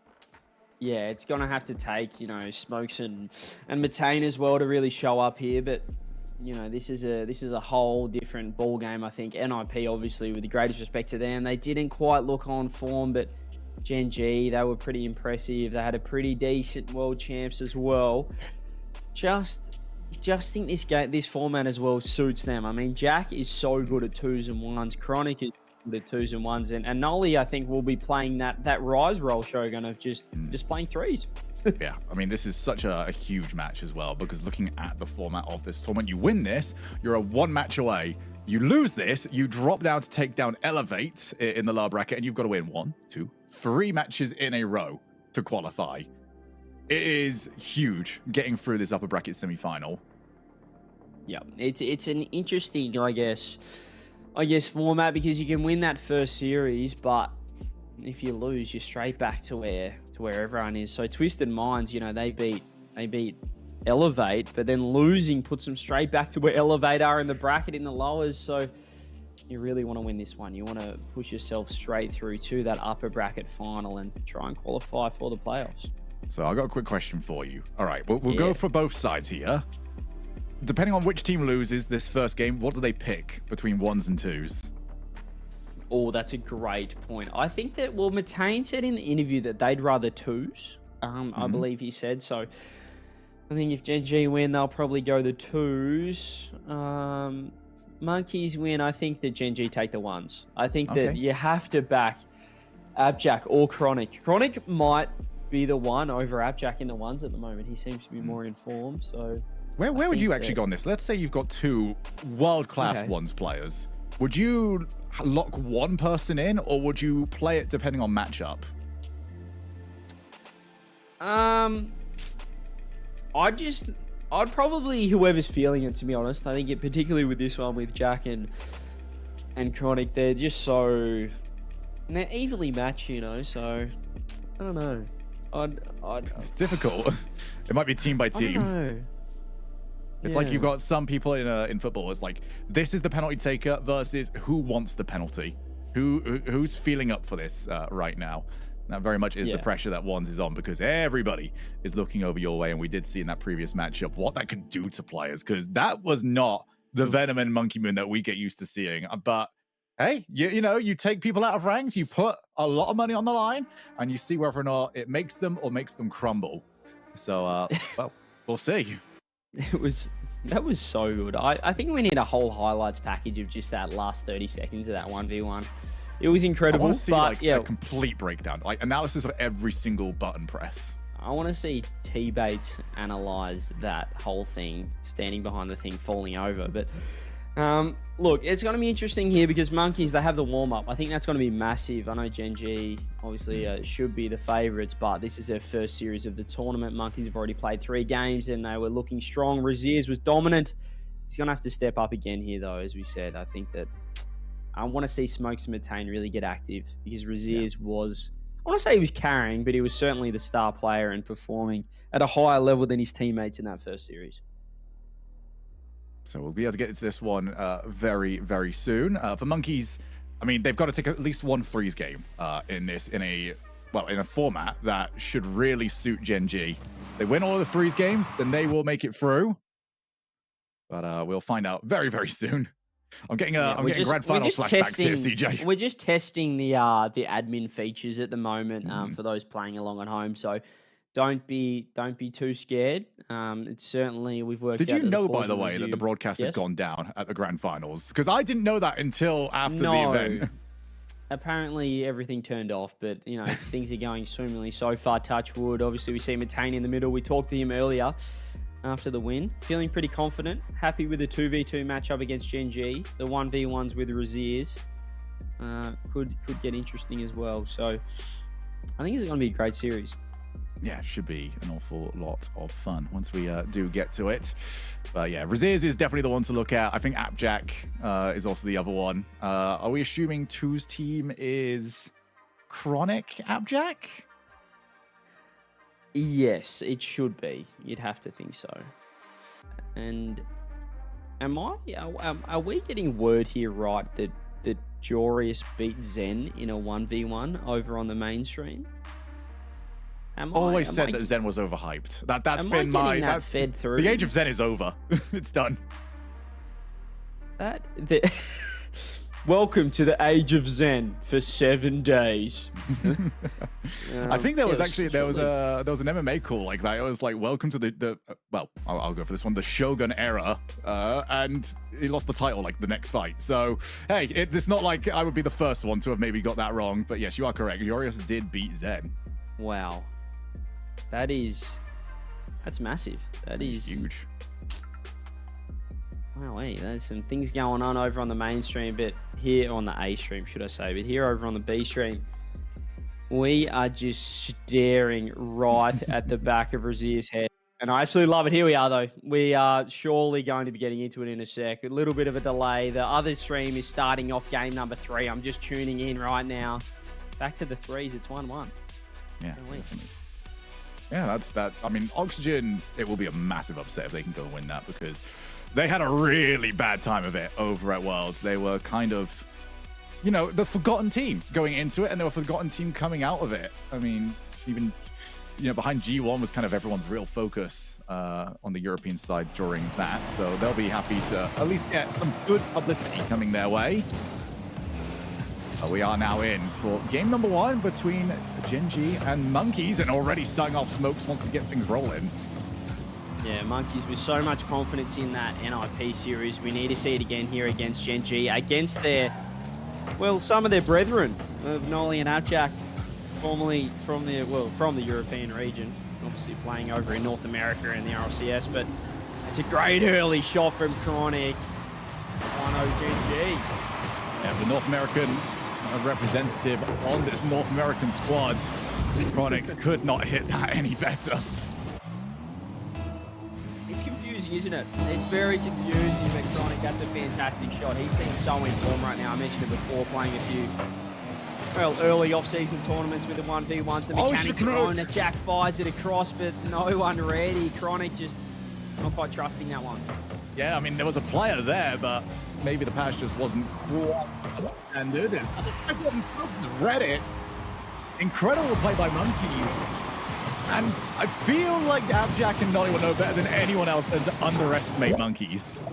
Raziers is just the playmaker. He did it in the first series as well, firing it across goal, so hard to defend. He's got to get under it and get it up off that crossbar. They couldn't get it out, Gen G, and Monkeys with their first goal from that playmaker, Raziers.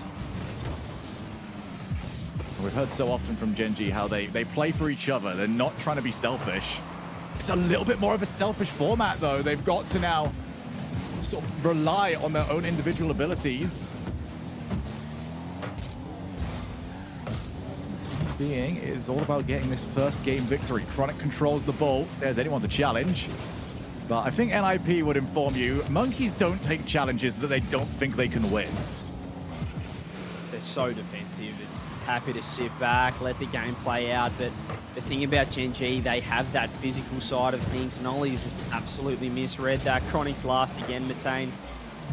Going to be able to reach that one. But as I said, Gen G, they bring that physical side of things. Their bumps, their off the ball work. Nolly especially, and Appjack as well.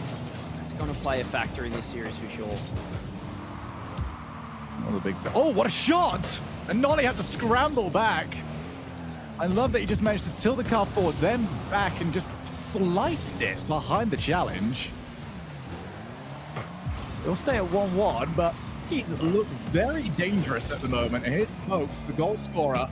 Didn't get the reset, so just sort of handed away to Chronic, who's had to do a lot of work on his own backboard.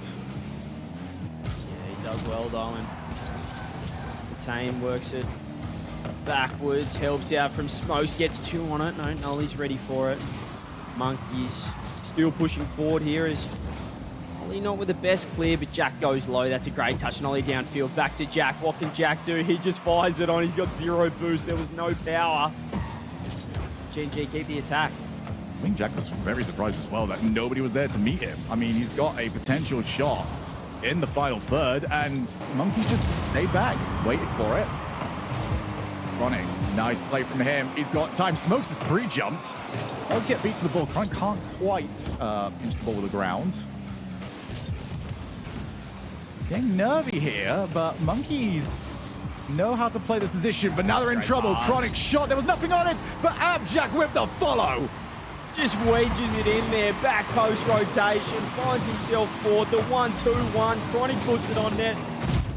Jack gets the dunk off, Matane's clear, and Gen G getting the lead under 2 minutes now.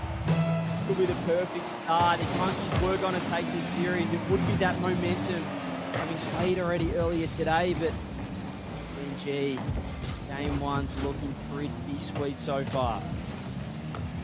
And now it's on Monkeys to chase this game. And they can put together some magic. Smokes, though, has handed that ball away. Plenty of time. Chronic to Abjack. Abjack goes for net. Easy enough for Raziers. Raziers has not had any real time on the ball, and he's misread where that pass was going. Yeah, too much power. Jack fires it on. Could have been perhaps a dangerous shot. Chronic's waiting, but Matane's beaten everyone here. Smokes, what can he do? Takes it high. Jack and Chronic both there. That's a handy touch for Raziers to come through. Jack drop down pass again. Matane has to backtrack now. Gen G defending so 1 minute left, and maybe they'll get some reward for that effort. Raziers is up though. Jack is all the way down the back. No boost for him, and maybe Gen G should have been 3-1 up now, but the pass, so much work for Jack to do. He's got to come in from the off angle. Wouldn't impress if he made anything of it. Smokes over to the side, but you can now see Gen G happy to let Monkeys know how this feels. They don't need to go for anything. They won't overextend, but they will look for another one, and now Chronic has to try and play as well. Fake challenge from Raziers. They did not follow up on it correctly. Monkeys are running out of time. Yeah, lots of panic from them as well. 25 seconds now. They have to go. It's now or never game 1. They want to get off to the best possible start. Move along into this upper bracket final of Group B. Chronic goes pushing it forward. Wants to get one more. Smokes passing it across. Matane is still there. Here is Nolly just trying to do everything to ice this game 1. Is everything here. Raziers, he's the man, the playmaker. He's going to go wide. And ball will eventually hit the ground. Gen G, what a start. We thought that perhaps they'd come in cold. But, gee, they responded well. And, I mean, Monkeys look good still. They do look good, but that defense was getting a little bit panicky, Shogun. Yeah, it really was. And you can see the difference in pace that there was between Gen G and NIP, because the better teams make other teams look like they are playing worse. And, you know, you compare that Monkeys to the team that was taking on NIP, Monkeys had time to cook. There was no such thing in this one. They had to play it quickly. You saw how panicked they look on occasion. And we do have the call through. It is going to be a 2s game. And interestingly, we're going to get Matane and Smokes on the 2s. I believe we had Raziers and Smokes on the 2s. I thought Raziers was going to be every game. On the first series. So they're going to keep Raziers on ice, which is interesting. Perhaps he's overused his, you know, he doesn't want to use too much of the magic throughout every game. But we're going to get Matane and Smokes on the other side of things. Important to note, it's going to be Chronic and Abjack, as we expected. And a perfect chance for Gen G, I'd say, to go 2-0 up and bring it back to the 3s. We might not even see Raziers play a single 1v1 today. Yeah, I mean, that's kind of a surprise. I mean, Clearly, something happened in that last game that they are not happy about. Clearly, Raziz doesn't feel like he's necessarily playing as the hot hand that he was in the opening game. So here we go, twos. And the entire time that we've been here today, CJ, nobody has opted into the ones. It's been sort of just like the leftover game mode. Which is almost, it feels like Gamers8 was made for the ones to give a platform. Obviously the crew battles format, but the ones brings those hype matches, so much money on the line that we don't often see in that format, but everyone still loves the twos. This is the most played ranked game mode for a reason amongst the pros, and perhaps the most comfortable for most of the pros as well. Oh, this is one that you would feel Gen G should be the stronger of the two teams in. But now we've got smokes off the backboard. The reason why everyone likes to play twos in EU, because it is a difficult battleground to go around. Now Chronic chasing up. Apparently Jack time to set up, and Raziz actually is on the field. It's actually taken me a long time to realise. I just realised it myself. Yeah, we did perhaps get fed a little bit of a little bit of a lie on the internet. You know, I've never seen it happen before. We may have baited. We didn't chat troll there, you, so chat. We all got trolled. Perhaps Gen G got trolled as well. Perhaps it was a bit of a mind game. They send one in and then last second they swap it out for someone else. No, Raziz is going to be in, and that was a great handing off as well when we did notice that he was on the pitch. It's always helpful to just cut that rotation and help your teammate out who's getting bumped, but that's a big backflip from Smokes. Jack is going to put that one away every day of the week. You can't afford those misplays in defense. Yep, Smokes could not respond, and after apparently Jack sort of, rubbed his eyes a little bit, blinked a few times, saw that Raziz actually was on the field, was ready to now take the lead. Yeah, perhaps Smokes was just as surprised as us that Raziz was the one playing, and would have been the reason for the backflip there, but we'll have to find out later on. Here's Raziz. He gets a flip reset. Jack hands on the backboard. That's great control. Smokes has to back up. He has to respect the extra touch, and Jack is going to control this one. Hand off to Chronic. Beats around one. Raziz there, so patient. Can the redirect come through? Oh, Jack's in massive trouble. Didn't need the touch. Just needed the presence. That's my favorite play from Smokes. I love this. The flying nothing. Just make them respect you. And that's exactly what they did on the goal line. That is 1-1. Monkey's back in it. Sometimes the best play is nothing at all, and it absolutely bamboozled Jack there. He was sure something was going to come through. What can he do now? He's got boost. He's up high. Flip reset through. Raziz again. Just, they play this strategy, you'll notice time and time again here, of the player in net playing so passive and just allowing that other person to rotate through. Most of the time it is Raziz to cut rotation and help out that defense. Well, Raziz has got the ball. He's got time. He's got... He's going to go the whole way and spared the early challenge. Just put that ball away from him. Something that has been very different between these two teams. Gen G play very early with the first man challenge. Monkeys prefer to fake it. They don't, again, want to leave the ground.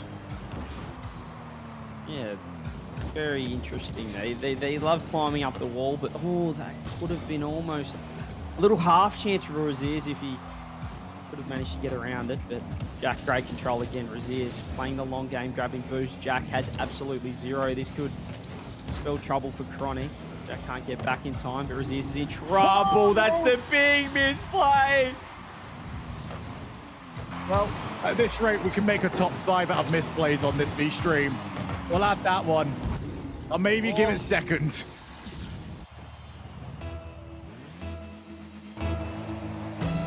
Raziz makes his first massive mistake, really, we've seen. We did see it actually in the twos against NIP as well, but let's not forget for the Monkeys enjoyers. Let's not forget, Shogun, that they were 3-0 down in the twos against NIP, and they made that comeback. So they're only a goal down here, a minute 30 on the clock. More than doable for the Monkeys. Apparently Jack is adamant about getting this air dribble flip reset play. That is the 4th time he's tried it, and the 4th time he's been met the moment he gets the reset. I don't know if it's like time to try something else. Oh, dearie me. He's kind of set up the opponents. Yeah, when you say try something else, probably not passing it off the sidewall. The touch was too heavy. Chronic wanted to get in, but he was just trying to let Jack do his thing. The touch wasn't great. Smokes with a fantastic shot. Just like I said, Monkeys, even when they're down, they're never out. Tied ball game again. Can they level up the series? Apparently Jack, again, with the ball, has not really found too much success with the individual plays. Now Chronic is all by himself. He's pre-jumped, and he's just got no shot. Smokes just catches it with the flip reset, if you don't mind. Raziers passes it downfield. Look at the first touch. Insta reset behind Chronic. Monkeys going from 1 goal down to 3-2 up in a matter of seconds. Jack has got to change what he's doing on offense. He's just giving the ball away. It's not working. I'd like to see just some pace from him. Just trying to outplay every single time has not worked against Monkeys. Far down defensively. Now Raziers. It's a challenge. Smokes plays to his own back corner, which would be a little bit safer. Chronic up next. And Monkeys find another one. It's almost in. Instead, turned away. 30 seconds for Genji to work with, and that's too far away from Jack. Almost passed it straight to him, but Smoke's got just enough power on it. This is where you just back Monkeys in every day of the week. It seems like they're so good at icing the game as the ball nearly pinches in. Smokes now with boost. 18 seconds on the clock. They're just going to do everything they can, or perhaps get the musty reset. Smokes says, we'll take the twos. We'll bring it to 1-1 in the series. It's fantastic, and Chronic expected the challenge to land, wanted to be there quickly, and it's not happening. Nothing is going right for Genji. Oh, hello, Raziers. Oh, no. Well, hang on a minute, ladies and gentlemen. 10 seconds left. Genji have really thrown this game away, but they have a chance still to bring it back, force that OT. Can we see a kickoff strat? What do we have in the locker? The single diagonal. Chronic opts for the kill. Jack's right there. It's Raziers. Jack 1-on-1. Raziers into the challenge. Chronic might just be able to fire it, but he's put it wide. It's going to be Monkeys walking away with twos, and we're heading back to the threes. Well, we're not exactly the stream for convincing victories right now, but it is a victory nonetheless. Monkeys tie the series back up at 1 apiece. And we've got our threes game up next. Nolly ready to lock back in. Metane ready to lock back in. And now we're getting to the point where Genji might need to sweep out the freeze game, because that ones match is going to be very spicy. And Jack sitting there, just, he doesn't look on the pitch. Now, this is just this car body language. It doesn't look mechanically on right now, Jack. Chronic as well hasn't really come online, so that ones game is going to be so interesting. We're guaranteed a 1v1 as well, as you said. So Raziers, on the other hand, is looking so warm. He's looking hot right now. He's ready to go. He's warmed up. Genji coming off that threes. I was almost maybe falsely convinced that they were on form, but that twos game led me to believe otherwise. I mean, again, even despite that twos game, they should be quite distant favorites here in the freeze matchup. But yeah, it's coming in. You know, this is not necessarily the same way as you would see, you know, your regular RLCS game. This is the equivalent every single time we play a freeze game of finding a team in ranked. You're going in, you don't really have the reads on them anymore, and you might just get caught out by them. And we talk about, you know, Jack and Nolly as well moving across and how they caught out the North American region, but it just feels like Monkeys should be used to those two plays. At least they were used to how they were playing twos. It didn't seem too effective there. Obviously, Chronic trying to bring a bit of that North American rank style, but I'm not sure how much we love that. Booms the pass across, and apparently Jack sees the ball just sail by him. Nolly looking for Jack again, and again he's a little bit far off, but he's caused some chaos, and Metane equal to the shot. Feels like I want to see one moment where it just clicks for Jack, because he's there and he's involved in the play. Yeah, I feel like he's a little bit of he's a step behind at the moment. I'm just watching his where he should be. It feels like he's just not quite bringing up the pace. But as you said, it only takes one goal for Jack to come online. It takes one play, one moment. Matane does beat him to the ball, throws himself at it. Nolly with a big clear. Jack's right there. Great pass back. Over to Nolly, who's trying to find that infield, but just gets no power on it. Raziers is downfield, redirect. Matane's waiting in the wings as well, forces himself up, gets the bump on Jack. Chronic as well. Monkeys seemingly winning most of these battles, but they have handed it off to Jack. Must be so annoying. Monkeys, when they decide to defend, and they decide to get the whole house back, it's just almost impossible. You can see Gen.G are trying so many different things. They're trying to get the lock picks out, but the lock is just too strong. The only way you can open Monkeys up at the moment is by engaging them in this sort of play, bait them forward, get them to think offense is available, and then try and take it whilst the field is more open. Yeah, like just right here, but it's a great challenge from Matane again. Great beat out. Smokes has to control this one, takes it to the corner, grabs the 100. Man in the air, drop down, almost drops in. Matane's there, another shot on net. Matane in so much trouble, but all of Monkeys there to eventually help out. That's a great pass over to Jack. This is a double. This could bring him online. Drop down. Matane again. They are so deep in there. Monkeys so frustrating to fight against. I mean, I just want to check at this point because it feels like those cars are twice the size of a regulation. They just cover everything. The whole net is always completely shut off. And now Monkeys, they might frustrate Gen.G into a mistake. They almost got them there. Now across the face of goal, you'd be, very brave to catch any member of Monkeys that close to the opponent's goal line to take the shot.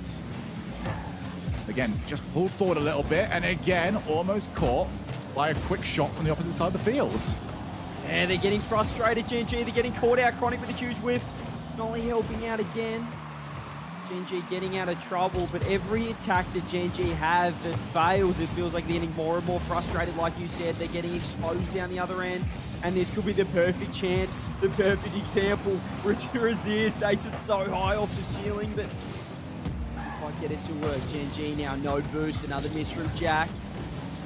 Fails on the side wall, Gen.G in pieces right now. Nolly, the bumps are coming through. Matane turns around and says, oh my goodness, I've got a one-on-one. Chronic opts for the instant challenge. Both sides not playing perfect Rocket League, but I think this suits the Monkeys. Well, they got the shot. Here comes Smokes. Puts the shot low, and Nolly. But he made that one look perfectly comfortable, didn't he? Chronic already up. He's already got his teammate demoed, which means that the shot has to be taken away. Raziers was climbing his way through. It's Monkey's turn now. And I'd almost argue this might be a good thing for Gen.G because now they can try and break away like this. They've got to get it before Monkey's set back up. Yeah, Gen.G playing a little bit of leapfrog Rocket League at the moment. A lot of double jumps on the goal line. However, they're still looking awkward. Here's Jack. Ceiling. One more open net demo to finish it off as well. Gen.G get the reward for effort. So much offense. Finally get a way through. And it was as Monkeys tried to get rid of the ball. Found them. What a demo. And finally, Gen.G have broken through the wall that was set up. 45 seconds here to try and control it. And yeah, this is where you're going to get your opportunities now because Monkeys cannot sit back. That skim was disgusting from Jack. Chronic buys it downfield, and he finds the very edge of his hitbox, bottom left corner. Monkeys get exposed for the over-aggression. There wasn't much time left. They had to force an equalizer, but they get punished for doing that. Ollie off the wall. Still enough time here for Monkeys, but this kind of play is so slow and it's excruciating. Just trying to get the ball on the opposite side of the field just for Chronic to get a touch. Now Matane met on the challenge, and Monkeys, they do leave themselves open to getting caught when they are a goal down, but now it's off the post. What is 13 seconds for Monkeys to get one more. They found an angle. Jack so awkward, just double jumped him. Almost passing it back to Monkeys to set up another offense. Raziers finishes it off the post. 13-second shotgun, here we go. 13 seconds before we find out who might have the advantage in the 1v1. Chronic buys some time. What a read actually from Smokes. Kept the ball in a playable position. Now Mitane, he's got to try and find a teammate. That first touch let him down, and that will drop down. Genji have got 2 match points. And we go to the 1v1 where we have no idea who's going to do it for Genji. Obviously, Abjack is the candidate would be most likely, but Chronic's been on form. Raziz is just been waiting. I feel like he's a caged lion in the 1v1 format. Has a chance to bring his team to a game 5. I just looked over. Vitality lost to Oxygen. Sorry? Yeah, that's a sentence that... I'm just looking over again. Yeah, Vitality did lose to Oxygen. You know what? The age is Zen. It's a bygone era. We need to stop living in the past, really. And we need to look forward to this 1v1. And it is going to be... Let me have a look. Ski. It is going to be Chronic versus Raziers. So Oxygen. You good there, CJ? Oxygen. Yes. Oxygen beat Vitality. Yes. Okay, anyway, the forgotten European team. The one that... I don't care. Who cares about Vitality anymore? They're a forgotten team. No, whatever. Oxygen, best team in the world. And, well, Chronic's looking like one of the best 1v1 players in the world, but he's got to come up against Raziers, who, as I said, he has played more 1v1 show matches. I said he's basically paying rent on Johnny Boy's stream at this point.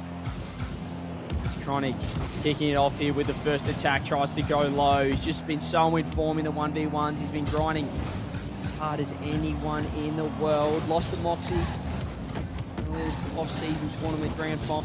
But Moxie's just about the best ones player in the world here. Raziers. He said I feel like he's a caged lion, Shogun. It's good to see him finally on the 1v1 pitch. He's been waiting. He didn't get his chance against NIP. I'm sure he wasn't complaining with a 3-0. But he's starting off strong. Reset. Chronic's there. Great defense. Perhaps an open net. Raziers tracking back. Does get back in time. And just fires it down the other end.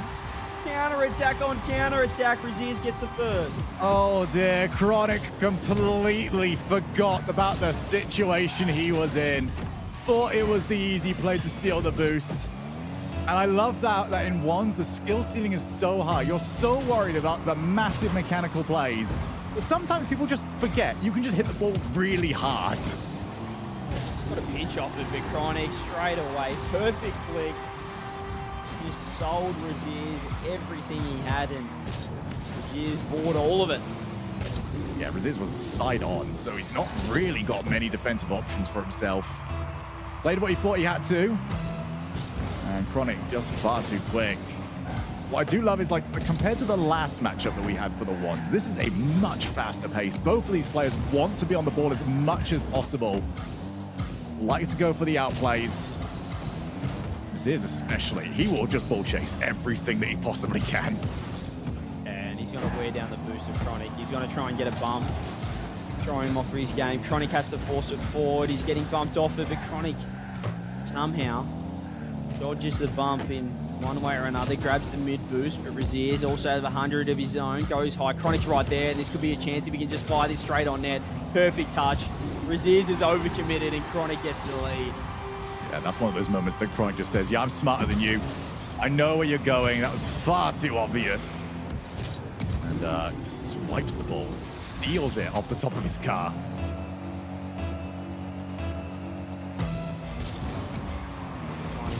All-important lead early, and he's looking to continue this 1v1 that we've seen in, as I said, of late.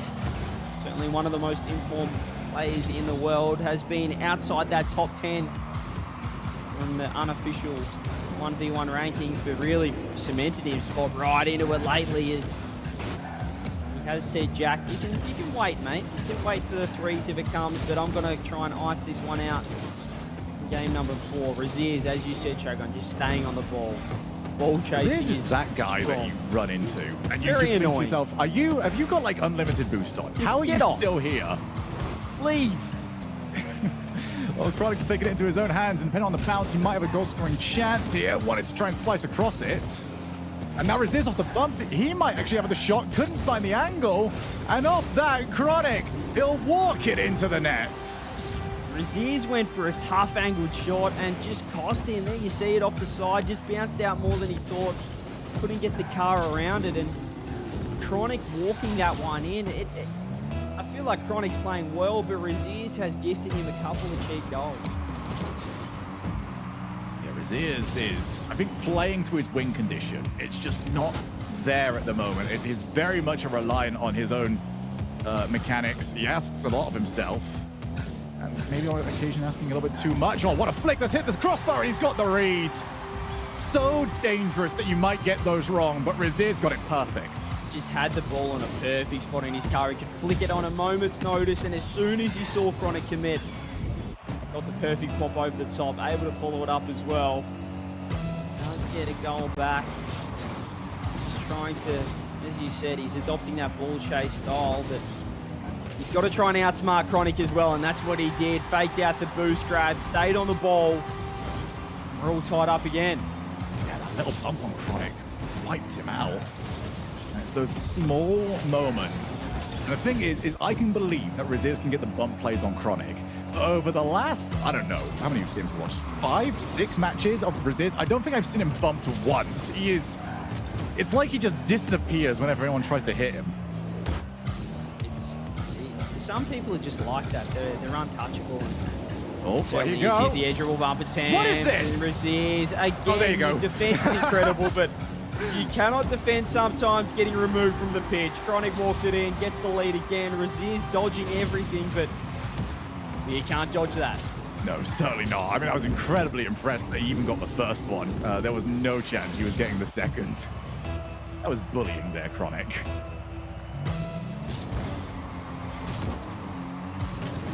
Big kickoff from Raziz can play this now. Gonna go for the outplay. Wants the challenge maybe? Yeah, just far too heavy on each of the touches. Now Chronic trying to just blast away. Again, Raziz bumped. It seems like the moment I've mentioned this now, I've maybe taken away that little bit extra from him. So close there, Raziz again. Getting caught out for being a little bit too aggressive off the spawn, but gets away with it, flicks it over the top. Chronic's not biting for the moment. There it is. Backflip challenge. Here's Chronic now. Tries to go the low 50. Just sends it straight into his own net. Raziz ties it up once again. Just does not go away. And again, Chronic just played it too heavily. He had a good idea. You're on the wall. Your recovery will always usually be good. But the touch was so heavy that it opened the angle back up. Oh, the leg kickoff. The worst 50 possible. And yes. Great idea, worst execution. Both players making mistakes, and similar to the first 1v1 we saw today with Monkey Moon taking on Venom. And almost a shot. Perfect save from Raziz. Had to really throw everything out to get every inch of that hitbox as Chronic with 100, Raziz has to back off. He can only grab pads. Chronic tries to go fast. Raziz is there. Perhaps not the right shot from Chronic. Now they're playing for that mid boost. Raziz gets it and avoids being demoed. Chronic has to avoid the demo now. He's got tripped up. Just trying to get in each other's way as much as they can. Chronic crushes through the challenge. Again, avoids the bump. But little things. And most of it seems to not be who can play the ball, it's who can hit the other one. And Chronic's kind of, just been handed away here. Raziz is done, he's leaving. That's pretty smart from Chronic though. Fakes it out so he can grab the 100 and gets the solo off the roof. Does he go the fake? Does he go, oh, he's faked everything. Raziz is in shambles. Is that going to be the winning goal, the series winning goal for Gen G? In a tournament like this, with so much on the line, Chronic just embarrassed Raziz. Absolutely disgusting gameplay with the biggest prize pool in Rocket League. Here we go, Raziz. He's going to have one last crack to keep Monkeys in the upper bracket. He's got the flip. He goes to shot, but Chronic meets him. It's just wicked. Moving on in the upper bracket. Sends Monkeys down. Chronic stepping up for Gen G.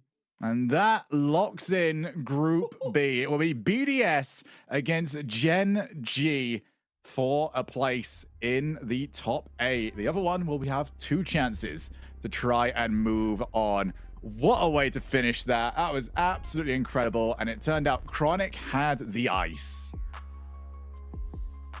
He did. That was a massive save. Raziz had the flip off the ceiling. He had everything going for him. He fired it high, but Chronic was just ready. He could have got faked out. I would have loved to see Raziz fake him back, but there was just not enough time on the clock there. It was the last second. But Chronic, that winning goal, Shogun. I mean, we saw some shambolic 1v1s coming out of Monkey Moon and Venom. But on the other things, to do that, Chronic, that is the highest level. I love that. As you said, with all the pressure on him, stepping up and throwing a disgusting double fake, just putting it behind Raziz is certainly shows he's got that land ice. Well, let's have a look at some of the highlights from that series. As previously mentioned, Gen G moving on. They will take on BDS in the next round. But they had to fight for it. Monkeys will be a dangerous squad in that lower bracket. Oh, yeah. I mean, Gen G, really one of the favorites, perhaps the best team coming out of North America, at least in that 1v1 with format. Chronic so informed. Feels like he's going to nearly win every 1v1 he touches. Obviously, Abjack as well, just in case Chronic isn't feeling it. But as you said, Monkey's so impressive. They're looking good in the 3s. They're looking good in the 2s. And in the 1s, I mean, you know, Raziz losing, you know, in the 1-goal game against Chronic it's nothing to really get too upset about. Yeah, that's going to be... let's go for a day early prediction, shall we? Because there's a little mini tournament that happens for us to then see who plays the loser between BDS and Gen G. So, who wins the mini tournament? Elevate, Monkeys, NIP, or Twisted Minds?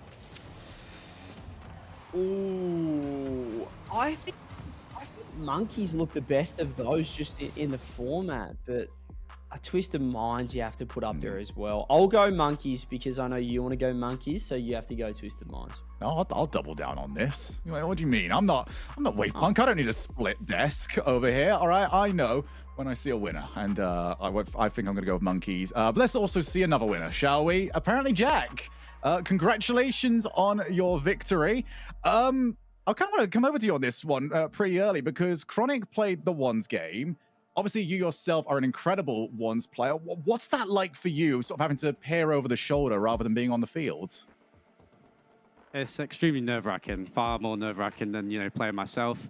Because obviously, being a high-level ones player, I have my own opinion on what should be happening, what he should be doing in games. So, you know, when I see a play and it doesn't quite unfold how I want it to unfold, I'm like, but, you know, you have to remind yourself you're not the one playing. You have to take a step back and let Chronic, who also is an incredible ones player, take over. This tournament, Jack, seems pretty tailor-made for your team. I mean, a lot of players have a really good ones player, or sometimes they have a couple, but let alone you two who, you know, are in the top 10 of the 1v1 scene. Do you feel like, you know, I guess, what are your expectations? Where you see yourself? What would you be happy with in this tournament in terms of placement? Obviously, you know, every player is striving for first place, and I hope it doesn't come across that I'm not wanting to win when I don't say first. But I'd be happy with, you know, a top 4, top 2. I think anything below there, you know, we've kind of perhaps not done as well as we could have. Like I said, you know, everyone wants to, you know, win, and I do believe we have the capability to win. But realistically, a top 4 we'd be happy with. And for you guys, what is sort of the strategy moving forward in the ones? Is this going to be now Chronic locked in for the tournament as the hot hand, or is this going to be something that changes depending on matchup? It's definitely not locked in. You know, we have the advantage of having 2, you know, top-level ones players, like you said, but we also have the advantage of those 2 players, myself and Chronic, being extremely different in terms of playstyle and how we, you know, go towards the game. So it's not locked, but I have faith in Chronic. I have, you know, faith in that he can, you know, carry on getting these wins. But if he isn't feeling confident, or if I'm feeling extra confident, we always cater to the team's needs, and we'll always do whatever is best for us to have the best chances to win. Jack, you probably have already caught wind, but Oxygen beating Vitality, Jorius beating Zen in a 1v1. Can you just provide some comments on that? I had no idea. They won 3-2. What was the series Oxygen 3-2. 3-2. Oxygen 3-2. Jorius won the 1v1. I can pull it up for you. So we've got Vitality won the 3s. Oxygen then won the 2s. Oh, sorry. Jorius won the 1s. 5-4 against Zen. And then they won the 3s against Vitality 2-0. And then Vitality won the 2s 6-2, and then Oxygen won the 3s in game 5. Fair enough. I mean, Yoris is a player that has he has incredible potential, and if he plays like he can, then he's the best in the world in ones. Zen's absolutely insane, so I wasn't going to expect that. But yeah, fair play to Oxygen. I love that team. They're good friends of mine, and I'm happy for my former teammate to get that win. Hopefully they can go far. And one final question for you regarding your matchup tomorrow against BDS. Now, let's say you guys take game number 1 in the 3s. What do you expect BDS to send? A 1s match or a 2s match? That's an interesting question. It all depends on the day. Rocket League's a game where it all depends on the day. I think if Monkey's feeling good in 1s, he can be exceptional. Judging from the 1v1 I saw earlier versus Venom, that was a nervous one, but I'm sure that was just it was a fun time. So it was. I was that woke me up. It was quite cool to watch. But I think that Monkey's incredible at 1s, so we'll see what they do. I think they're going to be tough in every game mode. All right, well, thank you very much, and enjoy the rest of your day. Thank you, guys. Take care. Right, so apparently Jack happy to let Chronic do the work in that series, but maybe we'll see some more of him. I think after what we saw, as you mentioned, from the Monkey Moon Venom 1v1, I also wouldn't be exactly like frothing to get straight into the 1s games. No, look, I love Jack. Jack, just when he gets on it, you talk to Jay normally, you're just hanging out with him. But as soon as he gets in front of that camera, he is just a PR merchant. He is so professional. Absolutely love it. But it was great to see he was as surprised as we were as well, Shogun, about that Oxygen Vitality win. So Oxygen beating Vitality, should I say, Joris beating Zen. So a lot of upsets, and I'm sure there's many more to come, Shogun, because we have plenty more series in store. Yeah, we absolutely do. And when we come back, we'll get into our next group.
I would love to see like Sasuke in Naruto. I think the best actor to represent me would be Paul Walker. Si, moi j'en ai, ouais. Andrew Garfield. Brad Pitt. I wouldn't. It's probably The Rock. He wants to win.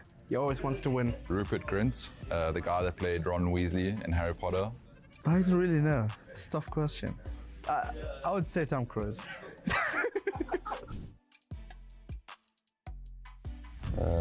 Me, probably. Yeah, definitely me. Yeah. The best well-dressing guy on my team is probably my coach. If I can't count myself, of course. Archie. None of my teammates are really good at dressing, but if I have to say someone, it's Methane. I don't think my teammates dress particularly well. They dress like more sort of like for, you know, like pop culture these days. Probably K-Core. K-Core looks super nice. I think Vitality. I don't know, the design is just so unique. The best jersey is probably Vitality. Liquid's gonna kill me for that. Best shirt, I think BDS. My favorite team jersey design is probably from Carmen Corp. Fury have a really cool jersey. I really like this jersey that we have here. We had a black one, we had a white one, but I think this is my favorite.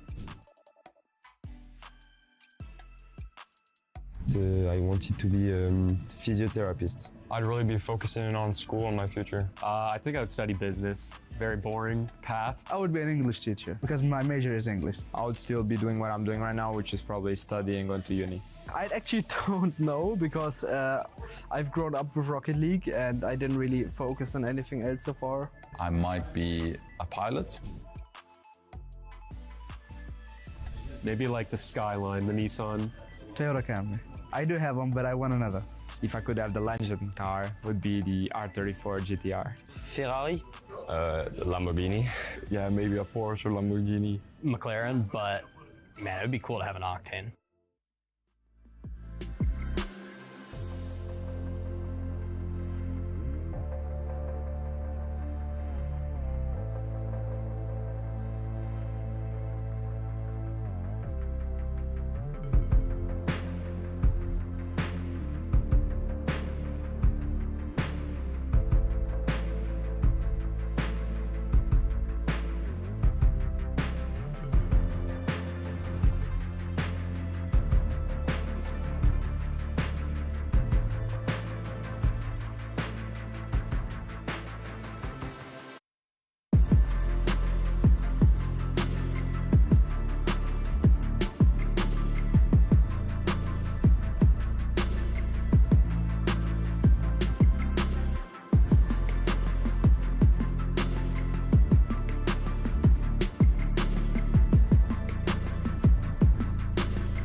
everyone, welcome back to Gamers8. I can't believe we're here, teams. Sort of here, but they're in spirit. This has been an exciting day of matches so far. Yeah, been a wild run already, of course. You know, Twisted Minds, BDS, Gen G, all finding success. Ninjas in Pajamas, a little bit to look forward to in a lower bracket later on. But a crazy day one so far, and the back half coming up now. We're in the last group, but not the worst group. Group D, I think, has to be one of the most contested ones. We got version 1, Team Secret versus Koi in the semifinals awaits Team Liquid and Rule 1. And I think a lot of people were worried about, you know, a Team Liquid, they were going to get out of this. But the stars of this group, I think, have to be version 1. Yep, quick favorite for everyone at home, obviously. You may be familiar with some if you haven't seen them a lot during RLCS. You may remember them from a previous Gamers8, but there's some good players over there on Tho, Mike Boy, and of course their new roster pickup, Hibs, as Oli obviously found a transfer. But version 1 here, probably the favorites, but you never know what you're going to get with version 1, so this should be interesting to see. I know, like, team from EU, you gotta say, okay, they got that EU buff, right? Everyone talks about how strong that region is. Roster came together at the start of this year. Hibs had just joined, like, when they were doing the qualifier for this, and hey, they had a surprising run. I think they ended 4th and then got themselves here. Version 1 won their side of qualifying to Gamers8, and they have what we think is the roster, the perfect one for crew battles. Ooh, we're gonna have a pause. Nobody's moving on the sus side. Version 1 probably just gonna punt the ball around a little bit here. Okay, there we go. I was wondering. I was like, hang on. Let it just score on us, bro. We were waving the white flag at game 1. They were about to. They were trying, and then they just noticed that nobody was moving, and they're like, okay, never mind. We'll just bat the ball around until this gets paused. So let that issue get sorted out. But yeah, version 1, of course, when you think about the format of crew battles, a lot of good things to look forward to, of course. You know, you have a very solid ones player and Daniel, of course, and the 2v2 side also going to be good. I think whatever team comp, if they choose not to go for the most likely one lemon, I think version 1 stands a pretty good chance throughout the crew battles format. Yeah, and when we saw version 1 in their Gamers8 qualifier, they opted for 2s every single time, went undefeated. The Beast Mode Daniel duo is what everyone is talking about. This is going to be the strongest crew battles roster we think of this group. And when it comes to the version 1 versus sub match, everyone is predicting this sweep, right? But when you see teams like Vitality even drop some matches and some teams aren't favored in these crew battles, you wonder, is in the very first match, right out the gates, is version 1 gonna be that strong? Yeah, things get crazy real quick. Jorius was able to keep that 1v1 tight and ended up winning as we do get into the series proper. Version 1 picking up right where they left off before the pause, still on the attack early on here versus Looks already a strong offense, but you know, when the opponent isn't moving, I guess it doesn't count, but got everything reset. You see the offense brewing for version 1. Good contest though from Suh. They don't have a lot of space here on the field, and the clears are soft, they're high, they're catchable by someone like Daniel, who waits for the defense to step up as version 1 try to find the cracks in the armor. Hibs, I think, the big player to watch for me, of course. Obviously, you want to see how the new roster move works out for a team when they have to find a new player. Hibs has definitely performed adequately in the past before on some teams. He's got a little bit of that solid put-away potential behind him if he's getting put into that scenario. And of course, over on that version 1 side of things, you'd finally like to see Daniel kind of realize that potential of that magician-type can opener that everybody wanted him to be. Good saves from Suh so far. We're able to get out of their half, and there's the shot from Com, just cutting it deep to the right, and it's just too quick to handle. Oh, and you can see Tho trying to dish that up to Hibs. It just out of reach. Hibs not able to square it up on the nose and find the clear. Bounced right back into the middle. Com right there to pick it off. You like to see him positioned aggressively to play a miss, and he capitalizes on it. You talk about Hibs being like your player to watch. For me, on the side of Suh, has to be, though, longtime competitor, has been to majors, you know, isn't a stranger to lands and high stakes competition like this, you know, EU championship for RLCS Season X. and was and hopefully still is their ones player, used to be that ones player, retired from that, wasn't successful in the ones in the Gamers8 qualifier, but obviously you boot camp for a huge tournament like this when there's $2 million on the line. There's even some teams that prioritize this over Worlds, just how crazy that prize pool was. But you see Calm, he was in the practice range. What a double tap. I like to see Daniel just press that ball forward and force an awkward clear from the defense. And again, Calm ready to capitalize on a softer clear.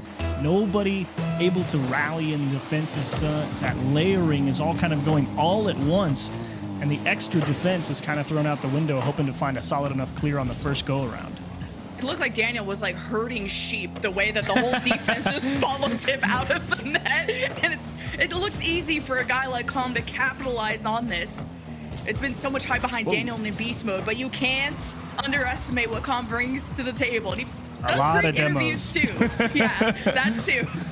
A lot of physicality. Obviously a solid enough striker, at least here at the start of this series, but right now, version 1, they really are kind of just camped out. You're really just seeing if Suh can kind of get the offense rolling here. Plenty of time left in the game, down 2.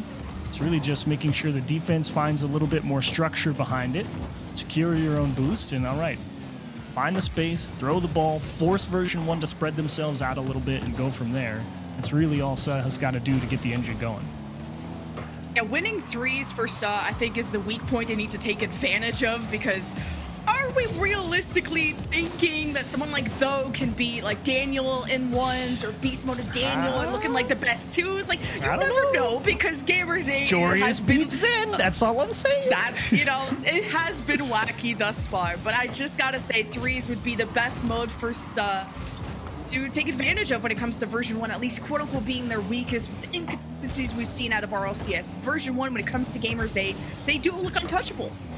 I have to imagine that there's also a little bit of a chip on that version 1 shoulder, right? Not being able to go to the World Championship, and they know that, okay, if we can't make that, we have to make this. So I would wager that they probably wanted to work really, really hard heading into this one to try and make the most of the appearance. So certainly a lot to work for. I guess that is also true for Suh, though, by the same extent, because they didn't get to go to the World Championship either.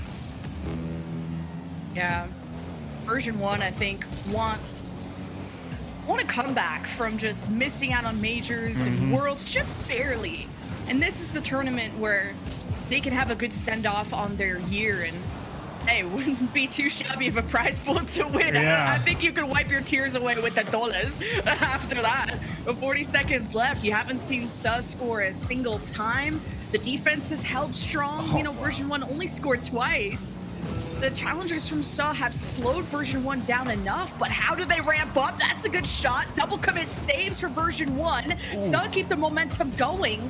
The pressure has to keep up. That's a good catch from Hibbs. But beast mode, it's just not letting Suh get through. Yeah, that was a great try from Hibbs. You like to see that command on display there. Bring the ball under control in a very tough scenario, I will say, to keep that ball under control and try to get the offense rolling. So they managed to stop the bleeding, but in general, that's a relatively commanding Game 1 win from version 1. Really not allowing too much if they could help it, and when they did, they definitely had the pieces in place. So really nice start for version 1, to say the least. But shot spread, 4 + 6 is 10. So 10-4, solidly in favor, version 1. That was definitely a driver's seat game for them.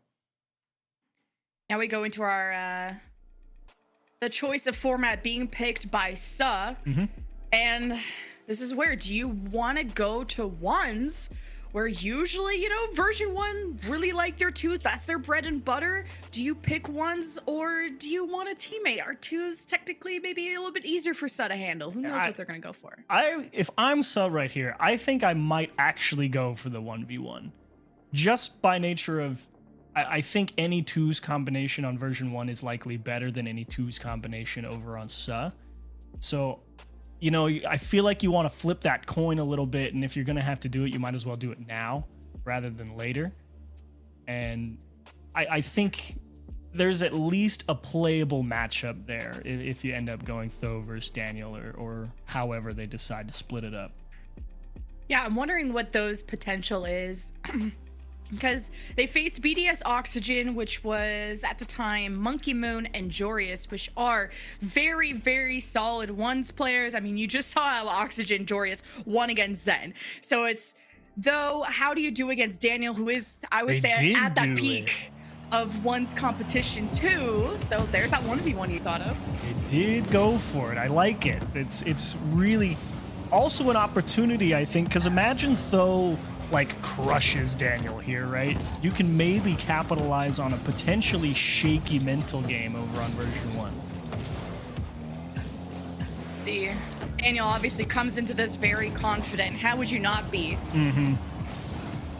So far holding on defensively, as though patrols in the midfield, really respecting that space between him and Daniel, who has to make a quick run back with that almost being flipped above him.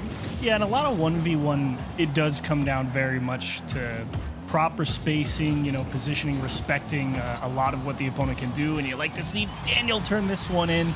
You can see him immediately cut off the ball right here as soon as he hit this on target, because he knew maybe Tho gets a clear out to the corner, then he sees, oh, it's off the bar, and then you can react after that, because Daniel's so focused on the possession of the play rather than seeing if that first shot goes in and trying to jam it through.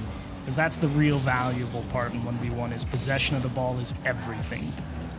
And Tho had a good attempt, tried to prevent the bounce off the back wall, and then just kind of went right back to Daniel either way, and you wanted that stronger clear, at least not back into possession of Daniel. Nice. But wow, what a flick above by Tho. Great recognition from Tho. You can feel Daniel, he starts to go into this corner. He knows Tho doesn't have a lot of boost, so he tries to take that corner, go for a little fake challenge and see what Tho is going to do. But Tho still got the mechs. He says, you can't fake challenge me. You've just given up the net. And you love to see Tho with no boost in an awkward situation on offense find a way to convert off of his opponent's hubris.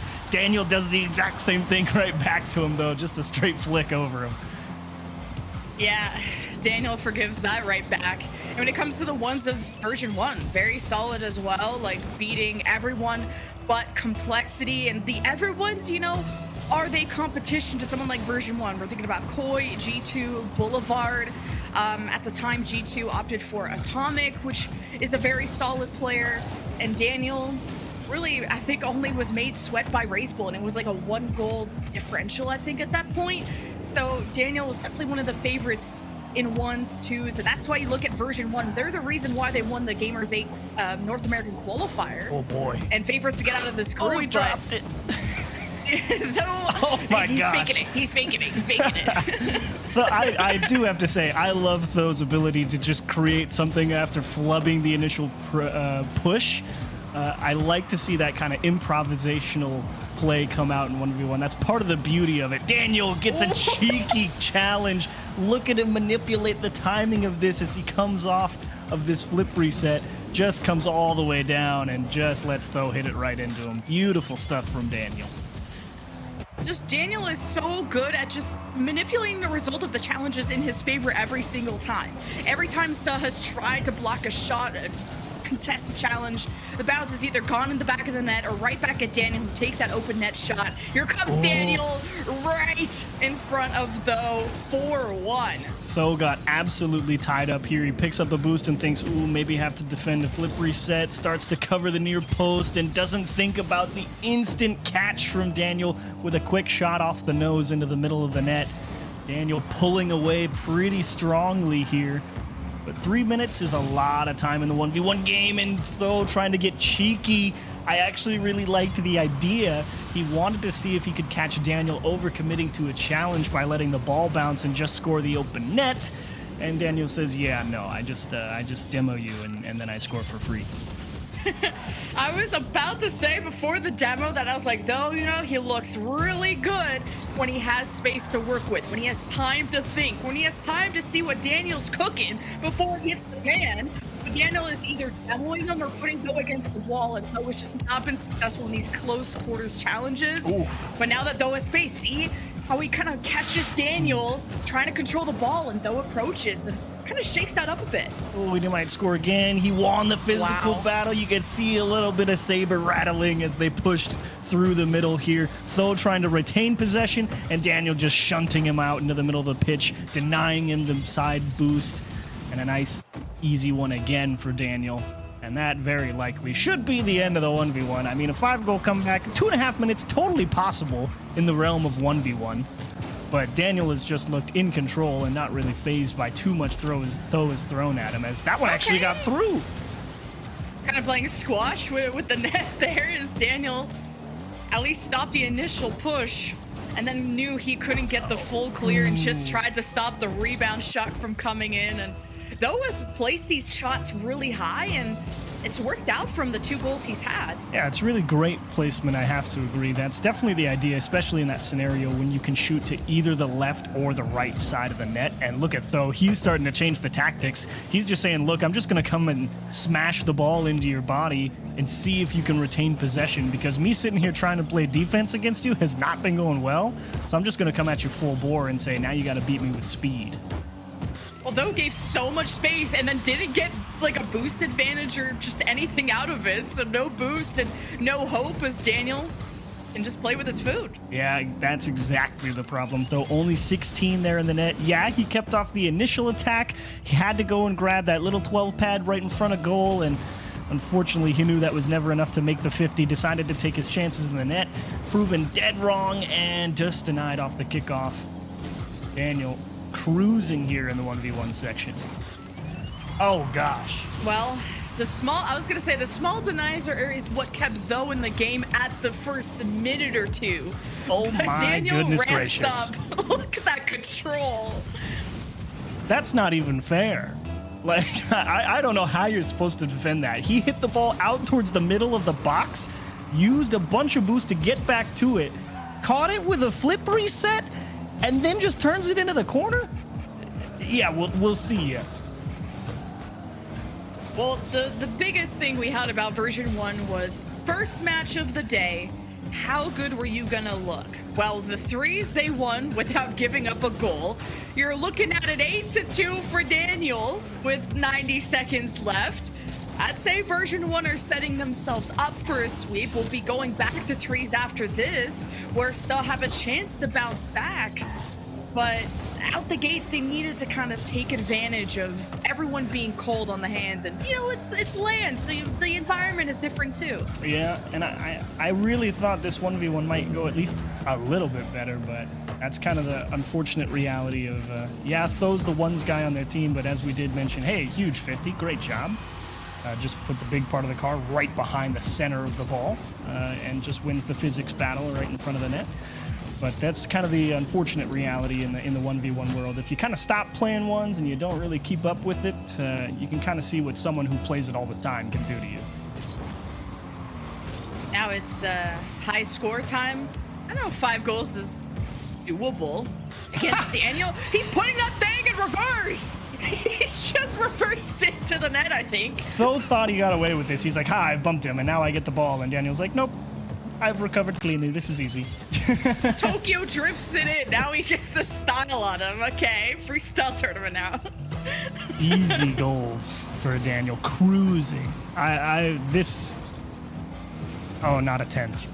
Oh, thank goodness. Ooh, okay. Huge pinch off the post, though. Stay alive. Come on, don't let him score 10 on you, buddy.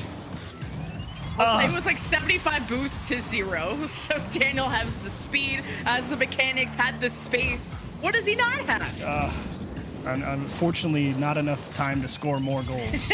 That's the only thing he doesn't have here in this 1v1. This has been a phenomenal show from Daniel. Love to see how he's played it. You can even see Tho trying to say, maybe if I do something different on kickoff, we can make something work. But huge 1v1 show, and maybe the 2v2 would have been the way to go. I don't know. And there's finally some speed from Tho. Gracious. And what the pinch in by Daniel into the upper 90. Just when you thought Tho had some potential, was starting to use some aerials, here's Daniel slamming it in. Just made the car huge again, and kind of showing Tho like, yeah, you 50'd me out in front of my own net. I'm just gonna absolutely dunk one in your face right here at the end of this one. This has been a slaughter. There is no other word for it here in the 1v1. This was, you found out what happens when you think you can hang with Daniel right there if you're Tho. Just The possession of the ball and having advantage on boost the whole time. Though says, GG's, man. You really got me. 11-3. And we'll now just talk to the team about the threes match coming up. But wow, what a scoreline for Daniel. Version 1 are not playing around. Yeah, huge show up for version 1 there in game 2. So yeah, love to see that. That was good. Up 2-0, looking clean, looking solid. Not even really fussed here in between games. They're just like, let's go play another threes game, man. Come on. Yeah. Let's do it. And the smiles, you're not worried about threes at all. I know version 1, you wonder what the RLCS year could have been if they played like this all the time.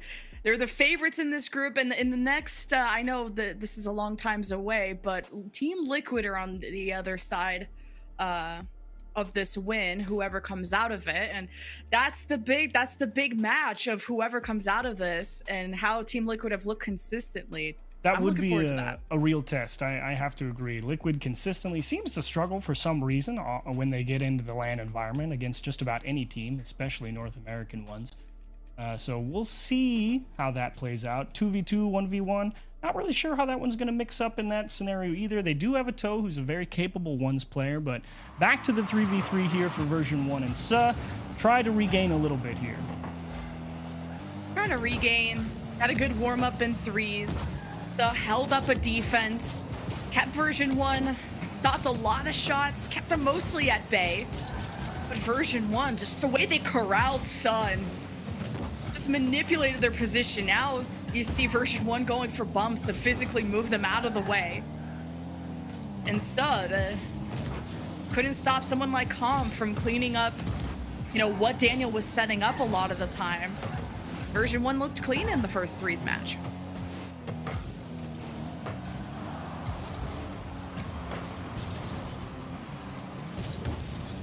For now, first minute goes by with a lot of boost for version 1. To just see as soon as they have a lane to open up, they can just run this through and get past Suh, and Suh have to be ready for the counterattack. But the shots coming in from Suh have been stopped. And what I like about Suh is they have that midfield control to kind of keep that momentum going. That's something I really did appreciate by it. And Hibbs was that third man, but they have good rotations right now. It's not the most threatening shots being produced, but seeing if you can force any mistake out of version 1. There's a couple double commits here and there from version 1, but they still find their way out. Daniel with the setup, Hibbs with the deny. This goes all the way downfield. It's lined up for the nets, and version 1 can't stop it. So will take the first goal, and that's the first one, at least when it comes to threes, in the whole series. Just coming back to version 1, full committing to that, not expecting that to go all the way down, and achieves. I mean, Suh, get on the board. That's crazy from Suh. Great start to game 3. You couldn't ask for anything better than that.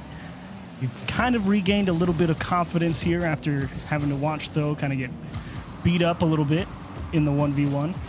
But a good regain to start it off, and now you just want to see that offense continue to thrive.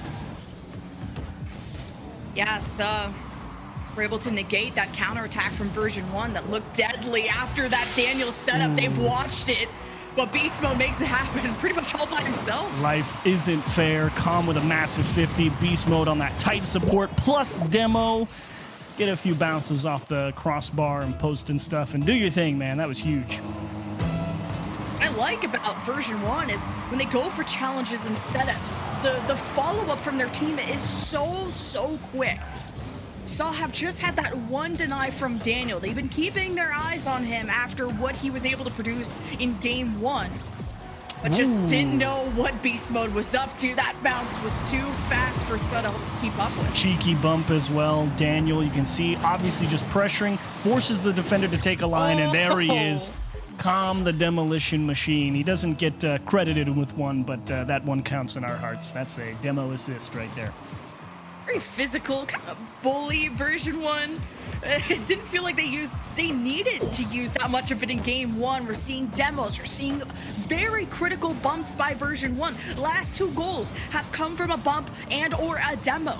Version 1 will physically remove this defense if they have to, but how can Sud tie this up? It's their chance right here. Wow. It's a little too far behind before version 1 catch it. Yes, Sud get a demo, but they need to get this ball back. No idea how Calm was able to keep that one out of the net. Second chance here. Daniel stranded with no boost in the corner. Have to wonder if he thought he had time there. Yeah, you can see him stop and go in the corner a little bit. Come on, is it going to spawn? Is my teammate going to win the ball? And I've given up the goal. The third man back from Suh has been huge for them. The way that they're able to kill, like I've mentioned already, keep that momentum up. Just when you think version 1 are going to clear, they bring it right back. They bait version 1 to feel comfortable to get out of their net. And that's where Suh take these shots. Where version 1 couldn't prevent that cross-field shot from Suh. Now we're tied 2-2 going into the half, and here's the speed of version 1's offense. Much better showing from Suh in game 3. We like to see the offense actually going and getting some tangible results over on the version 1 side of the pitch. Daniel. Hello? Do you score it? No, you don't have the boost. Okay. Had me going there. 90 seconds. Suh can keep themselves alive in the series. The best showing they've had so far. A lot of people predicted this to be a sweep. And I wouldn't doubt that with how good version 1 have looked at the beginning. How Daniel swung for the fences, got a home run. Suh, Breeze being at least their best game mode. Now with the demo, this opens things up. But Suh need maybe to find these passes just to get some quicker plays going to catch version 1 off guard. As Mike at least is able to push this forward. The waits in the midfield, reading what Kama's doing. Suh collapse on it. And a good pop-up just to see if they can navigate this towards the net. But version 1 are just that much quicker. Yeah, it just feels like version 1 kind of ready, willing, and able to react to whatever Suh does. And Suh, it feels like they're just driving at the ball as fast as they can, hitting it, you know, with kind of that first option, even if it's not the best touch in the world, just to try and throw off version 1. And version 1's just not really getting caught off guarded by any of that, really. Yeah.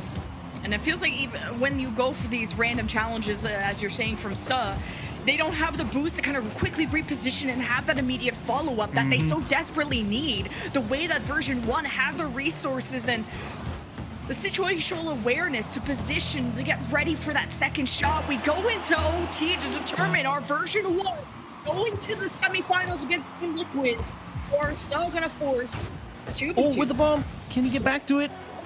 Yes!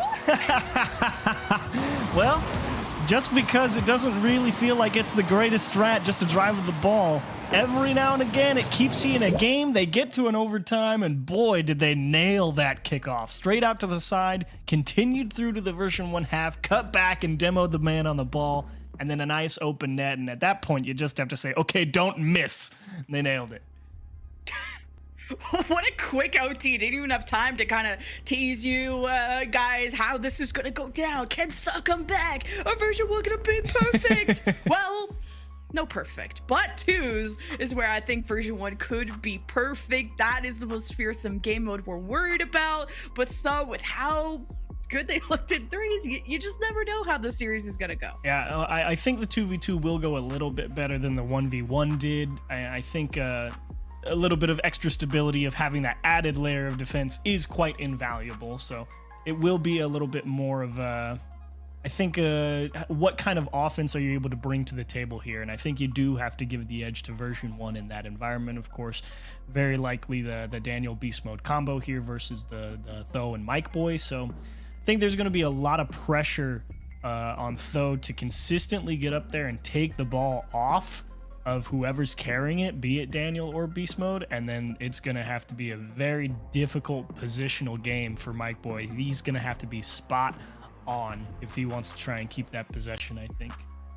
And just an update on the A stream while we wait for our threes match to kick up again. Or sorry, our twos match to kick up again. G2 and Optic are facing off on the main stream. G2 won the threes, but only by 1 goal. And they're heading into 1v1s with Atomic versus AJ. But let's zoom back in on this twos.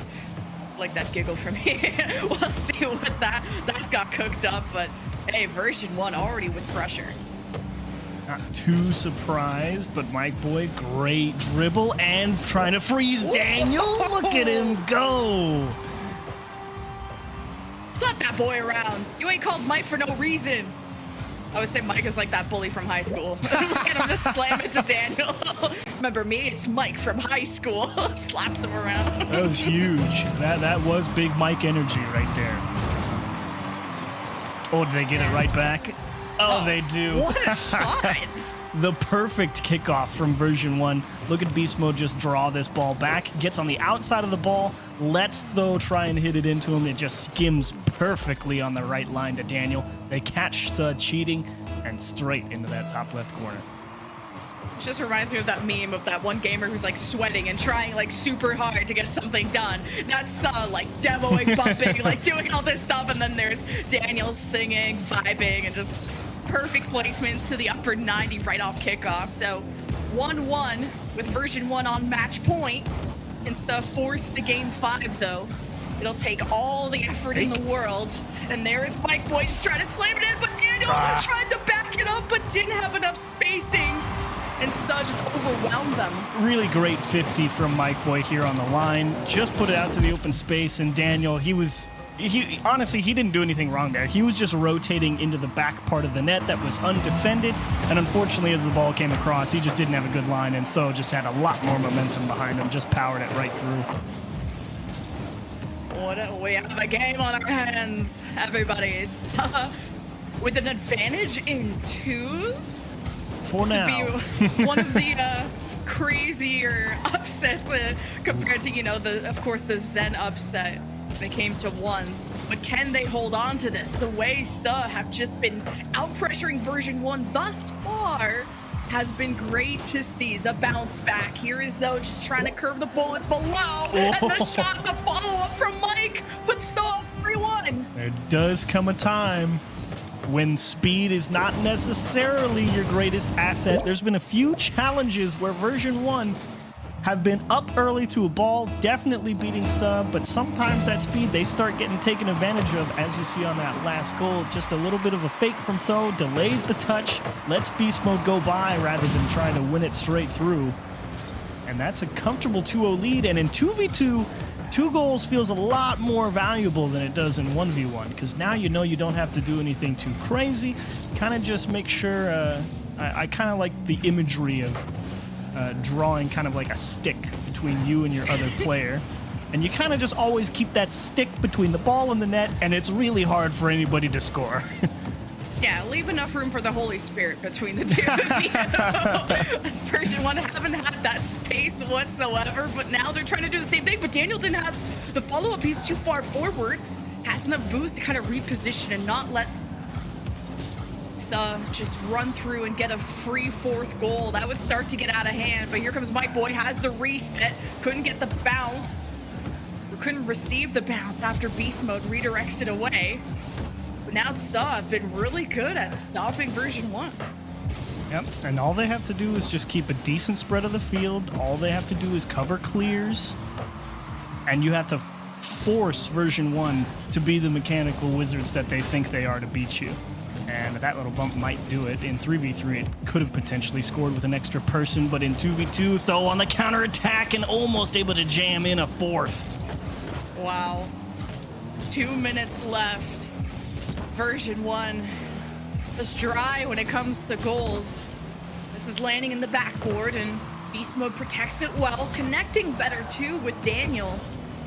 But Suh are good at just directing this away from Daniel's hands to the opposite side of the field. It's version 1. Regain possession. Good flick above that defender that challenges, and Beast Mode misses the touch. But the challenge goes back to version 1. Beast Mode. He's not ready. But the ground's a little too high. He has control, and he's supposed to go and look for the better shot.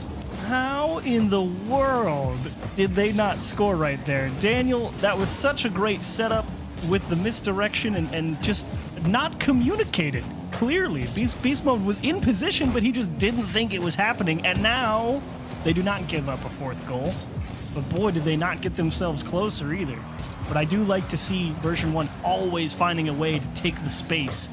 And again, there's that nice deep rotation from Suh, keeping version 1 out of the back of the net.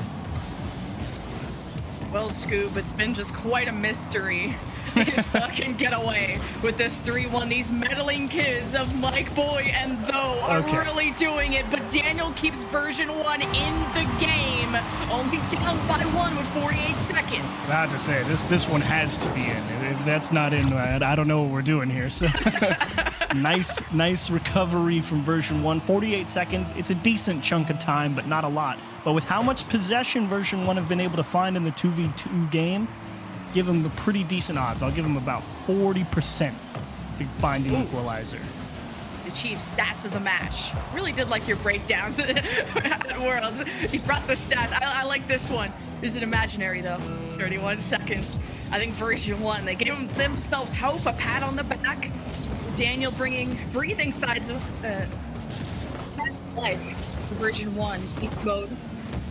At least doesn't go for the challenge, but goes for the ball.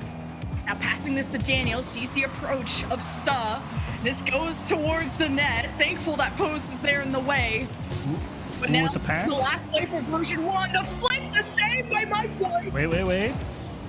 Here's version 1 with the last play. Fake. And they go for the tie, or this is Suh sending this to game 5. Beast Mode, you gotta cover with the bump. Yep. Beast Mode does it at the 0-second mark. Oh, you could feel it. You could see Daniel figuring out his options there on the 2v2. He saw all the coverage in the net and says, then I won't go with the net. And he just hits it off the wall, spikes it up to the ceiling with the defender's car and says, all right, Beast Mode, it's on you. I'm gonna find a demo. V1, find a way. But Suh won the OT last time. It was in 3s. Beast Mode goes for the bump, misses it. So Suh lived to tell the tale. Last OT lasted, what, like 6 seconds? Incredibly cursed. Suh liked to play quick and unpredictable, and that's an open net.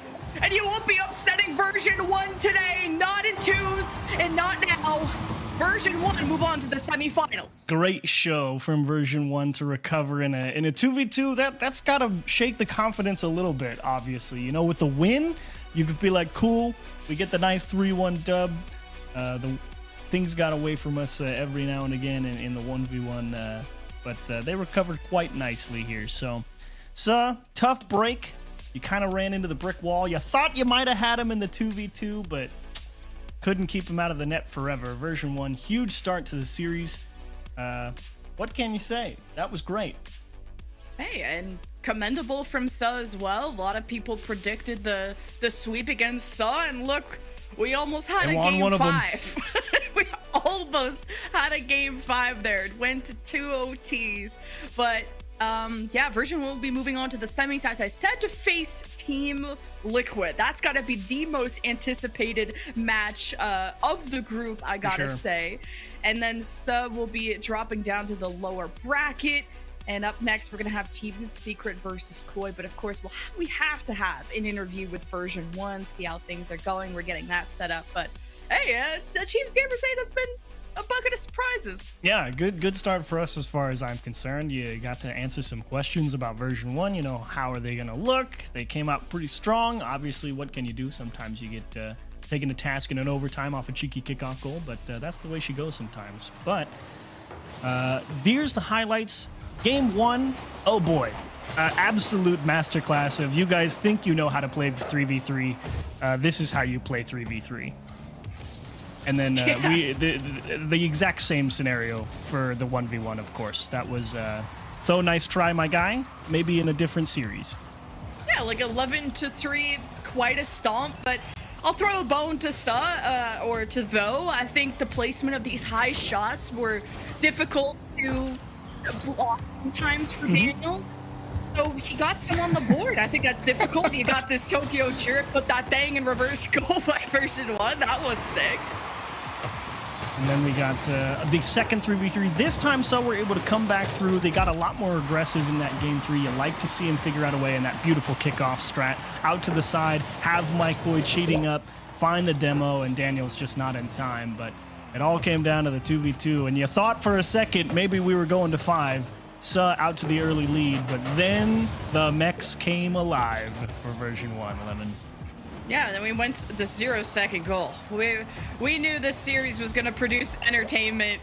This went to OT, where then Sud just quickly ended it. Oh, I was a little bit off with my 6 seconds. It was a bit more than that, but felt very quick because we didn't even have time to kind of hype it up a bit before it felt like Sud just caught us all off guard with what they were able to do today. Yeah, great start for Suh. So we'll see what they can do. That's all right. That's all right. It was a good show from them. I'm curious to see how much further they can go. But that wraps up our first series, Lemon. So when we come back from Gamers8, or from break, I suppose, we'll continue with Gamers8 here in Group D. We will see Team Secret versus Koi. Stick around.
What's up, folks? Welcome back to Gamers8 B stream. We got our second match of Group D. After, well, what exciting start to our day. Version 1 move on to the semis after beating Cell. Wasn't a sweep, so your brackets are all wrong. Team Secret and Koi are up next. Team Secret and Koi are up next. A classic perennial regional qualifying team in Koi, but kind of struggles to make those deeper runs sometimes. Some bigger names in there like Sosa and Gyro. You may recognize Cheese, a little bit newer to the game, but if you've watched CRL, you know who Top Cheese is. He's been around, and he's earning the opportunities. But Team Secret, that South American World Championship contending team, likely the favorite here, but one never knows. What? You know, that's the key word. Who knows? We've had Vitality lose today. Everyone's like, oh, Vitality's gonna win again. Well, sometimes Gamers8 is like a box of chocolates. You never know what you're gonna get. And Team Secret, the real secret is, well, where are the Sam haters? Because I think when it comes to predicting this match, you're either a Sam hater or you're not. Well, only one of these teams went to Worlds, but only one of these teams also made this crazy lower bracket run in the Gamers8 qualifier. Koi are the ones who went to the finals. You gotta respect Koi. They're a team that a lot of people always kind of overlook, and I'll admit, even I overlooked them for a while, right? Like, I considered them bubble players, and then I thought about it, and I was like, no, they're definitely not bubble players. They're consistently qualifying for regionals. Just because they're not making, you know, top 8s and stuff doesn't make them not, it doesn't make them a bubble team is a more accurate way to phrase that. So, Koi is not one that you can just step over, because you may run into something that you don't expect. And it's happened before in teams from North America. So if you're South America here, you don't want to slip up and overlook them. Sosa, you know, listening in for any ones players that are LFT, because when they played in the qualifier, they had a ones player in Cosmic. I think I'm saying that right. Cosmic, yes.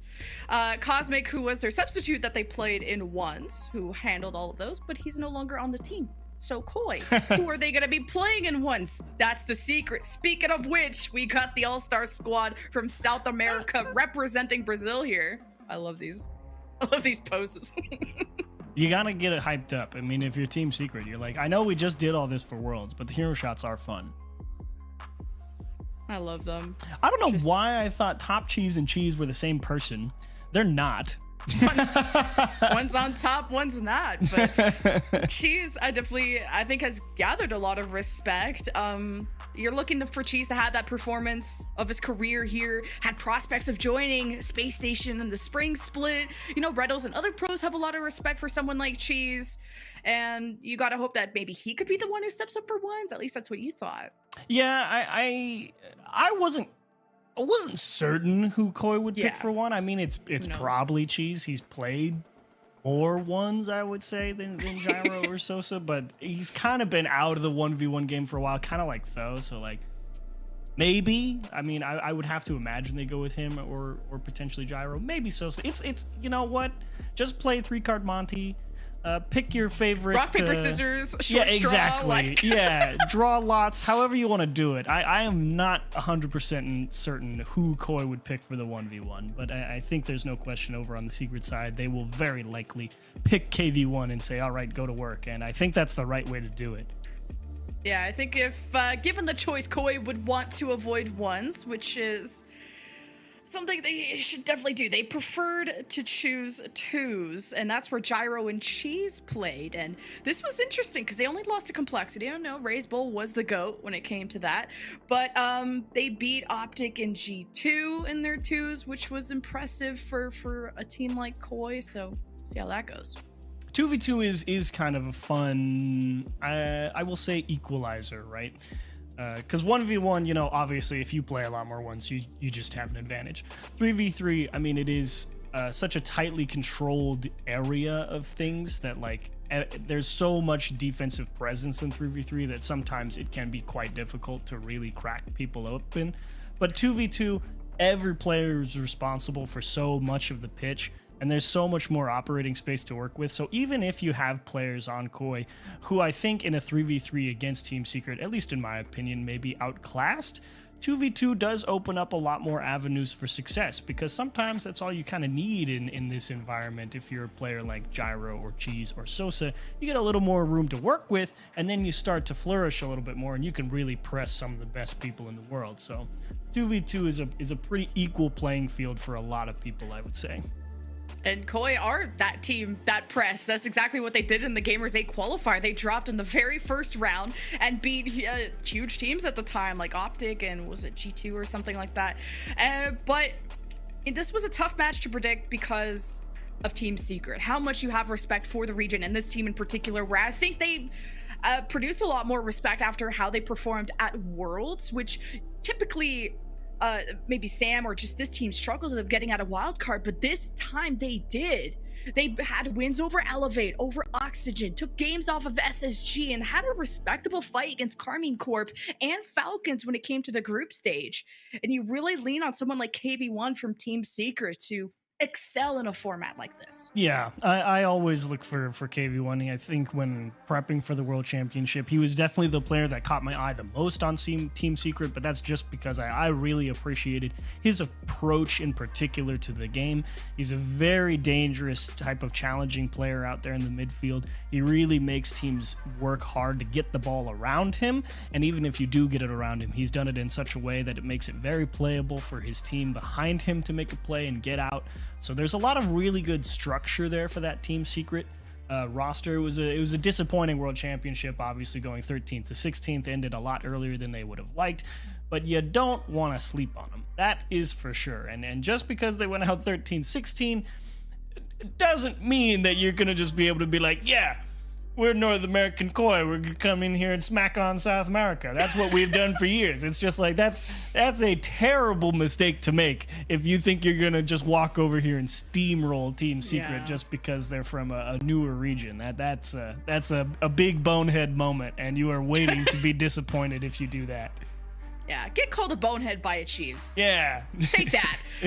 Only if true. Big if true. But South America are that extremely competitive and tight region, and Team Secret have been at the top there, have not missed a regional, have gotten top 4, and you saw their peak potential at a land major. Speaking back to the fall major where they got top 4, KV1 got a defensive MVP there. So you saw the potential that Team Secret can have in these high stakes competitions against other regions, and you got to hope that out the gates that Team Secret can, well, represent their region well. Yeah, and I would give them a pretty decent shot at potentially making it out of this group stage. Obviously, Rule 1's a whole different ballpark compared to Koi, but one never knows. A lot of things happen in that lower bracket. If things work out, I give Team Secret a decent chance at it. So overall, Group D, I think, shaping out as we expected so far with version 1 win. But across the board, if you've missed anything today, G2 did in fact end up defeating Optic Gaming 3-0, and they will move on to the upper bracket finals against Oxygen, to everybody's surprise. So who knows if Jorio's out there is taking souls from Zen. Oxygen can totally beat G2, you know what I'm saying? Yeah, I was just listening to CJ and Shogun before our casting. Oh, the era of Zen is dead, and you know we gotta get that engagement up. You know, gotta bait the replies. Gotta farm. If Vitality don't make it out of groups, this would be wild. They are going to be going up against Gladiators, who didn't win a match at Worlds. So I think Vitality should be good there, unless they just don't play their third player. So then semifinals, they'll have to wait for Optic in Ground Zero. So we'll see if Optic can bounce back after getting 3-0'd by G2, which I thought that would have been closer. Yeah, tough bounce, especially because Optic has been playing pretty well against G2 historically, at least recently, of course. So unlucky a little bit for them, but what can you do? G2 was looking absolutely in form at the World Championship. It hasn't been that long since that happened, so not too surprised that G2 came in there and absolutely dropped the hammer on them, but it's okay. Optic Gaming, it'll be a long road out, especially with Team Vitality lurking down there, so oopsie daisies. So I guess if you want to be mad at anyone Optic, be mad at Vitality for losing to Oxygen, because then that you probably would have had a good chance to make it out of Group A. But anyway, that's all of the stuff that's been happening over on the A stream. earlier, of course, over on the B stream, as you can see, or may have seen, or if you're just tuning in over here on the B stream, Twisted Minds was looking pretty good. Unfortunately, faltered against BDS in the 1v1. Venom is going to be kicking himself for dumping that ball into the floor on 0 seconds when Monkey Moon gave him the freest goal ever. And Genji was able to get the job done in the upper semifinals. So they're all looking pretty good, feeling pretty good over in that upper B side. But that lower bracket quarterfinals from Group B is going to be crazy. Ninjas in Pajamas versus Twisted Minds up first. A lot of crazy stuff to come up tomorrow. But enough about all that. Yeah, who cares? We're on the B stream. We have Group B and Group D. We got the best and the dest here. I'm excited. They're excited. I mean, it's been a long travel for most of these teams, unless you're from MENA already. So look how lasered in everybody looks. We're ready to get into this match shortly. This will be our second quarterfinal match. And here we have it. Team Secret versus Koi. And it's been a long time since I've actually got to see Gyro on the pitch, at least in a match I've been casting, so I'm very excited to get to see him again, at least in person. And I will see if rumors of his demise have been greatly exaggerated or not. I hate when your demise get posted on the internet. Isn't misinformation. That's something I've never seen before. Everybody kissing in the air, but completely whiffs the ball, so gives possession to Koi. But with the demos kind of slowing down the pitch, Gyro crossing in front of the net dangerously. But we'll have to give this one up soon. So far, it's a fairly even contest, a minute in.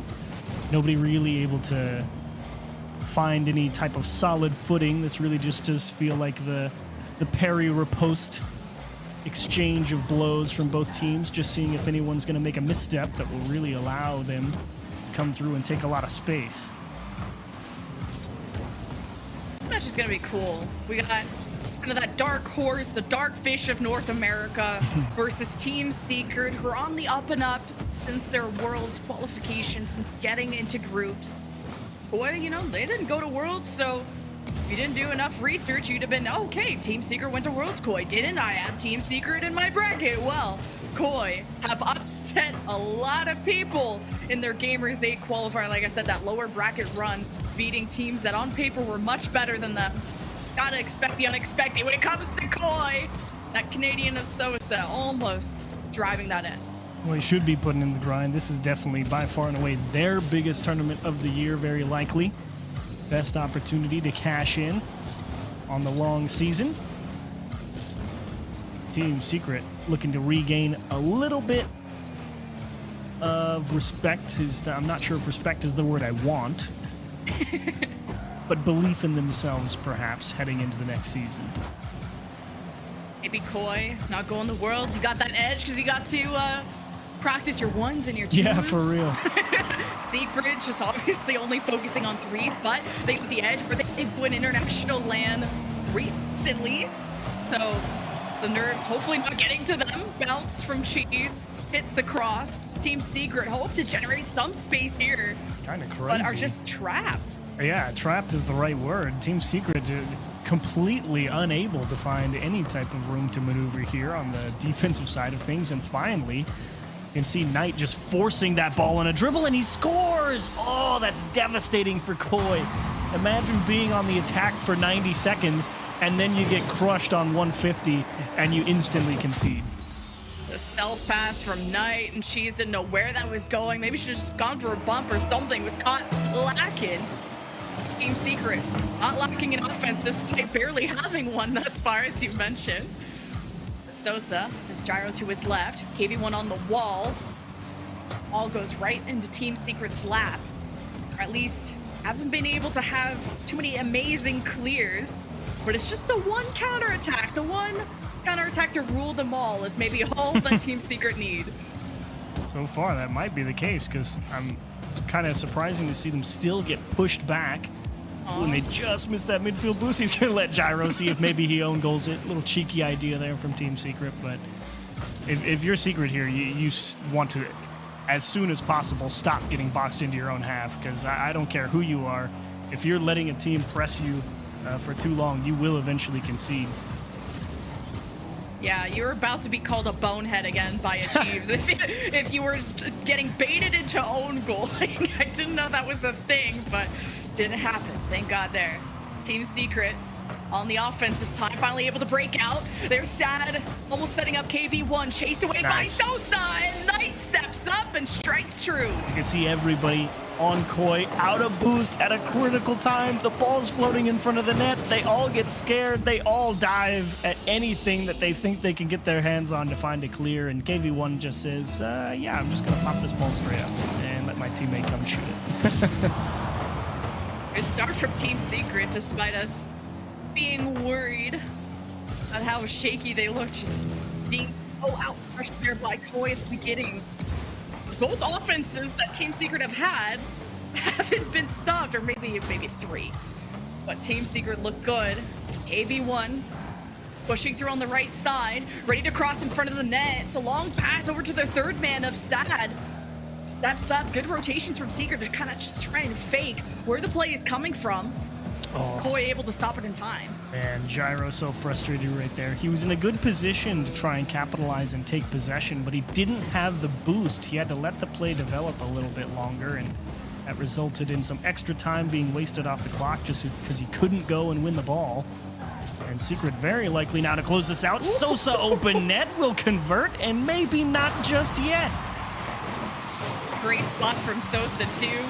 I thought this was a 50, but this is just Cheese winning that challenge. Sosa all just ready. Finally swing at it, and Koi get on the board, but for the first time all game. You gotta worry about this, but at least this, losing here gives you a choice of what your format is next, and avoiding ones is always helpful for Koi, at least, unless they've drummed up something special during their break before, during Worlds, I should say. A couple more seconds, though, for Koi to tie things up. They move down to the green side of the field. Cheese has his ball sent away, and Team Secret take game one. Solid game one. I was worried, I will admit. That first, 90 seconds felt relatively uncomfortable. It was good if you're a Koi fan to kind of watch them and say, yeah, box that Team Secret defense into their own half for a while, but it's kind of the way we've always kind of seen Team Secret, especially at some of the other international events they've been at. They've got an incredibly dangerous defense. It is a tough nut to crack. They kind of just sit there, hunker down, and say, good luck. You have to go find some type of way through with some type of demo or something like that, or an incredibly mechy play, which unfortunately I'm not sure anyone on Koi's got those types of mechs to beat those three players, I will say. So a lot of work to be done there for Koi, but the press was there. And so the finishing will maybe improve it a little bit. Maybe that gets them a few more opportunities to tie things up sooner, or maybe take some leads. But in short, that Team Secret defense, I should never have doubted them. I should have known better. You should have. How could you not now be I'm the perfect? bonehead. And drink your tea. Maybe it's the smart juice or the dumb juice. We'll figure it out. I don't want to make you spit, though.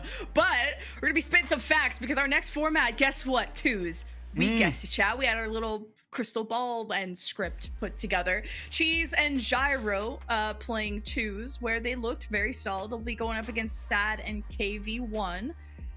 So at least dropping threes has some benefit. And I like the choice of KV1 with Sad. You kind of want to see... I wouldn't want to see KV1 with Knight, mostly because they both tend to fill the same role over in their three squads. They're both relatively defensive-minded, so they take Sad to have a little bit more offensive firepower in the two side of things. Like the idea there.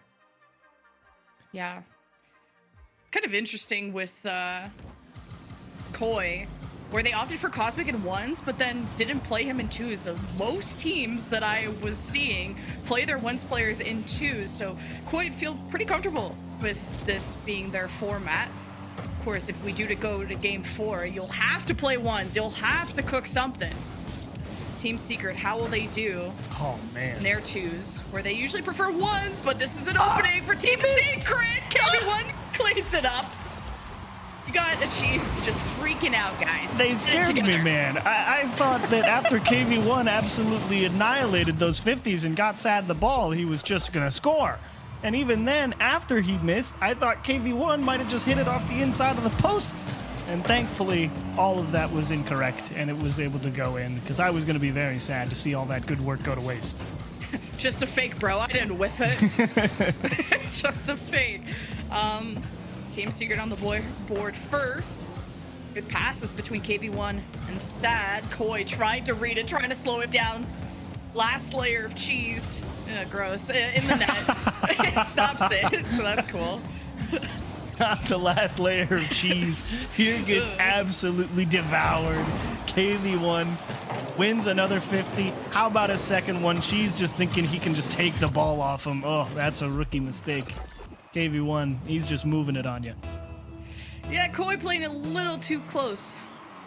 Just kind of not cover enough space with how Team Secret are able to cross boundaries and get really creative with it, just like these passes. Cheese trying to be one step away ahead of it, but here comes Sad. Gyro, the pre-jump, able to save it initially and bounces himself into the ball, generates some space, trying to go for the clear. He's demoed out, I believe, and Team Secret trying to move forward, but their defense is getting pushed back. A little low on boost. They all restock, but they missed the 50 as well. You would have liked to see that demo come through for Gyro to give Koi a chance to stay in possession, and Cheese, ooh, absolutely cooked there in the midfield. Did not realize that flip reset was coming. Okay, Cheese. Some shots coming out of Koi. Not a lot, but you know, having one shot is how you generate a goal. KV1 wanted the double tap though, and important to get the second touch in one of those. Sadness off the cross, and his friend not on the left side, nowhere to be found. KV1 with the safe positioning all the way back, not knowing what KV1 could, or what Koi really could be drumming up, and it's Cheese is trying to pressure his way in, and Gyro with the shot saved at the goal line. Tossed all before. Team Secret can barely get this out. Shot after shot. Koi not on the board yet. Massive defensive stop. You love to see that, and Sadness also not own goaling there. You can see him backflip off on the goal line to prevent giving Koi one back. But the challenge game from Team Secret, absolutely stunning right now. Sadness wants to tuck this into the left side. Cheese will close the door on him. And Koi seeing if maybe they can find a way, but that KV1 challenge game, man, it is so good. Yeah, Team Secret. Perfect game so far. Good score, and just kidding. I spread misinformation and I lied to you all. Koi finally scored. I thought KV1 made the right choice here. He realized he wasn't going to make it, peeled off, but it was a split second too late. Ended up giving up just enough of a lane into the center of the net there. And a great shot from Koi to capitalize on a slight overextension from KV1. Can't underestimate Koi. Keep themselves in the game. Secret put on the pressure. Sadness with the challenge, and it's kind of Gyro that almost got away with it. If it wasn't for Team Secret kind of recovering from that, slowing the play down. As Team Secret prepare their defense. Sadness tries to go above and beyond, quite literally. Cheese ready at the midfield line. Team Secret aren't being really too threatened. It's getting caught off guard, just like this, that Koi keeps scoring on them. So here's kind of the issue here. KV1 takes this ball up the wall and starts to go for an air dribble. Now, what was wrong with that? He had 27 boosts trying to do it. He was never going to get that ball anywhere. And I think maybe he was expecting Sadness to try and demo or bump the guy where that ball was going, but Sadness was just thinking, you have no boost. I'm going to wait here in case you drop it. And with their powers combined, they allow an equalizer. From a 0-goal deficit to now a tie game with a minute left. Koi got that dog in him, but KV1's done playing around. Just trying to dribble his way through to the backboard. Sadness. The pop-up, slow down Koi, really keep them trapped in. Sadness, well, Sad just didn't get the challenge he was hoping for. Here's some possession for Koi, needing to be threatening, gets past the one defender, right into KV1's lap though, does a great job of pushing it out. Little bit of room here for Sadness, trying to get a cheeky goal tucked into that near post. KV1 a little tester as well. You like seeing Cheese boost efficiency there. Not wasting too much, just wants to take the distance. Last chance maybe belonging to Koi here. Last second. Here's KV1, the hero that Team Secret needs. Cheese with the slight touch gets us away from him, and Sad couldn't keep it going, so OT begins. OT begins. Big opportunity here for Koi. Secret have kind of let you back into this one with a couple of strange errors in decision making. You have to capitalize here in this crew battle format because you know that 1v1 doesn't look good, but oh, so close. Sadness dishes out to KV1 and Cheese is able to react. Team Secret thwarted at the doorstep, and Gyro will just smash that ball down the pitch for a little bit of room to breathe. Yeah, Sad had a real chance to just make us all forget how this game 2 has at least ended up in that second half, which, like you said, Team Secret running out of gas, but here's KV1 with the reset and good early challenges from Koi just to shake up that possession. As Sad has to control into the corner. Bait out Koi. Sad shakes that up. KV1 with a shot to the back of the net, and Team Secret take OT. I would love to know what was going on in KV1's brain right here. He's just like, do I go? Do I stay? Do I go? Do I stay? And then somehow he's able to find the willpower to stay as tight as possible to that play instead of that ball getting cleared over his head and maybe put in a dangerous situation to score that game winner. But Sad way to put the work in at the corner of the pitch to get that ball middle. And Koi, unfortunately, down 0-2, but that was it. If you felt like they were going to take one and find a way to maybe take advantage in the series, that was it. And it just slipped away from you. And it's gone. But what's not gone is Team Secret, who are on match point. 2-0, going back to threes. And if y'all don't have a memory, threes was quite close. 2-1. Team Secret, yeah, had kind of the shutout situation happening in the first half. They seem to have us in the first half a lot until they kind of start to let go of their grip of their opponent. But hey, I like an exciting series, so I'm down. Yeah, I wouldn't be too surprised, but if we saw something similar in Game 3 as well, it's just Team Secret's playstyle is so based around that. We're going to sit back here. We're going for the counterattacks. Beat us if you can. And unfortunately, at least in my mind, it's unfortunate. I'm sure to them, they don't really mind because it's just how they play. But to me, it's like, man, if you think you're the better team here, you should be going out there. You should be controlling things because you never want to give teams an opportunity to beat you. And Koi has almost done it twice now. Yeah, you guys heard it from a chief. Stop letting teams beat you. Okay, just go out there and win. Just win. In the immortal words of Jorby. That's like a 6-year-old interview. Really? Wow. Just win. Do the thing. And that's what we're doing in Game 3. Back to threes with Team Secret getting their net just hammered. Just waking up to this, to a whole new Koi is cool to see. Yeah, wake up, smell the coffee. You're playing defense again if you're Team Secret. But right now, you like this initial press here. A lot of slashing touches in towards the center, forcing some odd angles of challenges. And Team Secret just keeping themselves positioned on the corners of the pitch to try and find a way to cut that ball back middle after Koi just get locked into the corner. I'd feel so awkward being the third man coming into threes, like after your twos loses. Hey guys, I'm still here. Guys, don't worry. I'll carry. Trust. And that's what you got to be saying if you're Sosa or if you're Knight on the other side. Because it's Team Secret on match point. Koi, you know, they got that lower bracket buff. You know, they lost that first match in the qualifier and then ran through all the way to the finals. So maybe that's what they need. It's just a wake-up call there. Like to see KV1 take control of the ball with a dribble. Obviously, he gets the ball taken off of him, but that's what I want to see out of Team Secret on their own half. Bring the ball down, trap it, force Koi to come take it off you. Team Secret not used to being on the defense so much compared to how the last threes match went. It's kind of these unpredictable times just like this from Koi with these random challenges, and Sosa makes his appearance known. Koi's structure here is literally just everyone drive left and right, follow the ball, see if you win a 50, and voila, we score.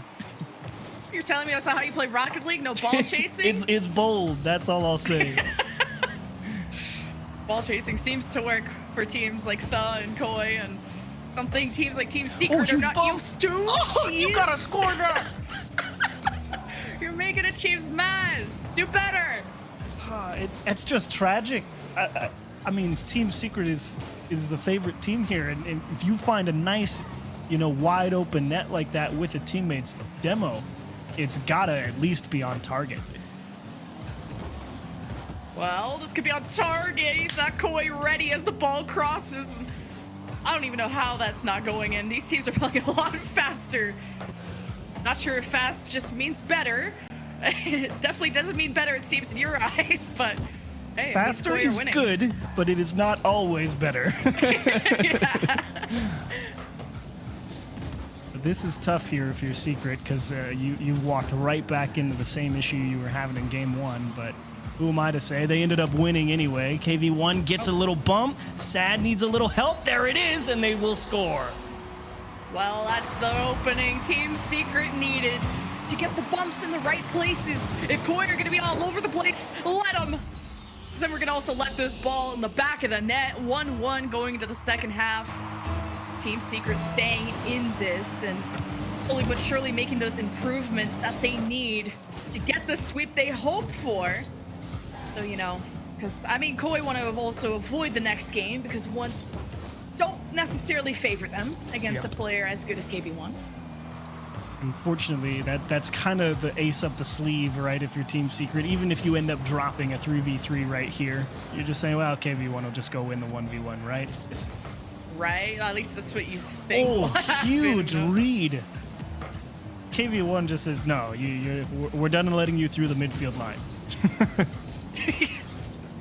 Well, that's where the battle is taking place, but Sosa breaks through, which is dumping the ball in. Not a great touch from KV1, and you saw Koi approach as a ball was almost centered out in front of the net. Here's Sosa down low with Gyro. Cleans it up for Koi. This is gorgeous from Koi. You love the vision from Gyro spotting Sosa up there, and the more important thing, the trust, the belief that he's going to get it back down to you and you're going to score a beauty. That's a pretty goal. You deserve that one, Koi. Felt like volleyball, too, when you had the spike down at baby. the ground and two 6'5" blockers jump up just to have enough coverage, and somehow you sliced it right in the middle, a needle in the haystack, and Koi take a lead. The last minute here, and here's Team Secret's counterattack, looking for the bounce off the backboard. Great save by Gyro, maybe angled towards the cross. Either way, he looks cool doing it. KV1 starting to back away, going back for boost. Stepping up here is Knight to keep that pressure going for Team Secret. KV1 wanted that touch, and that's a whiff from Team Secret. But at least buying time for rotations to come back for Team Secret. This counterattack is deadly.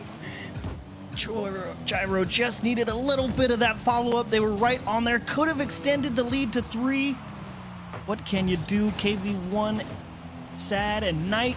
Do you have one more in the tank here? At 21 seconds. Secret get the demo. They move forward down the red carpet. She's not a great touch and almost crosses over. Gyro forgives it. Stuffs it back to the corner where it belongs. Knight to Sadness.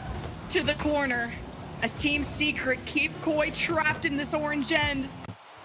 Looking for that tying goal, but it's down to the ground and Koi stay alive. That's why that defensive structure, sometimes it doesn't do you all the good you hope it can. If that opponent has the enough ability to blunt the counter stroke when you finally break out of your own half, it can be quite difficult to regain control because you send it all on that counterattack when you're a team like Team Secret.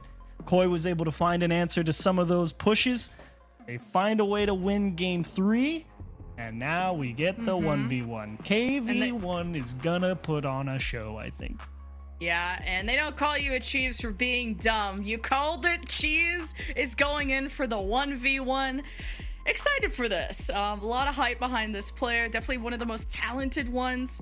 Man, we'll see. He has played ones, but can he put a stop to KV1? That'll be the question of the day. That is going to be interesting because I mean, if you look at what Cheese can do here, like you said, there's a lot of respect for Cheese in some of the pros' eyes. Opportunities maybe if he performs well in this tournament to end up, maybe getting picked up to a better team with roster shuffles about to happen now that the season's over. If he puts on a good show here, Who knows? Maybe Cheese has been grinding the 1v1 super hard to be like, yep, I'm the next great 1v1 talent, because that's kind of where a lot of the big threes players is coming from now, is the 1v1 sphere. And that's where we kind of hypothesize would be the edge for Koi of, okay, you didn't have to worry about all these majors, these silly Worlds tournaments. You could focus on what really matters, your ones game. And that's where, well, did the cryo chamber help Cheese especially try to see if he has enough skill to go past KV1. Oh, it's a flick boy, above and what? not something Cheese could slow down in time. I am trying to figure out what KV1's plan here was. He just drove left to start shadow defense and then just that was Cheese. stopped. And Cheese was like, I guess I'm just flicking the ball. That was like KV1 just gave him that for free. That was so weird.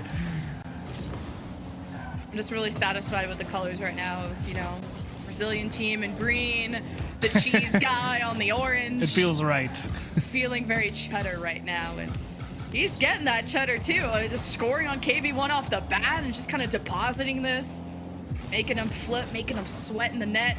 Here's KV1 with a chance, and Cheese just robs him like taking candy from a baby, and no. KV1 can't get back in time. Gotta stop being clever, KV1. You're gonna have to take much better care of the ball. Cheese has put in the work, so it seems. He's just gonna pick you apart. He's gonna say, look, you're gonna have to do something if you want to beat me. You can't just hope I'm gonna mess up. Yeah, it was molded by the ones. Cheese, well, you messed up the kickoff, but it's okay.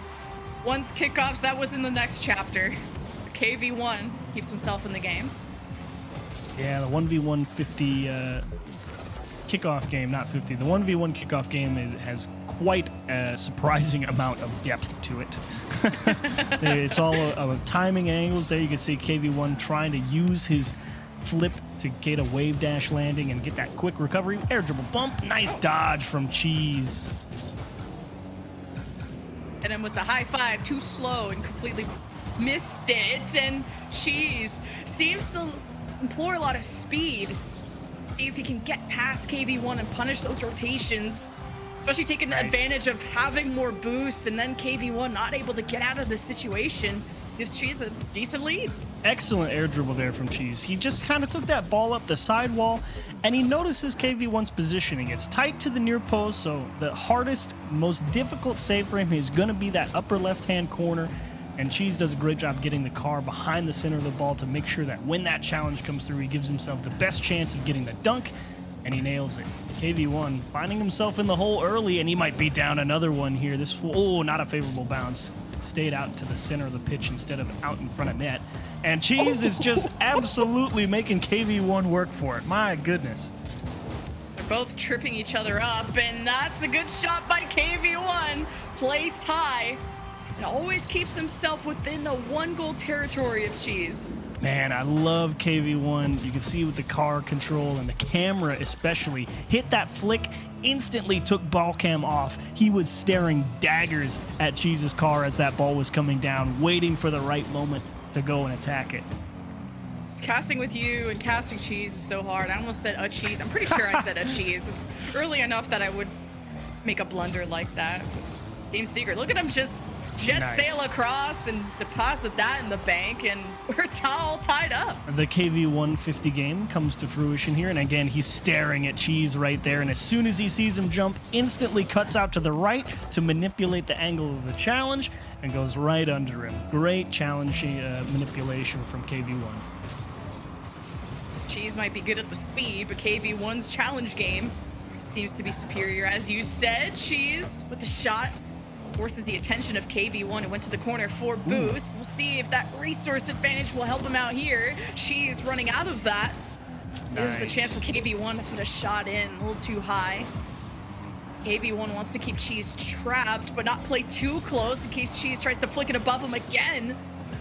Yeah. A good distance there from KV1. Yeah, you're exactly right. KV1 was, hard flick to the back post, and he secures the corner boost. KV1 has been trying to focus a little more on picking up the boost to try and starve out Cheese and prevent him from really being able to make a controlled effort on the ball. He wins a 50, but he can't cut it down. But again, you see him picking up all these boosts around the edge of the pitch. It's saying, look, you won't have the boost to do anything you want to do, so I'm just going to control the whole pitch, and then when it comes time to it, I'm going to be the guy with boost and possession to try and make something happen.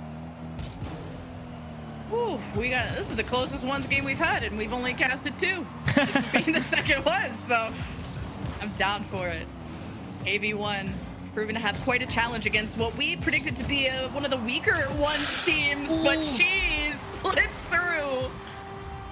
Cheese, just a little bit of KV1's own medicine here. He saw how KV1 out-50'd him in the last time, so you can see him cut to the outside of the ball, knowing that KV1's only angle to clear it is going to be right back up the middle, so he just lets him hit it right into him. Great contest from Cheese there.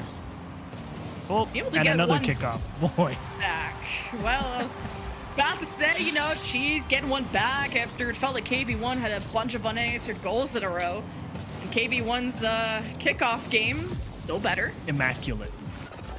Wow.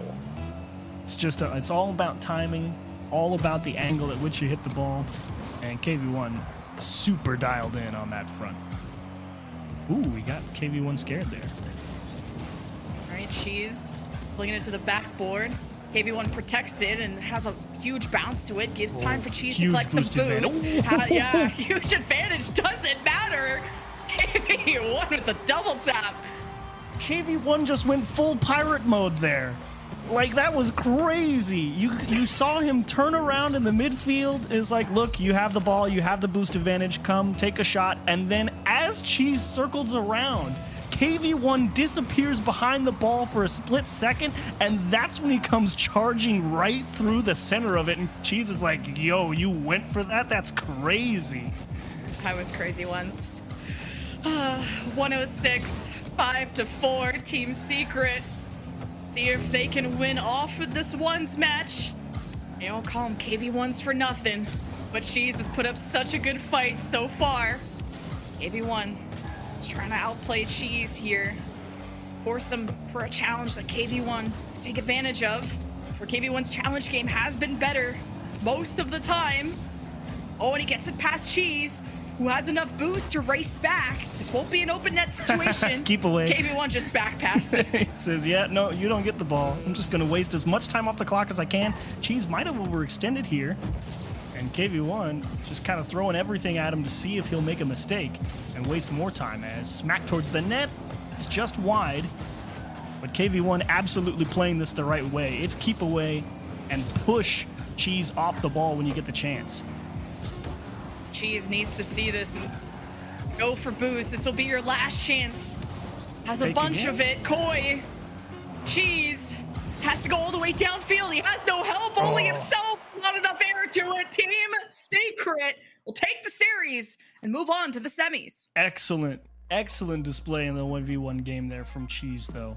Huge credit to him. What can you do? KV1, 2 kickoff goals, and then a bunch more excellently played challenges. But you could see the slight edge there for KV1, and that's the best way to put it. Slight. He controlled a lot more of the boost. He was willing to give up possession on certain plays if it meant limiting Cheese's options, and he definitely said, look, I'm the one in control here. Yes, you're keeping it close, you're making some good plays, but now I'm dialed in. Now I'm the one controlling it. Now I know what you're up to. And Cheese just couldn't find an answer after that. This was, I think, a good series. Overall, I know a lot of people just weren't sure. These are some weird teams to try and predict, right? You got Team Secret, such a big representative of Sam, who went further than we thought at Worlds, you know, making it out of wild card to getting to this point. Came out the gate super strong offensively, despite being trapped defensively. It was some counterattacks that you had to watch out for. Where Koi were this underdog that came in where they got so far. They went all the way to the finals in the Gamers8 qualifier. No one knew what to expect of them. Yeah, really well played game from Koi overall. Unfortunately, not enough to get it done. That deep qualifier run. Unfortunately, not enough to get them through the first round as Team Secret equal to the task. So well played, Team Secret. Well-deserved W, but I am very curious to see more of Koi because I think with a little more extra time as this tournament goes on, maybe their teams tomorrow and games tomorrow will go a little bit better. Yeah, it sounds like we actually may have an interview this time. I know I kind of lied to you guys. Version 1 just ran away. I was just making sure you were going to stay tuned. Sometimes we get interviews, sometimes the players run away and they disappear into the shadows, but we got our man on the scene ready to grab them. Just kidding, I lied again. Oh, they gotta go get him first. Oh. They have to say, look, man, go celebrate first. Hurry Come up, back grab your in a controller. moment." We got content to Wrap make. up your gear. You ain't paid by the hour. Let's go. But vamos. I was really excited to see Team Secret today. We have the coach that'll be jumping in a second, and I was happy with how Team Secret performed. The last time I casted them, they actually played Complexity, which I thought they put up a good fight at Worlds, and had a respectable fight against the teams they faced at Groups. We got our coach of Team Secret on the line. Speaking of which, hello, congratulations. How's Riyadh treating you? How were the travels? It was hard. Like, it's a lot of travel. It was probably like 30 hours flight. So, holy, that was harsh. But we did a good schedule to get good for the matches. So we're okay with it. Now, we know your first match here against Koi, probably the favorite for you guys, obviously, but not a freebie. Were you a little bit surprised by how stiff Cheese was able to play that 1v1 against KV1? Yeah, and I think it's the first time that KV1 played 1v1 in LAN, so he was just warming up for the next ones. Cheese was really good, really good. I have to say that, but KV1 was better. I'm glad to hear, and I'm sure you're a happy coach when all your hard work happens on the field. This is an interesting format. You just performed at Worlds. It was great to see you there, and then, you know, got to quick go back to the chamber to prepare for this format. And I'd love to know how you prepared for 1s and 2s, and how many hours went into for this. Yeah, it's strange because, like, we don't have a specific format for scrims and everything. With each team we played one way, but like in ones, KV1 have ranked games that is same as scrim, so that was okay. But with 2s and 3s, we had to alternate between them to practice it, and yeah, I think it was okay. But the format is really cool and interesting to play. Yeah. Do you feel like it gives you a better opportunity against some of the stronger teams in your group, like Liquid or Rule 1 potentially, and version 1, of course? Do you think that instead of it only being 3v3, is that a benefit for you guys versus teams like that? No, I think all the game modes that we have are pretty stable. Like 3s, 2s, and 1s, I think my team can do well. I think they can do well as well because they have good players. That's why they are awesome in 3s. And like, it's gonna be a battle between which teams have more chemistry in the end. Yeah. Mm-hmm. And you could tell you guys have great chemistry. And Rule 1 is your next opponent. Okay, I'm glad I didn't lose you there. Rule 1 is your next opponent. I really wanted to know what you think about how that semifinal is gonna go. Yeah, Rule 1 is good. Like, we are prepared for them, but they are a tougher opponent than Koi was, and I think we can perform well, but the series can go either way. I'm looking forward to an exciting series. Best of luck to you. Thank you for taking the time for the interview, and go rally your players. Good luck in the next match. Thank you. Bye, guys. Bye-bye. I like Bruno. He's a great guy. I wish I got to meet him. He seems really cool. I mean, the casting booth was so far at Worlds compared to where the players were. It's like running over there in the shoes that I had, but I wish them luck in spirit. Yes, that's all we can do. But we must continue onwards and upwards, as we like to say. So when we come back, Gamers8 B-Stream will continue with our scheduled matches, and we'll leave it at that.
There is a place where you can elevate what's hidden inside, where you can reframe yourself.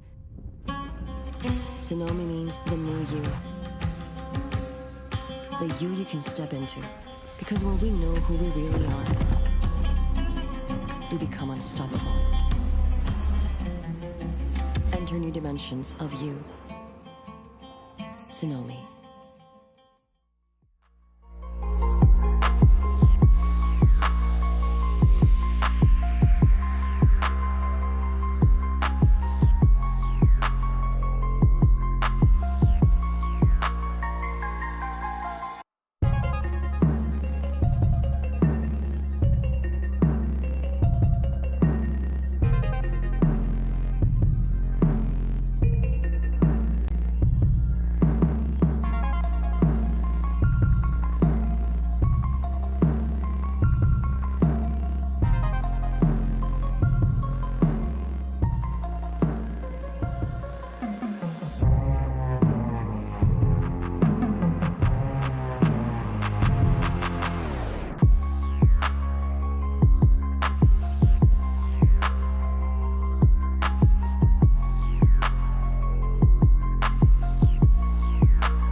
الحياة لحن، ولأننا جزء من مقطوعة عظيمة تحركنا، تلمسنا، تصنع من لحظاتنا ذكريات بديعة. لأن الوجبة، التجربة، المغامرة، حياتك بعد جديد في هيلتون الرياض.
The most anticipated match of Group D. It's going to happen right here, right now. Version 1, the winners of the N8 qualifier versus Team Liquid top 4 at Worlds. This is going to be a banger.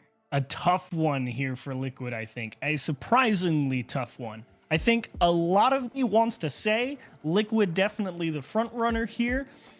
But consistently throughout history, Liquid tends to play a lot longer series than they should, especially in live against and especially against North American teams. Things, for whatever reason, seem to go the distance, seem to get a little bit dicey for them, despite how good of a team I think Liquid is. So I think they're my favorite. I would predict them to win, but V1 definitely has a shot here.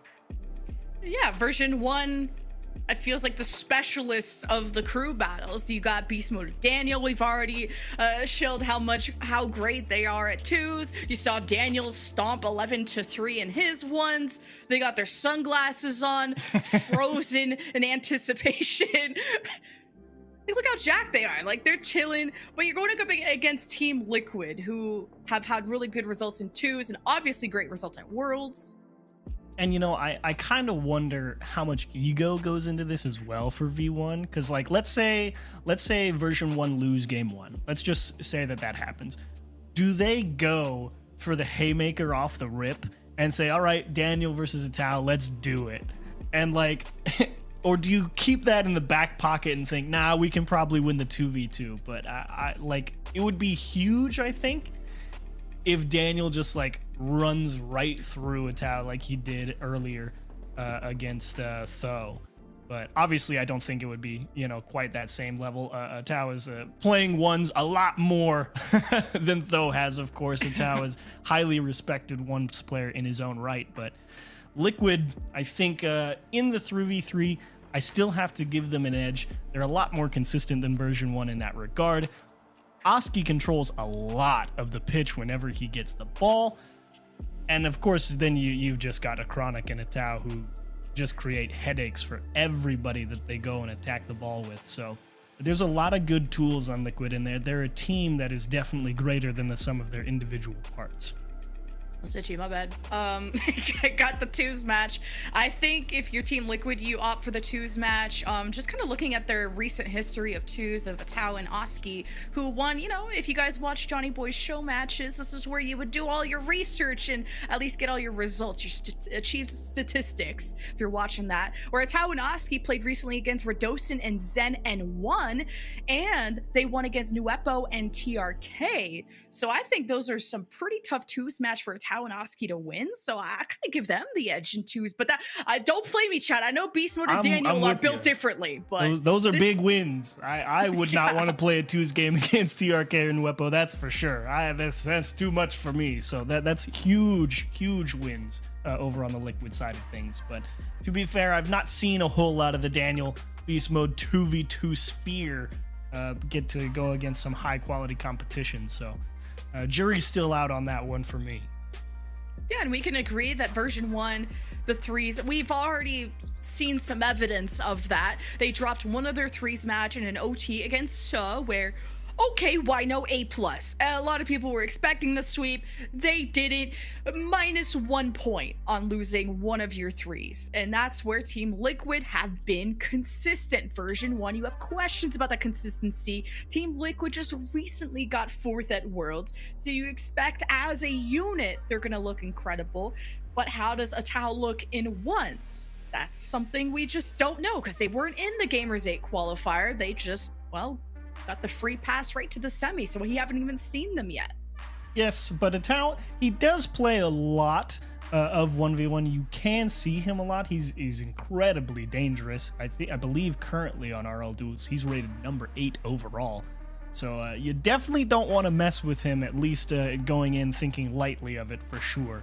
I think I would definitely give him the edge, but Daniel is a little bit higher at number 6. So it would be a good matchup, to say the least, if they ended up matching up in the 1v1 department.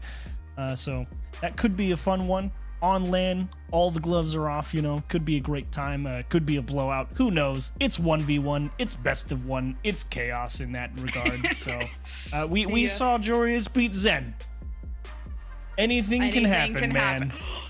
Jinx, you owe me an unbranded soda. But you said the gloves are off. Also, the headsets are off. So what's going on there, huh? Some strange audio issue, perhaps. Somebody knows computers. Get on that. As gives more time for Chiefs to finish his smart juice. So let's throw it to a short recap, and we'll see you on the Group D talk. Okay, that's what I heard. Sorry, I hear a lot. I heard recap. My bad. I thought I was off the hook for a second, but yeah, Group D talk. Let's talk about FGS. We got Team Liquid versus Version 1, Rule 1 versus Team Secret, Sun and Koi in the Gulag. This is a tough group to be in. Yeah, Group D is always a brutal one when it comes to any player format, of course, as we all know.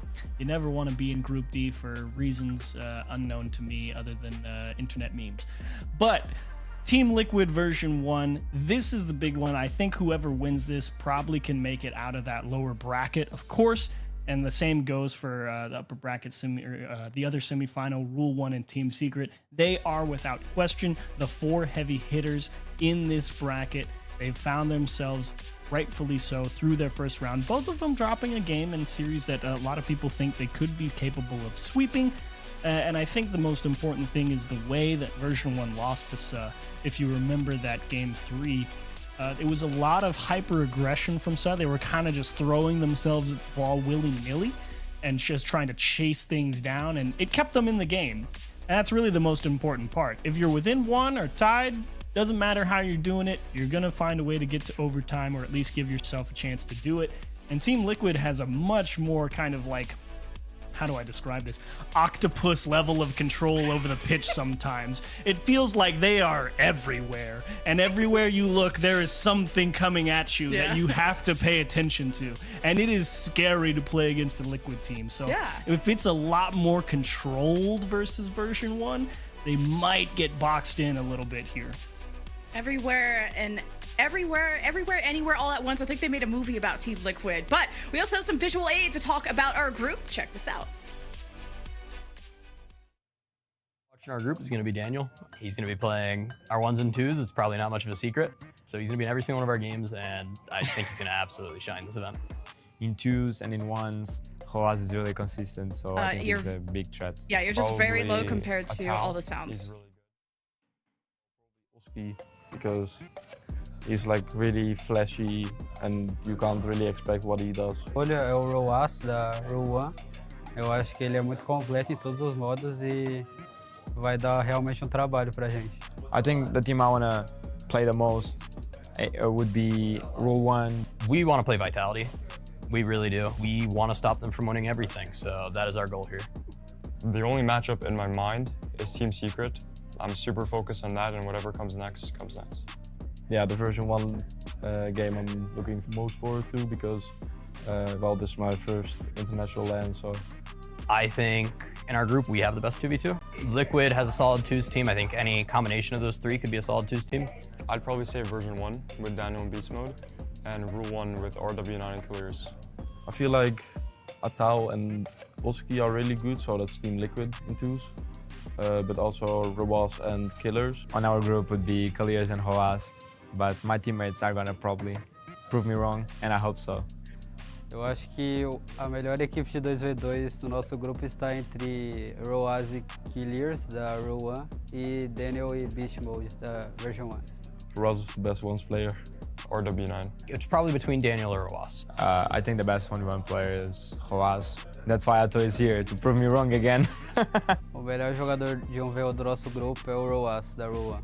I would say the dark horse would be Team Secret, because they have KV1. I think we are the dark horse in our group, or Team Secret.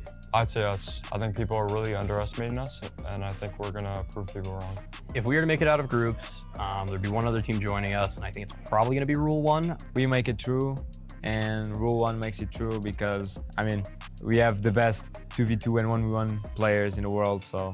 Eu acho que a gente e a Rule 1 vai classificar. Version 1, I may be a little bit biased, but I think they're very good in 3s, 2s, and 1s. and I think they're going to make it out.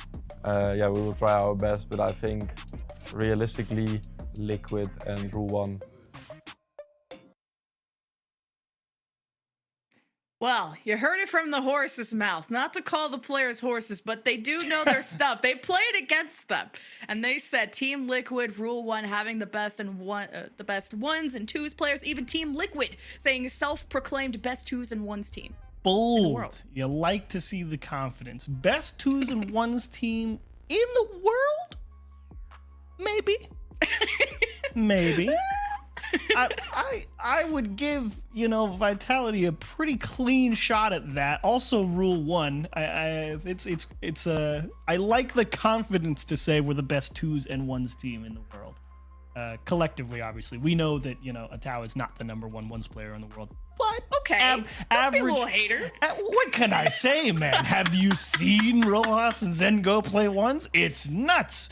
But Zed lost. That's true. He did lose to Joris. He's gonna go move a few spots down on the leaderboard. But it's bold to say average rating, the best twos and ones team in the world. Maybe. I like to see that idea, but that remains to be seen. Here's an opportunity to prove it. This is certainly a series that could go all 5 potentially, depending on how things shake out. So I am very curious to see if Liquid can back up the big talk. Yeah, if you don't believe it, can you really ever be it? Like, you can't strive for goals if you don't think you'll ever achieve it. And whether Team Liquid are the current best ones or twos team, we're gonna find out here and now, because the match is finally ready. Get to see what Team Liquid can produce with all that confidence. But version 1, they're warmed up. Version 1 looking great after their solid win against and now a first chance for Liquid out of the gate. Well defended by version 1, but already pushing early and forcing respect out of that V1 defense. Gotta respect both these teams too. Version 1 commanding a lot of that in a format such as this.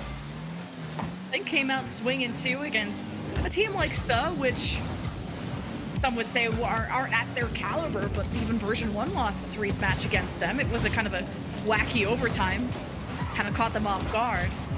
But now a team like Team Liquid, a lot more predictable, a lot more what they're used to. Team Liquid don't get fourth at Worlds for no reason, of course. Yes. They're not a team to be trifled with, to be sure. And right now, look at them just move that ball left and right. They say, you're challenging that direction. The ball's going this way. And it's forcing a lot of dives out of that version 1 defense. Like version 1, pressuring through the left side.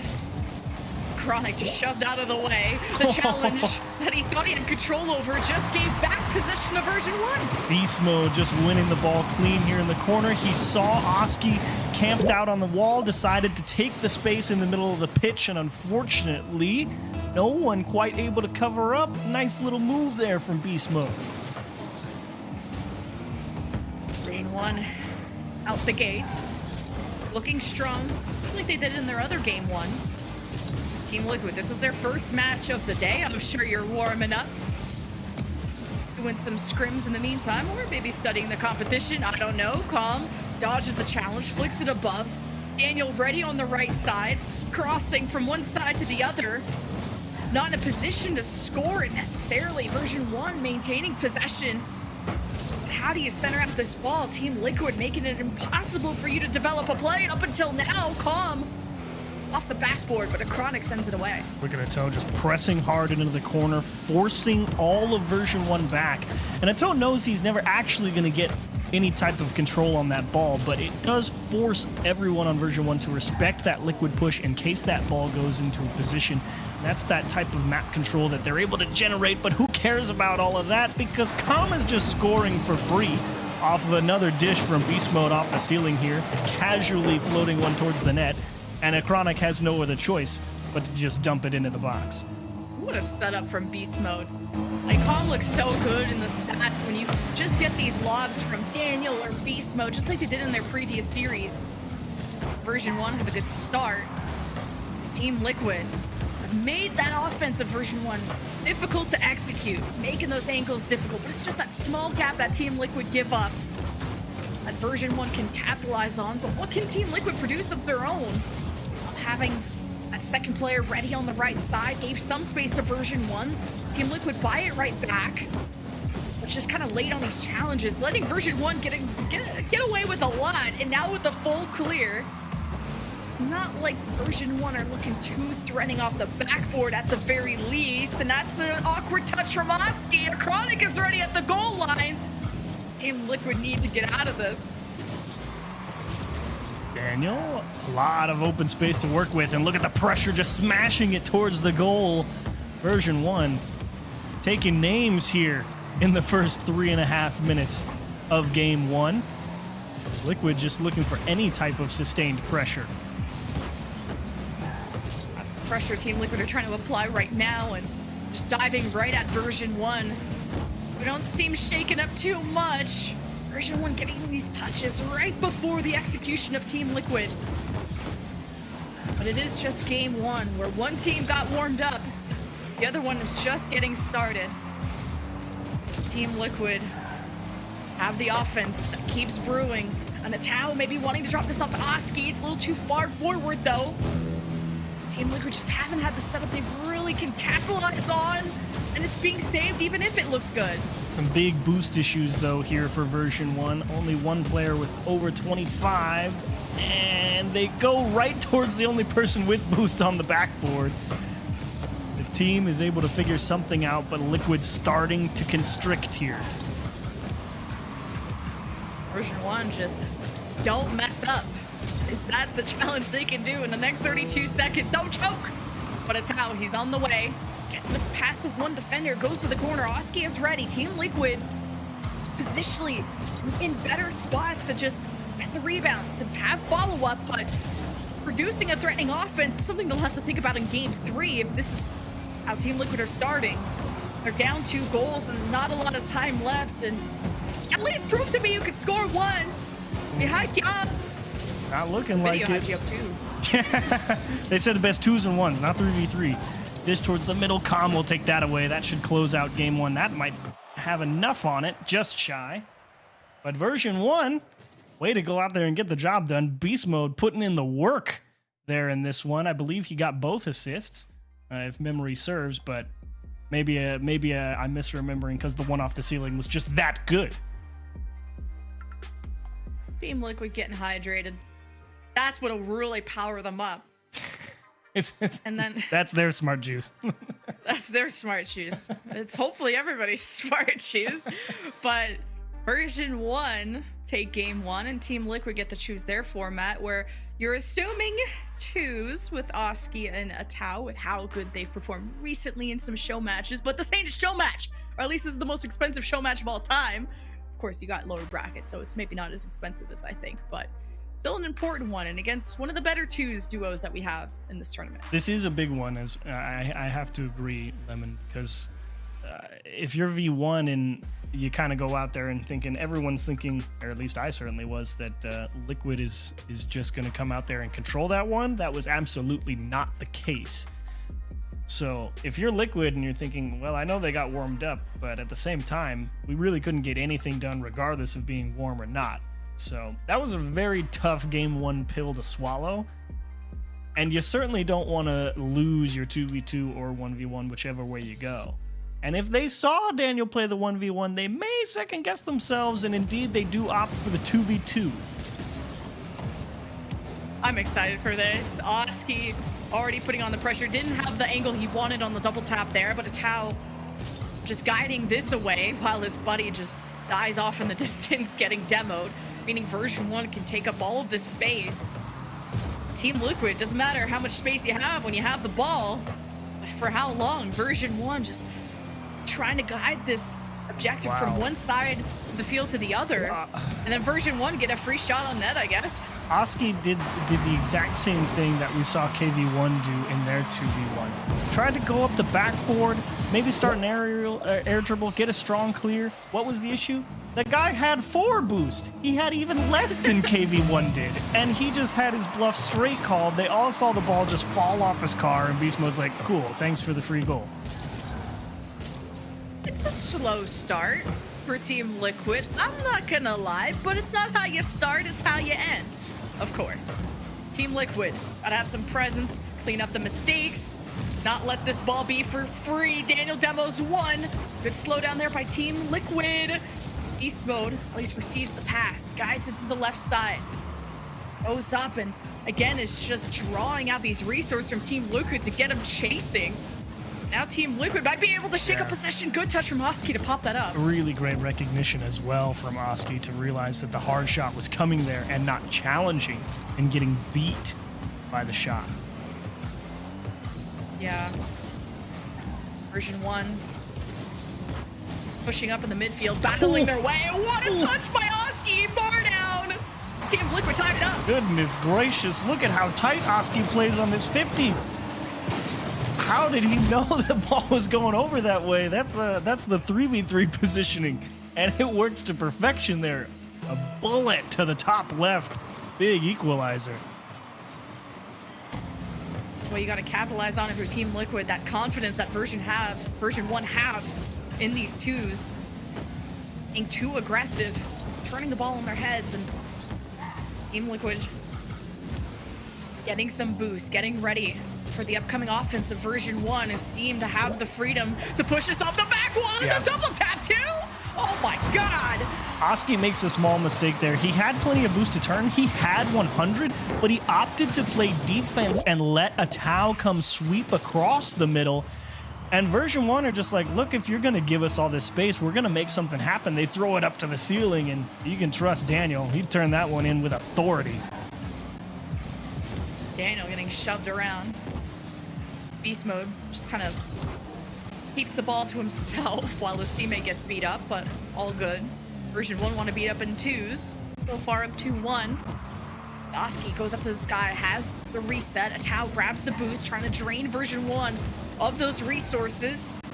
Getting set up though, a Tau with the reset. Beast Mode with the touch, it kind of stifles the speed of the ball and the control that Team Liquid have as they just try to force their way through. This is in. The tight 50 game. Look at the Tau. Control. Oski does the same thing. Float, hover, stay behind the ball, let it come into you. Don't try and force it, because that's when it gets out of control. That was just full containment there from Liquid to keep the ball playable, and they capitalize. Oh, 2 unanswered goals now. Team Liquid, like I said, it's not how you start, it's how you finish. You gotta wait for the game to end before you say GG. But a Tau and Oski needing to connect here on the midfield, but this gives version 1 a lane to try to pile through. Huge bump with At a least demo? it's challenges, yeah, to kind of shake that up. It's version 1 not too threatened at the moment. They're kind of seeing what they can get away with, and one-on-one is what they will find. Let him go! He has the ball, no one can stop him! That call was amazing. That was fantastic. Look at him go. He's got the ball, nobody can stop, and instantly into the net. Oh, that was perfect. I love that. I thought their controller's DC'd. I was like, is anyone gonna do anything? Like, I get to cast twos a lot, and I felt like something should happen. That was flawless. Oh my days. If I could do that every time, I would. Oh, version 1 asleep for a second. Gives Team Liquid the lead. With about minute 40 left. Daniel being cute with it. A Tau, though. Stuffs it to the right corner. Daniel says, that's my ball. Bumps him out of the way. Oski with the 50 in the midfield. They slow down that rampage that version 1 wanted to put on to look for that equalizer. Team looking good at wasting time. Ooh. As we've seen a few players, saw it in KV1 playing keep away. It can be quite valuable, but look at Beast Mode just trying to poke that ball right back through the center of the Team Liquid rotation. And that's definitely the biggest weakness in 2v2, is that small gap between the two players, because everyone is so ready to be a passing option or cut in front of the play and go for a demo. And if you can just find the right bit of timing, you can slip right between that gap. Oh my God. Speaking of gap, barely an inch there for Beast Mode. He just pitches it in all the way from the midfield. Oski just giving him a hand up like a high five. Yeah. Yeah, we're tied. Oski doing the best there. He didn't have a whole lot of boost to work with, so he's thinking, well, maybe I get a challenge. Maybe I save the shot. He put the hand up. That's all you could ask. He made it difficult. And Beast Mode, again, double tap Merchants, so it would seem on V1 side of things. Little misdirection here from Team Liquid, but Beast Mode equal to it. And he will pay dearly for it. What a close twos match we have so far, though. 33 seconds off the backboard. Second touch from Beast Mode. Oski ready for it. And a Tau ready to clear. And maybe an open chance. Daniel races back.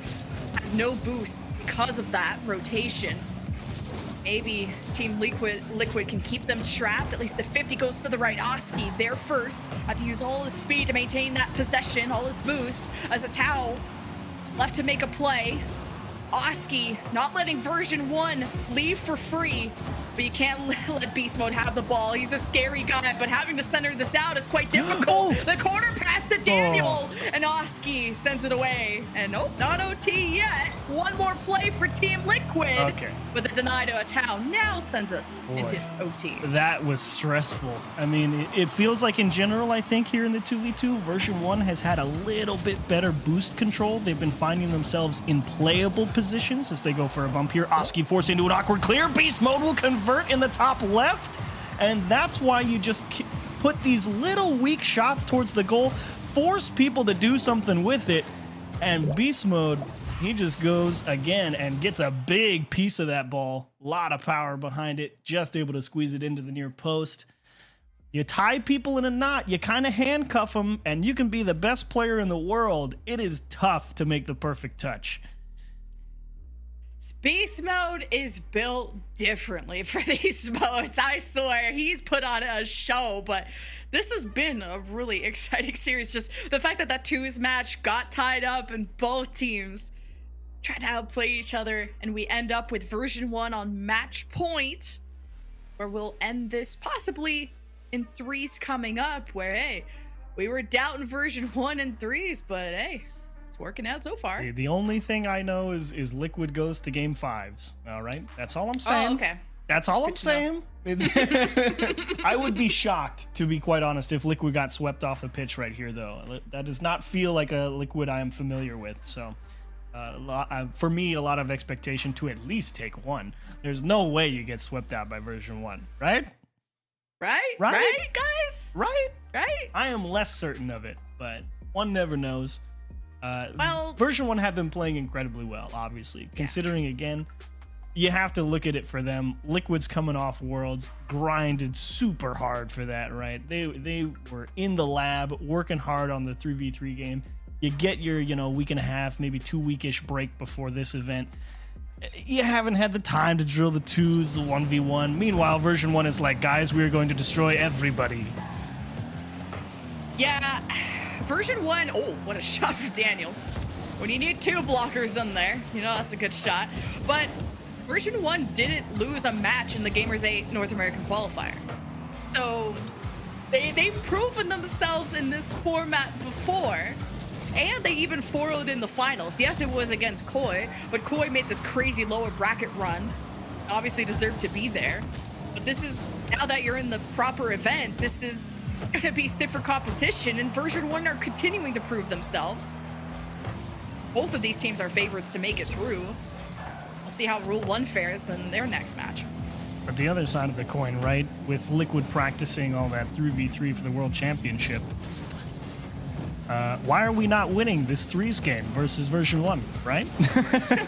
That's kind of the other... Oh, it's open. Never mind. They're going to win this one. Wow, it's just kind of another one of those, he hits the ball and no one can stop him moments. You had a challenge for version 1. Where's the rest of the team? I thought we were playing 3s, not 1v3s.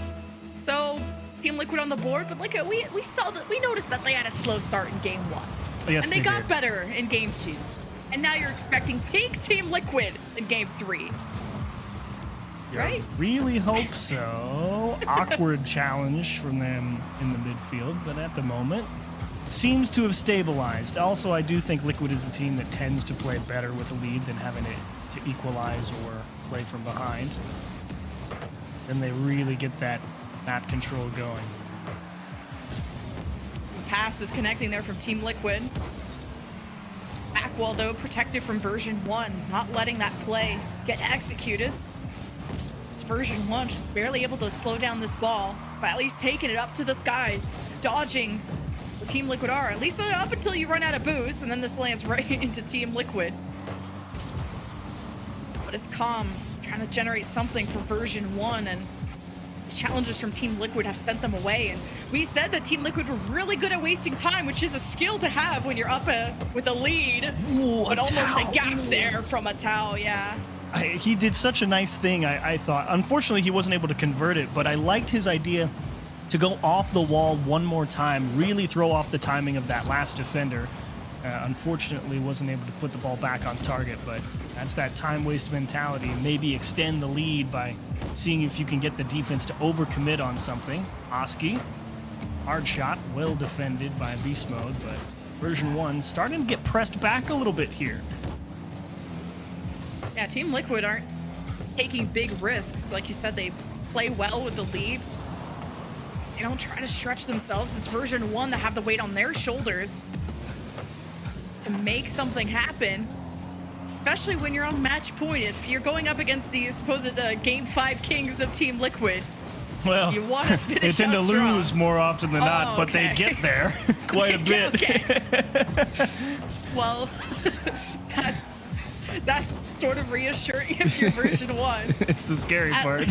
At least Game 5 is a threes match where we've been setting up that Team Liquid are supposed to be better at that, but so far have a lead that they haven't dropped yet.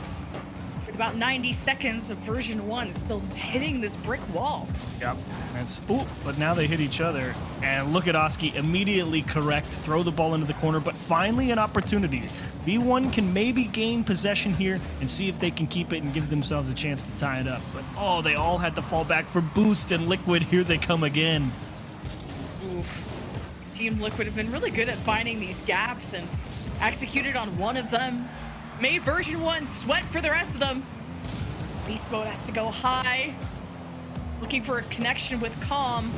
But Team Liquid just read every single play, because Team Liquid can just sit back and watch it develop. And version 1 have to be creative. They have to catch them off guard. And oh gosh, this is what I'm saying when I say octopus levels of control. Look how wide this spread is. Acronix here in the corner. They're all the way on the opposite corner. No one's even looking over there. Oski's camped out in the midfield to catch a clear. They just spread themselves out so far and have so much faith that they'll be able to adjust if a ball gets thrown back through the middle. And it gives them so many off angles that they just catch defenses off. And Team Liquid haven't had to just throw a bunch of offenses at them. They've been really good at stalling out version 1, sitting back and disrupting the plays of version 1, and then the one time they really full send it, like you said, they just have the creativity in their threes to break through version 1 and catch them lacking. You got 16 seconds where Team Liquid, if that double tap would have went in, I would have said maybe version 1 have a chance, but now this feels pretty locked in. Real test coming up though in the 1v1 environment. Obviously it will be Atao versus Daniel. If it's not, I'm not sure what the players are thinking. So big opportunity here for Daniel to close this one out and not have to play that Liquid in a Game 5, because that was the Liquid you expect to see, where it's incredibly difficult to break them down. The bounce back of Team Liquid, like we said, this is their first match of the day of the tournament. While version 1 had this warm-up, so out the gates in Game 1, version we're gonna look better, unless Team Liquid were just hard grinding all day. But who knows the jet lag situation. Of course, they've been there earlier because of media day and whatnot. So I'm hoping that's not a fact. I did see some yawns. I did see some eyes closing during the tech pauses, but I'm also done with tech pauses too, so I don't blame them there. But now that that's all sorted, they had a chance to get laser focused, and so did they in that Game 3. So did they, and they needed to be allowed just about nothing. There was maybe 1 or 2 chances, I think, there for version 1 to get themselves on the board, but a Team Liquid defense able to rally, find a way out, and heading into the 1v1 match, this should be interesting, because Daniel is, of course, chosen for V1, Atao locked in for Liquid. So we do get what is probably going to be one of the best 1v1 matchups you could hope for. It is 2 players in the top 10 of 1v1s at the moment. So, I mean, it should be a banger. Daniel has to have the edge. He is rated higher, but who knows? 1v1, anything can happen. It's a lot of fun to watch. This one is a real thick steak to bite into. Making me hungry, man. I just woke up. I hope it's filet. But Daniel did pound in his match 11-3. I think the final scoreline was. Doe, yeah. Versus Doe, and which is not the same as a Tao. Oh, I jumped know early. I'm not comparing apples to bananas, but Daniel holds on at the goal line. Tao couldn't force his way through, but he's collected boosts and he's ready to bring it back. Oh, he might score Just here. respecting that space, and because of that touch from Daniel, that's an open net. Yeah, Daniel kind of got locked into a situation here where he had to save that first opportunity, and you saw Atao immediately bump him as he was landing. And that means Daniel doesn't have an opportunity to recover cleanly, grab as much boost as he needs. He's kind of forced into this weak dump into the midfield, and Atao, he just ran back, grabbed the midfield boost, and went right back at him. And Daniel just never had a moment to catch his breath there. I like the rotations from Atao so far. He is a super solid ones player. Gonna be Daniel's biggest challenge thus far. Tao's just rotations, collecting boost, able to keep the play going, and great control. But Daniel, it's not his first rodeo when it comes to that. It's amazing that he's... Oh, and he turns it in! How do you go from defending the flip reset, fake musty, into just rushing down Atao in the corner and an insta shot to the back post that is not able to get kicked out? That's... Turn on a dime, Daniel. That's a goal right there. Atao just tried to be ready with the reaction timing, and good effort. Still popped in at the end. Atao just getting bumped. Daniel looking for the demo. Daniel had the demo before in his last match to get a free goal. Gotta be careful of those.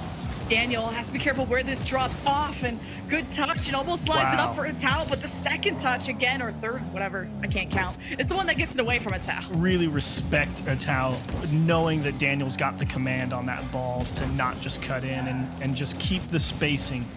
As you see here again, he sees him jump, so he says, you know what, let's control the boost as much as possible.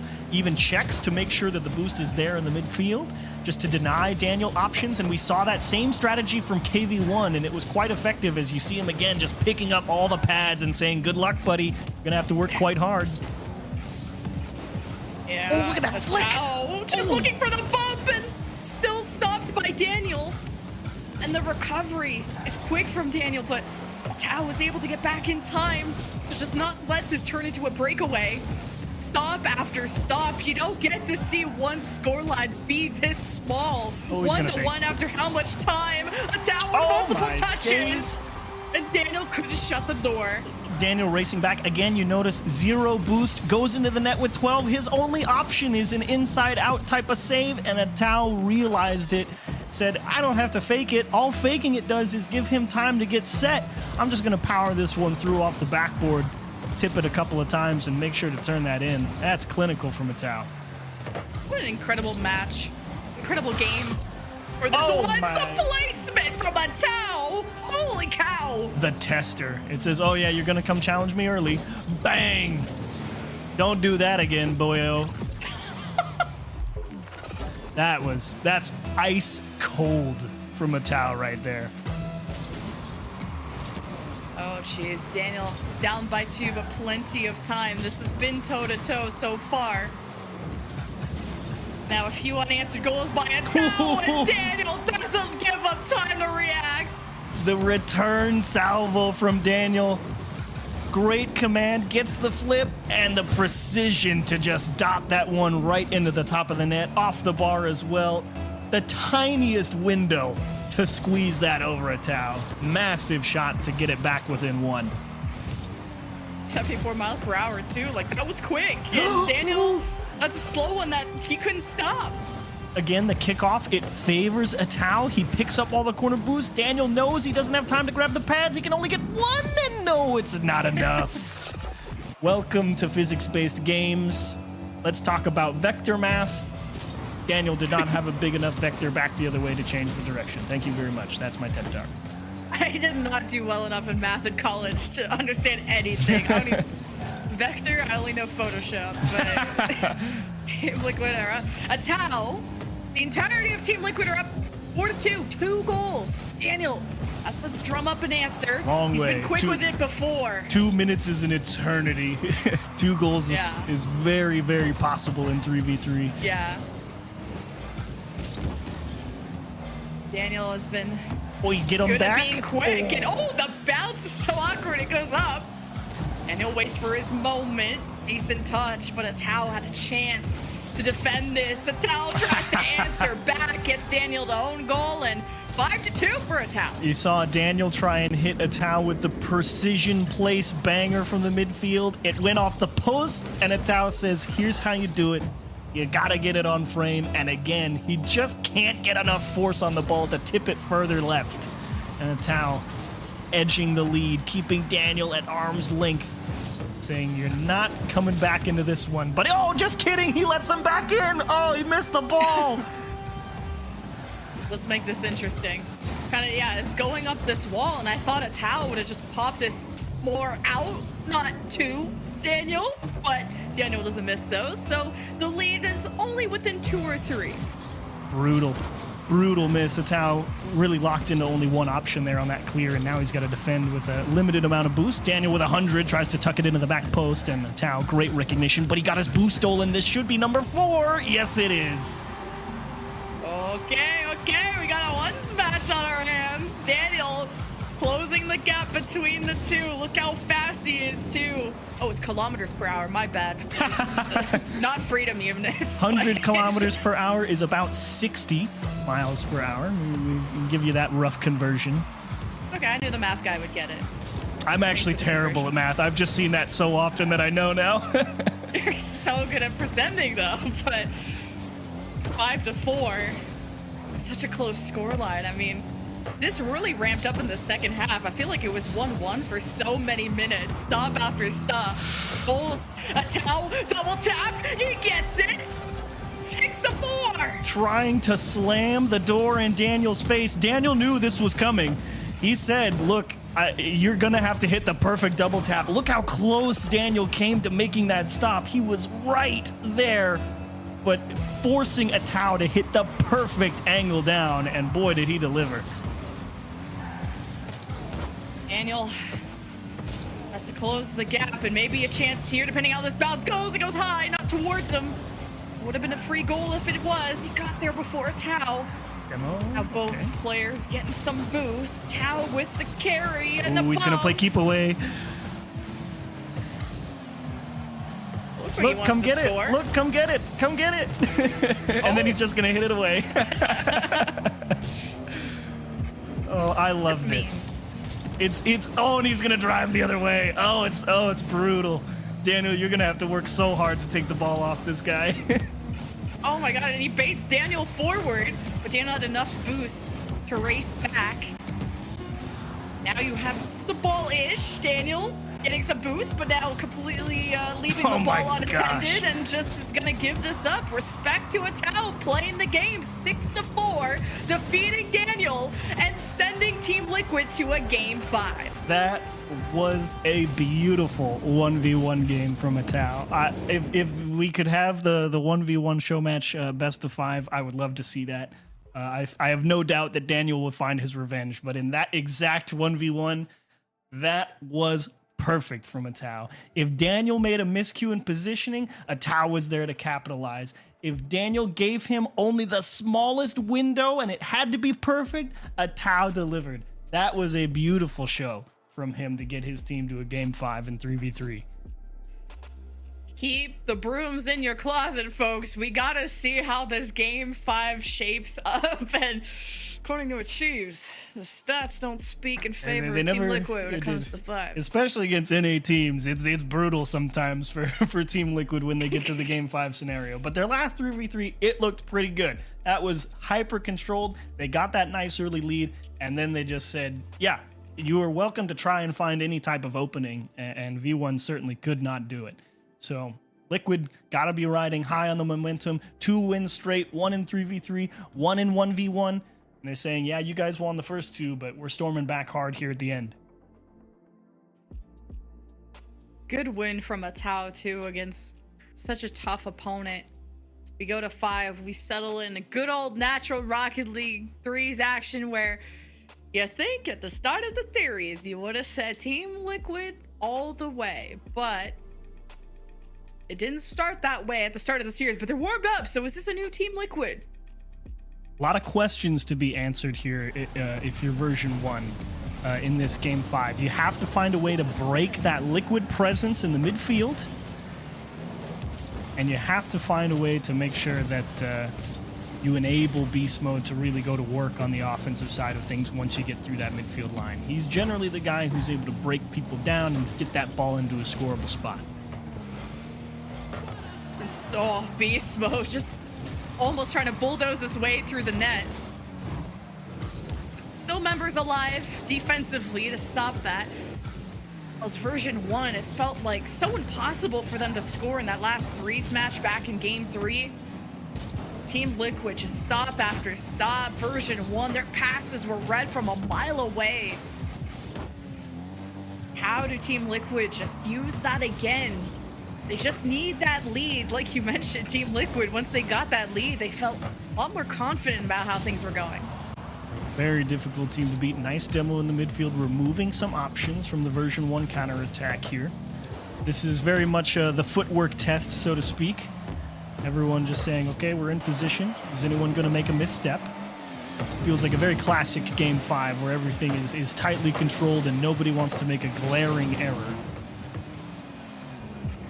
Oski trying to guide this out, was almost pushed off the ball there by version 1, and Team Liquid opened up a lane to generate an offense, that lead that they seem to like. I mean, which team doesn't like a lead, to be honest? Especially Team Liquid, especially someone like a Talent, when you can start playing keep away, start using different strategies, not feeling so desperate, so uncomfortable.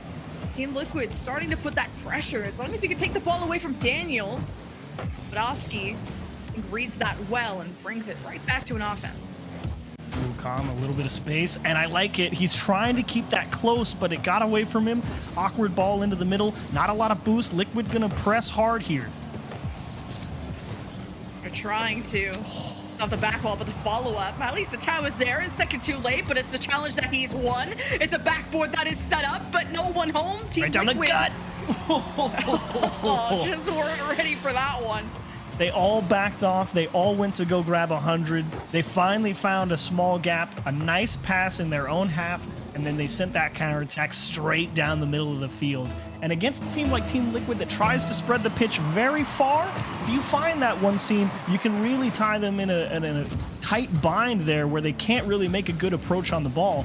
You give yourselves a good look. V1 finding a lead after 2.5 minutes of tough defense. Version 1 just did such an incredible job. First, you stop the pass from Team Liquid. You counterattack while they're still rotating. Now it's Version 1 with the lead. And Team Liquid gonna fight their way back. This crosses dangerously in front of the net. Calm guides it away. But here's a Tao who robs it. Kind of patient towards the challenge of Version 1, looking for the clear, which is successful. Now a Chronic to a Tao and make sure this is a guaranteed in and a guaranteed tie for Team Liquid. They caught Calm leaning a little bit there, thinking that the 50 was going to be going forward, and instead his team gets absolutely creamed on that 50. Didn't even make it to the challenge. Let through for free. One step too far forward. Liquid equalize. Good challenge there by a Chronic. Set up in front of the net. Calm with small send away towards the midfield, but it's Daniel that continues the push for Version 1, and a chance, but a save from Team Liquid. Slow down that counterattack of Version 1 that they've been so good at thus far. Daniel guiding it towards the net.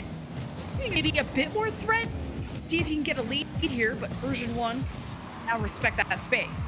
Nice control from Beast Mode there, just forcing that Liquid approach to respect the challenge. And Liquid still just poking and prodding here. A little tester of a shot to the back post to try and spread the defense, and it might pay dividends towards the backboard. Everyone diving and missing. Oski's going to turn in number 2. Oski is always at the right place at the right time, and exactly where version 1 want him to be, right after a double commit from version 1 for the initial save, but it was a save that didn't clear in the best positions. Oski gets it done for Team Liquid, 2-1, with 1:09 left, and look at him go with the reset. Deposits right to Daniel. The ball never touches the ground. Version 1 good at guiding this out. Team Liquid are good. Last time they were in a lead in their threes, they won. Version 1, though, got to fight harder. Ooh, and I totally expect... Oh, no, a missed clear, and Daniel's going to eat him for breakfast. Oh, Daniel with the challenge win, and Oski, you thought he had it. You had him on offense, just not there. That is, to be fair, an incredibly difficult clear there for Oski. It's got a lot of power over his shoulder, high on the backboard. The touch needs to be perfect, and he just missed it. And Daniel, great capitalization. A tie game in game 5 to go to the next round. It doesn't get closer than this. To go to the upper bracket final. Will it be version 1 or Team Liquid? On the offense, a shot! Daniel has to quickly drop. Thank gravity for that. Quick save. As version 1 want to take advantage of having the ball and move forward. Liquid with these small 50s, but version 1 quick to get possession back. As Daniel with the setup. Calm to the cross! And he gets the second touch! I have to see if he got bumped into this again by a Liquid player. There's the wall. Nope, just a clean touch. I saw. Oh, it's hit by a towel. It was hit by a towel. Oh, no. Oh, that's brutal. This all gets decided in the next 4 seconds. Version 1 squeaking out the last goal. Team Liquid have to go all the way down the field, and they have to play defense. It's on the ground, and version 1 go to the upper bracket final. Dang, that's a tough L to hold if you're Team Liquid there. Again, the game 5 boogeyman bites him at literally the last couple of seconds. Atao just trying to cover up at 0 seconds on the top of the net. And boy, did he just accidentally. That's not even his fault. I mean, it should have been a goal regardless. Com should have just hit the double tap straight into the net. So it looks a lot worse than it was. Com actually missing there makes Atao look like he has no idea how to defend, which is not fair. Com should have just scored the ball outright. But that's not the point. V1 win, and Liquid one more time fall in game 5 to a North American team on a live event. That's just brutal. Put some more respect on Com's name. Like, he's getting it done. Check out the highlights of the series. It was the best one we've had in Group D thus far. Of course, it was a game 5. Like, every match was close. And it started off with, like, a slow start for Team Liquid, not gonna lie. Yeah, definitely a rough start for Team Liquid there. Version 1 with the pace definitely picked them apart. Well deserved. Won the 2v2 game as well, when they really thought that, Team Liquid was going to be this 2v2 powerhouse. But Daniel in Beast Mode showed them all the mechs in the world, hit some beautiful goals on some tight defenses, and version 1 found another overtime win, but Liquid started to come back alive. This was a good ones match, too, between Atao and Daniel. They were neck and neck. Like, it was 1-1. For so long, like one of the lowest scoring ones matches I feel like I've casted, and then it really ramped up in the second half once you had this kickoff reset. So like both really sped up. Then you go to game 5, and again it was so close. Really got to put respect on Team Liquid for how quickly they improved with how game 1 and game 2 went. Yeah, really great show from V1. Way to fight through a lot of adversity. There it is. Com off the bar was technically out, but that's not the point. We have done it. We have decided that we have to talk to V1. We didn't get to hear from them at Worlds, Lemon, so we get to hear from them here at Gamers8. Welcome to the stage, Com. It's good to have you, buddy. What's it like having to sit out the 2v2 and 1v1, but you go out there and get the job done in game 5?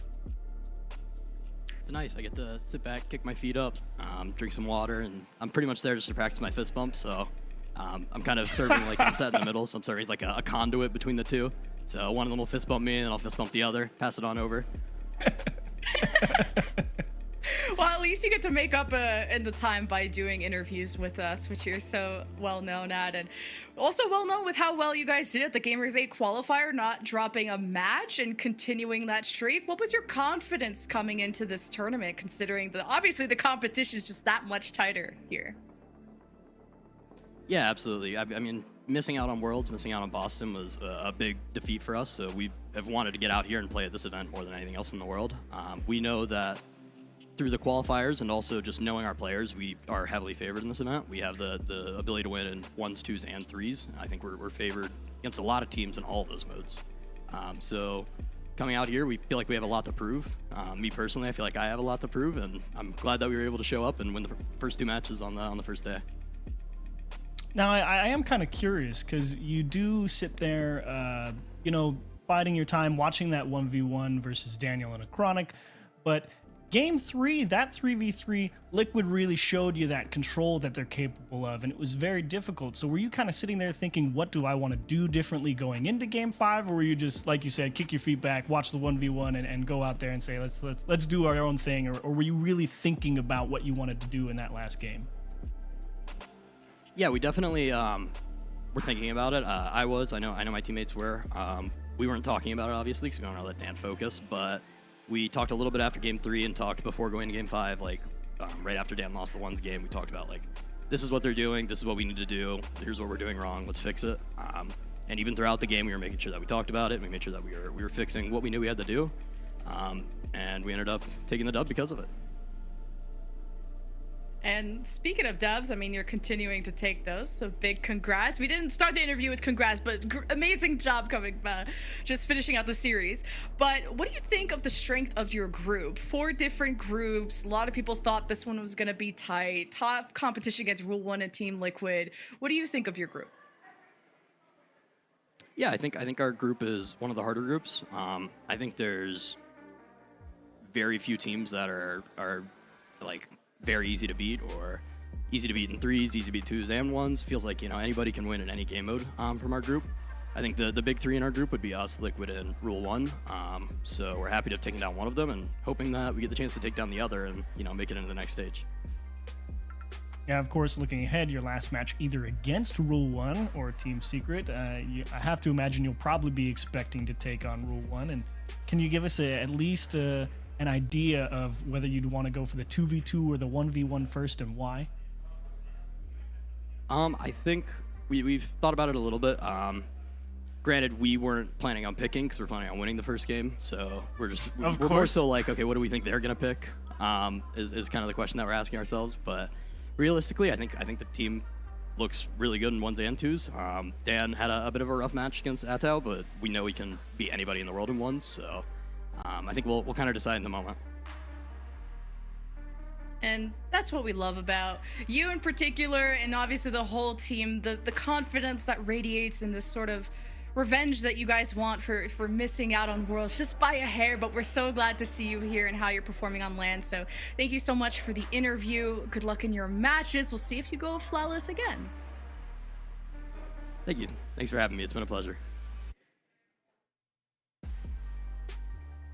Tame calm.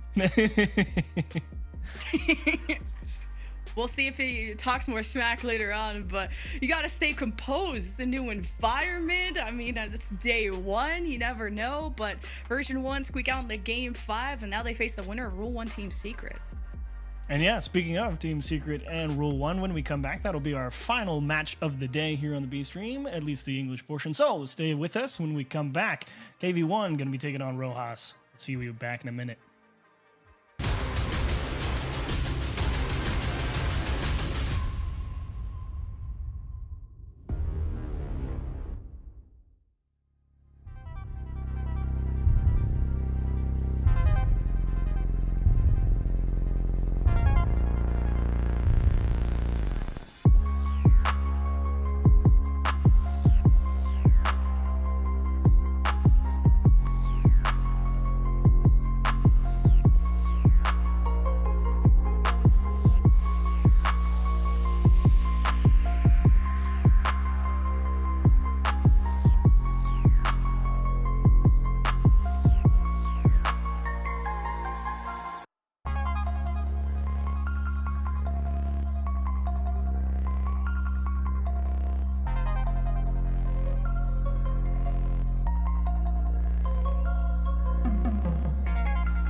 Welcome back, everybody, to the B stream of Gamers8. We have our last match of the day. It's been smooth sailing, kind of.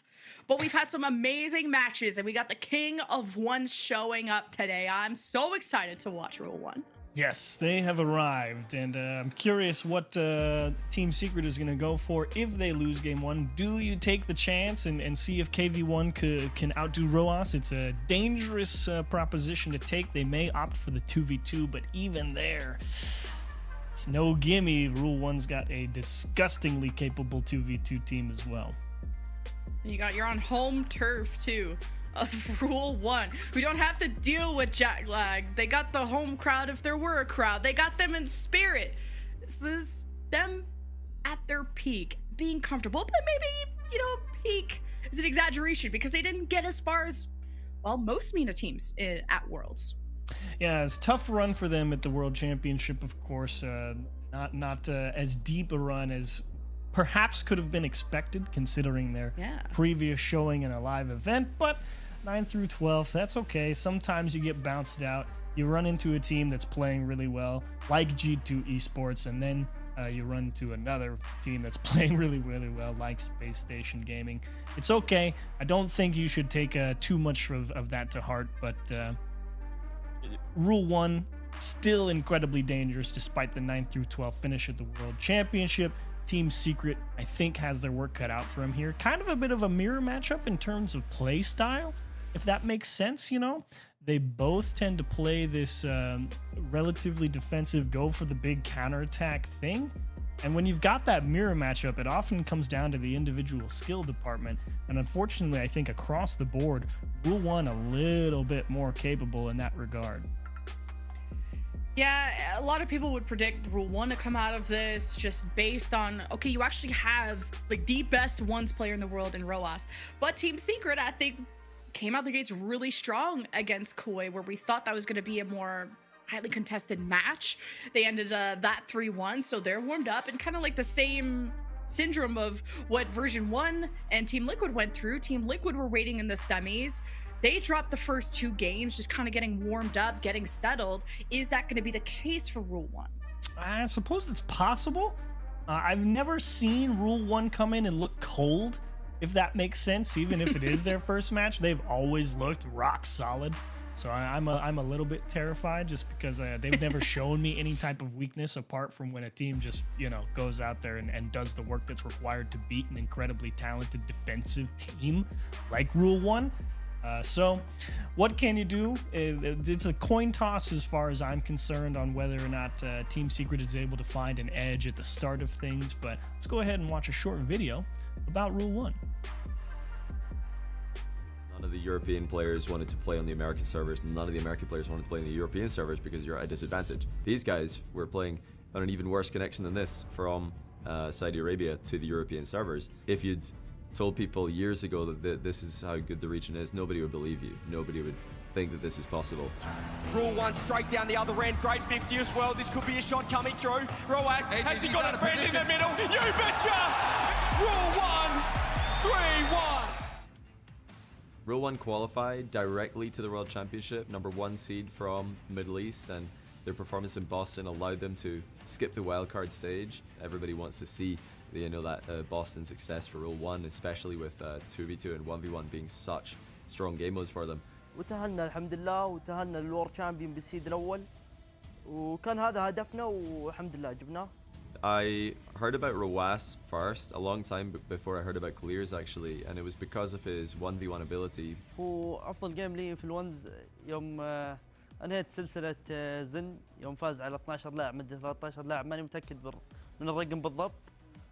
وصراحة فخور بنفسي وإن شاء الله تكرر ليش لا. It must have been when he was 14. I heard that he's got a twin brother who's also really high rated. He wasn't as good as his twin. He wasn't as good as Rawas. He was definitely outshone.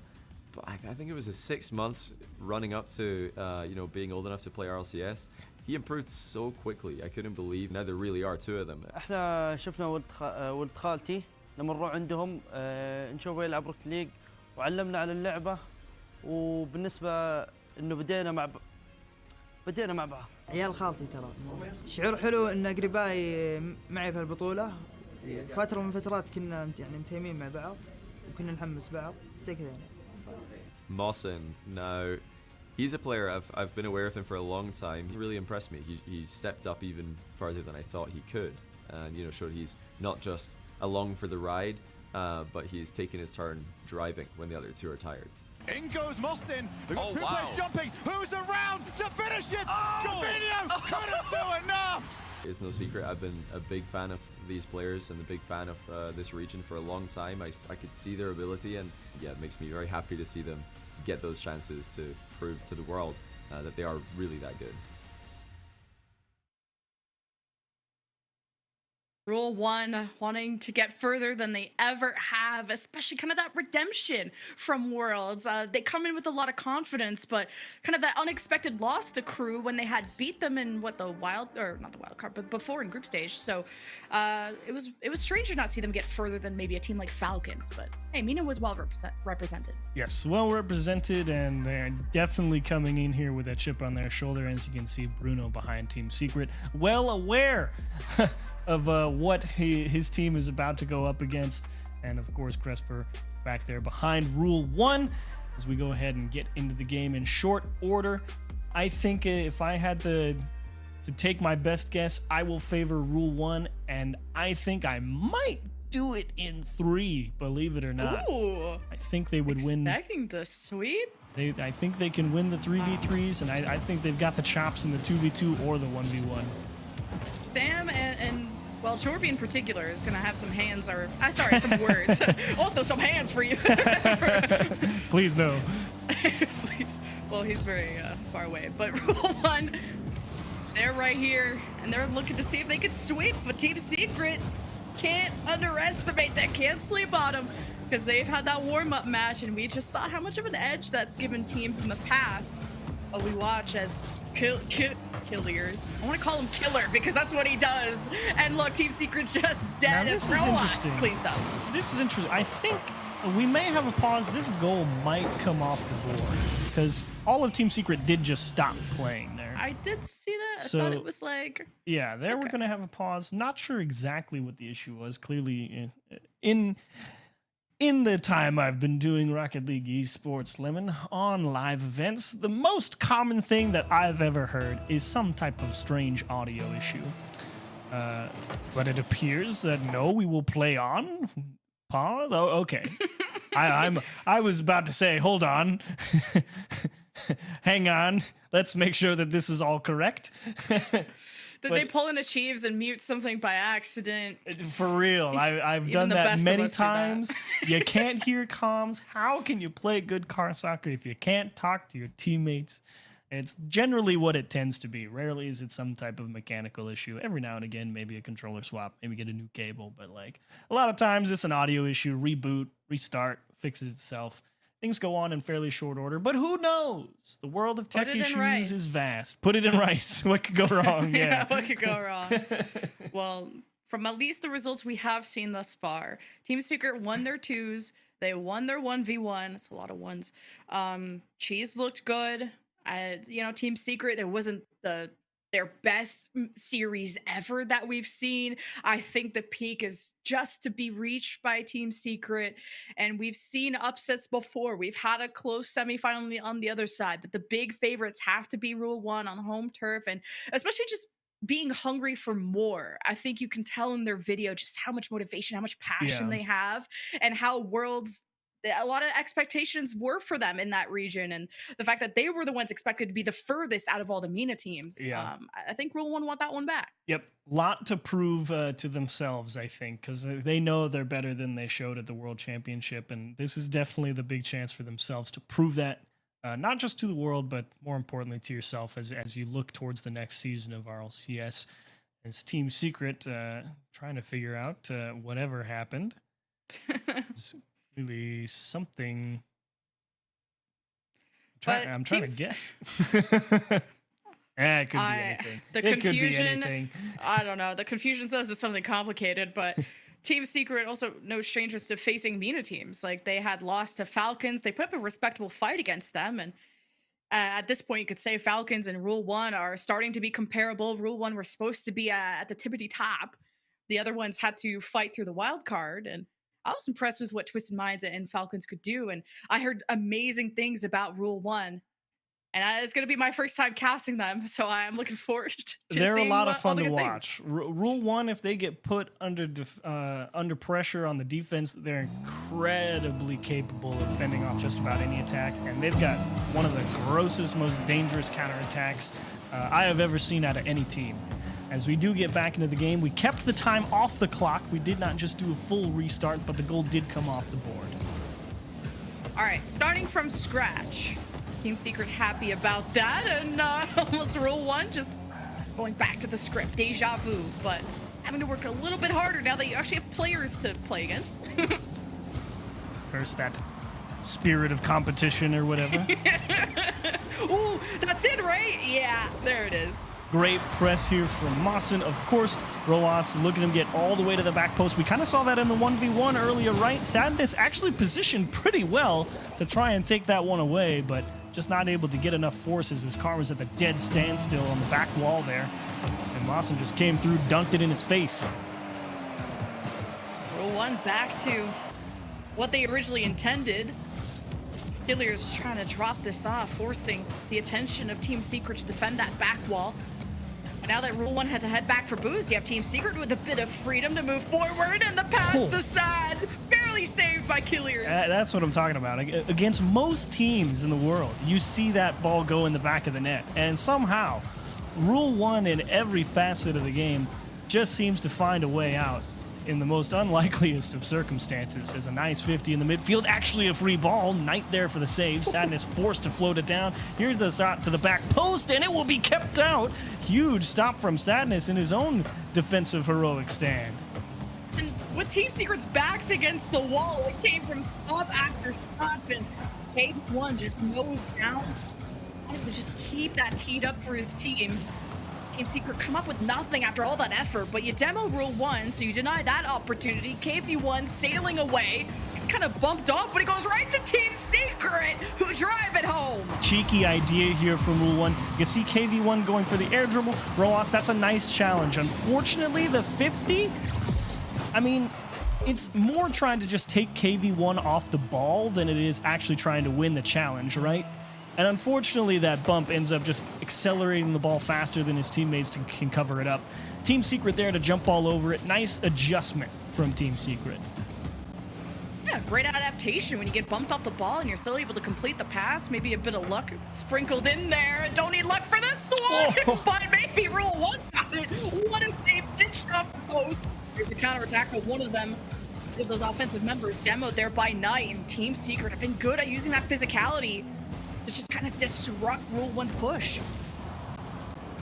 Nice demos from Roas, opening up a lot of space to work with on the defensive side here for Rule 1. Yes, they're being pressed, but they're making sure to make Secret approach the ball from very far away, and it's giving them a lot of breathing room to find a way out, and they do just that. Rojas just goes the length of the field. And he pops it up at the last second when the defender thought he had the read. He just 1v3'd them. Don't need this guy in ones. Put him in threes because he can just 1v3 everybody. One of the exciting players to watch. I'm excited. It's only been 2 minutes that I've been casting him. Sometimes. Only up by 1 though. Some players Sometimes. are just not fair. You're just so good. Roas is definitely one of those people. I just didn't even know that also twins on the team. The synergy is there since a long time, and Killier has proven that right. 3-1. Great shot here from Killiers. Mawson, nice 50, just containing Knight. Actually loved how he changed the timing of that 50. Really got Knight to bite on thinking he was going to have to take an aggressive challenge there, and he just got right outside the line of the ball and just kept it in line for Killiers to come through and smash one into the net. Rule 1 just starting to ramp up. Dangerous cross there, but Team Secret stabilizing, at least trying to, when they're not getting taken out by demos. Killer's keeping it to the corner. Not the second touch he wanted, but possession Rule 1 can fight for back. Team Secret taking their time, and Mawson slowing down the reinforcements of Team Secret with the bumps in the midfield. Rule 1 robbed the ball back. Killier is just trying to get that second touch above Knight. Team Secret getting better with the reads, though. That physicality from Rule 1 is playing a big dividend in this game as well. It's always seeming to find that demo on the... Oh, never mind. KV1. I think Mawson got a little bit scared here of the physicality coming back his way. He is under pressure. You can see Knight there up in front, just going right in front of the ball. It forces Mawson to air roll backwards and take the challenge a little bit later. KV1 just keeps outside the line, just as Mawson did earlier, and goes right through him. To have the awareness of that opportunity and how much speed you needed to use to catch Rule 1 off guard, KV1 keeping Team Secret anchored in the game. But Rule 1, their pressure seems immeasurable. The way that they just stop Team Secret. Well, now it's Team Secret using a few demos, I believe, and KV1's taken out for the moment. Team Secret just trying to recover and stabilize. Roas. Oh, this is going to drop in front of the net. No, a little bit to the right. Oh, boy. Team Secret thankful of that. A lot of demos. It's a scrapyard out here. This is crazy for the last 30 seconds. Rule 1 working that to their advantage, though. Killer's getting past everybody yet again. 21 seconds and Rule 1 are up. Didn't even use all the boost to do it. Had 90 in the tank, and look at him just float forever. And one little touch to get over the last man. Rule 1 able to squeeze through and keep Team Secret at a huge disadvantage. Massive insurance goal there with under 30. Maybe number 3. Not this time. Killiers will confirm. GG. No re. Go next. Yeah, Sad just overwhelmed. No friends to be found. Got ruined off the kickoff. Rule 1 with a very strong start. Where Secret, the chance there, the kryptonite might have been 3s. You're a bit worried about going to 1s or 2s against Rule 1, where I don't know if Team Secret want to opt for the 2s. Just not wanting to lock yourself in a room with Roas in a 1v1. So we'll see what they opt for, but a commanding start for Rule 1, 5-2. Excellent start. Very physical, as I mentioned. They were able to find a lot of those demos on the supporting players for Team Secret, and the important thing about it is it was the player that was going to be next on the ball. It wasn't the deep third who was just playing coverage. It was the guy who's the immediate follow-up more often than not. And that was making it very difficult for Team Secret to generate any type of consistent pressure. And Team Secret actually took that and started trying to adapt it as that game 1 went on. They said, look, you're going to come hit us. We're going to come hit you. And that started to equalize things out. But then when that chaos reigned, you can see just the mechanical ability from anybody on that Rule 1 team, able to flex the muscles and get the job done and put that game away in fine fashion. Yeah, Rule 1, the demos were very valuable. I think just having to reset, restructure, reassess the situation for Team Secret cost them seconds, cost them space, where it wasn't easy to clear against Rule 1. And even when you would try to counterattack or do anything on the green side of the field, Rule 1 are bumping you, taking the ball just immediately. There is no pressure play that Team Secret can really build up. But this is a tough team, and I don't think it's easy to pressure a team like Rule 1. So crazy surprise here.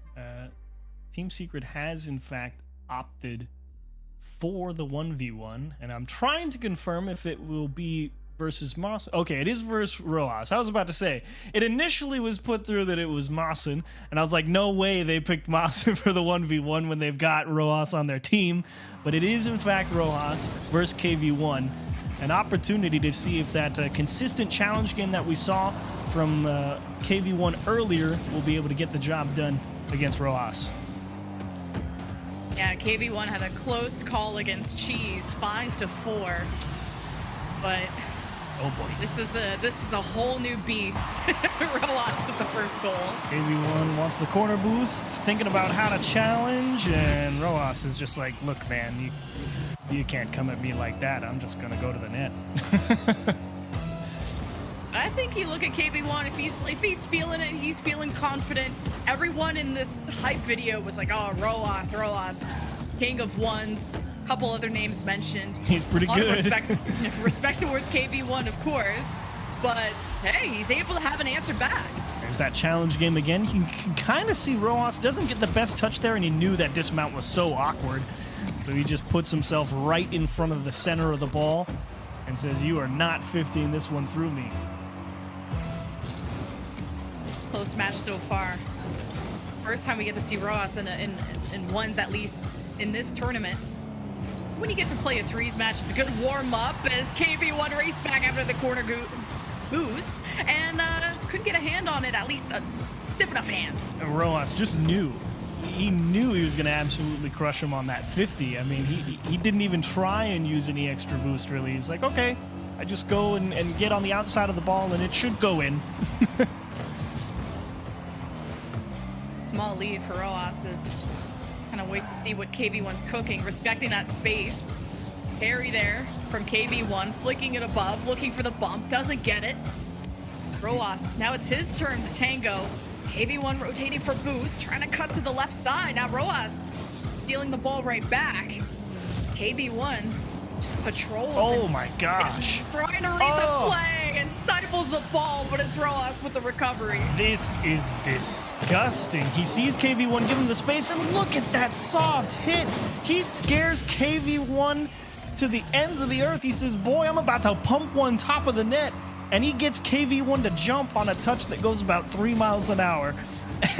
And that control from Rojas was just beautiful. Now, 2 unanswered goals by Rojas after KV1 was able to answer, and he keeps the gap in goals small, just winning that challenge on an angle. This stuffs us in easy.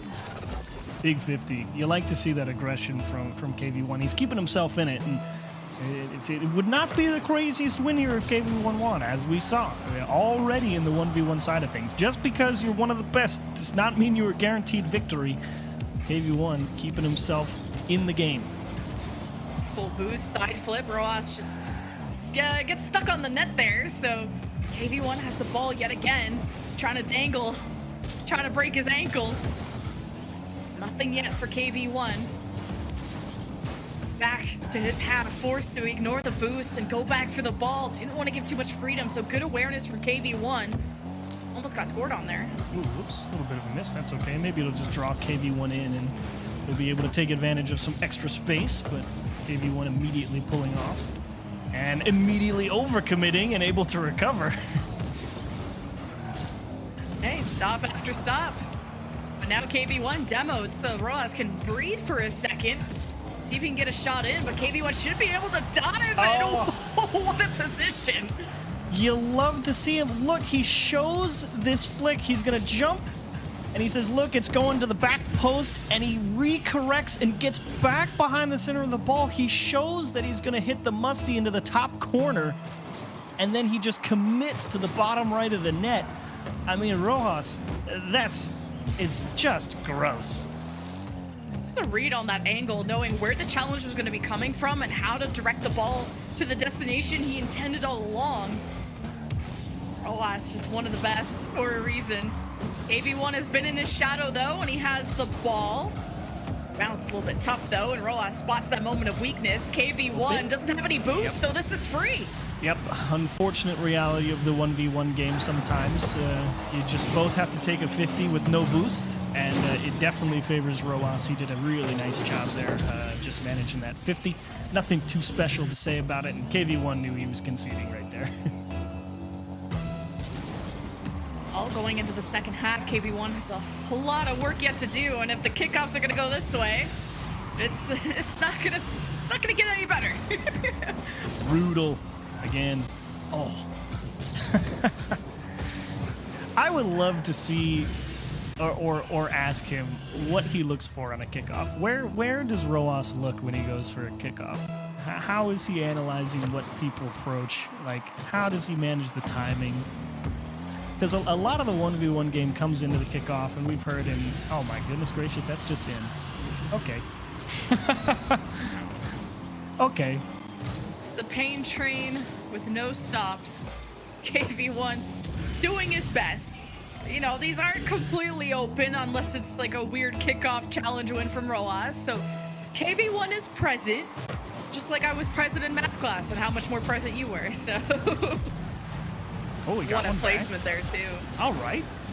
Happy to see it come back at least a little bit. Get an equally viable kickoff W that Roas just got. But 2 minutes, 4 goals. I suppose it's doable. The biggest thing that KV1 really has to manage, which is normally his strength, is the challenge game, and he is just getting dunked on in that regard. This is tough. The last 3 kickoffs now have gone Roas's way, and it's tough. There is no kind of backup plan. Backup plan being a second man, a third man, anybody to salvage a kickoff that doesn't go your way. So Roas dominating in that regard, and that 1 or 2 goal lead is increased. Looking a little bit out of hand. Plenty of time though. KV1 just at least won the kickoff and has a chance to score, and he does. Really nice play here from KV1 in the corner. He's got 60 boost. He gives the fake challenge to say, look, you can get it over my head, but immediately pulled off. Caught Roas with a weak clear and no boost. Instantly punished him for it. Great little misdirection there from KV1. Oh, okay, kickoff win for Roas, but KV1 had a quicker recovery there to not just go through for free. Now KV1 with good control. Roas with the patience that pays off. Oh, what? Roas comes off the ball. No easy shot towards the net. It's a battle. KV1 down low, couldn't fake it out against Roas. I like the idea. Oh, and he just gets beat back the other way. That's the unfortunate reality when you're down 4 goals and only a minute left. You have to make some of these risky challenges. You saw him try and go for a little clever idea, go for the quick low shot, maybe angle it towards the back post and see if you catch Roas trying to turn into one and maybe sneak through.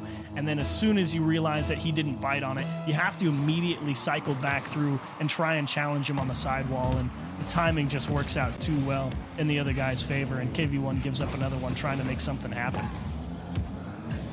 Hey, switching things up, you know, what's the worst that you can happen? What's the worst that can happen? You know, lose more? Exactly. A loss is a loss. You might as well have fun with it. Get yourself all warmed up for the next one. Minute, I mean, it's obviously mathematically doable. KV1 had a real shot there. And it's just almost dunks him.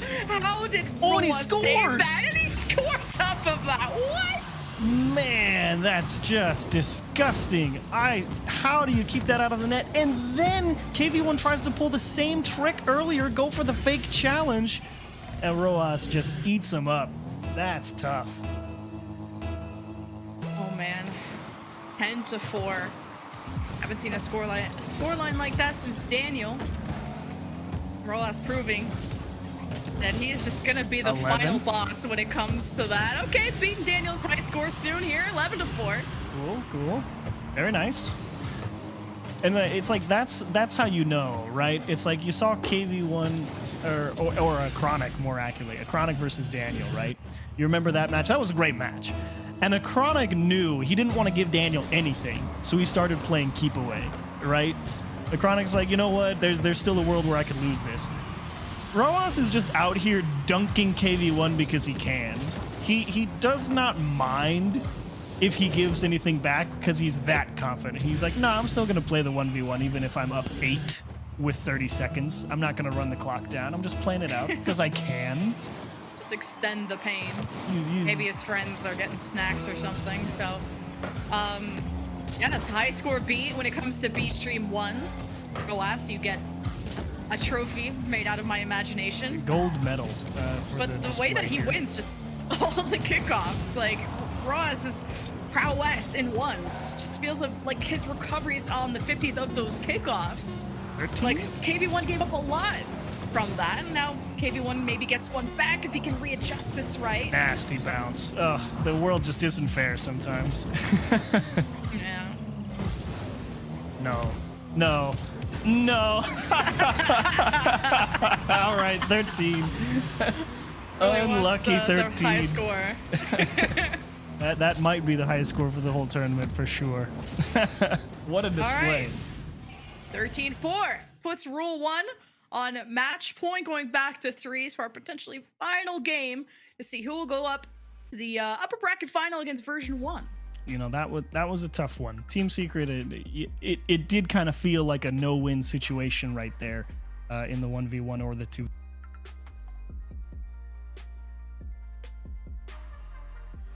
Excuse me, sorry. So they took their best bet, and unfortunately for them, they just could not figure out a way to get through the powerhouse that was Roas in the 1v1 department. That was tough, but it felt like their best chance at it. Yeah, just the lead just slowly inching Roas's way, where it was a little bit back and forth within 1 or 2 goals. Always winnable, but Always winnable until it absolutely wasn't. it's always winnable until you're getting stopped. So you go back to 3s, just obviously suiting Team Secret a lot better there. Yes, the 3s is definitely the most likely environment for Secret to find a win here. So good opportunity, and who knows?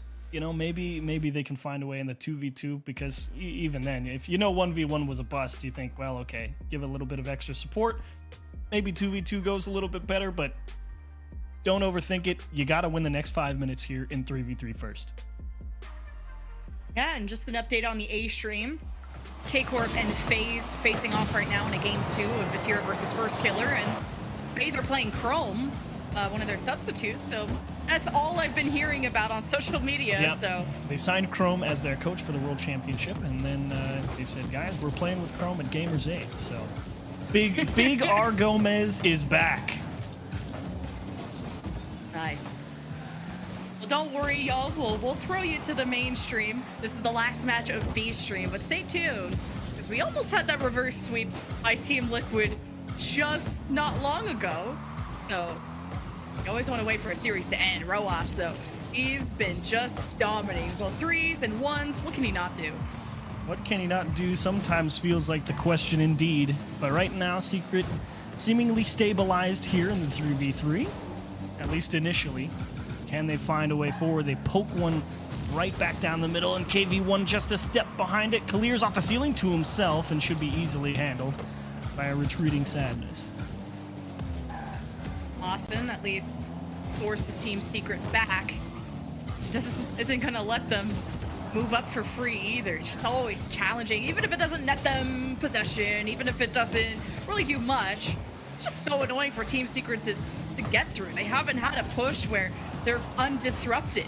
They're just always getting pushed around, the ball stolen, challenged every second of the way. KV1 almost sneaks it by. I don't even know how Rule 1 saved that. Rojas just figured out that shot was actually headed back post. The guy just processes information so fast that he let that play develop on his goal line. Absolute insanity. Oh man, well the challenge papers Rule 1 has, and I don't even know how Team Secret are saving this. My eyes can barely keep up, but their hands surely can with how many stops we've had. 0-0. Team Secret won't go down without a fight. Now hoping to control this left side, but Killiers getting past all of them. Team Secret need to control Rule 1 a bit better. It's just so much freedom. You could really tell who's manipulating this match. It's Rule with all the physicality they bring. But still tied up. That, as we mentioned earlier in the broadcast, it doesn't matter if you're getting crushed. If you're within one or tied, you're in the game.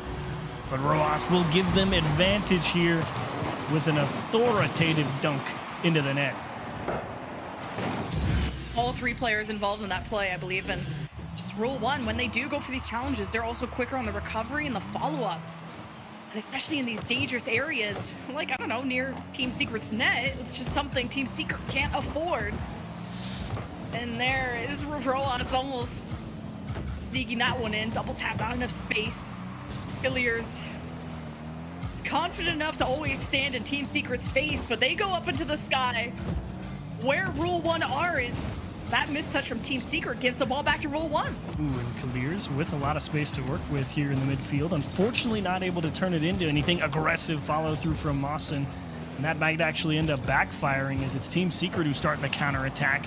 Knight turned aside at the goal line, and you can just see Rule 1. They knew the only place they were stopping that attack was on the net. And they instantly headed that direction and made that defense look a lot easier than it was. Ooh, Knight looking for the bump. Doesn't get it. Rule 1 sticking to the ground, saving it just in time.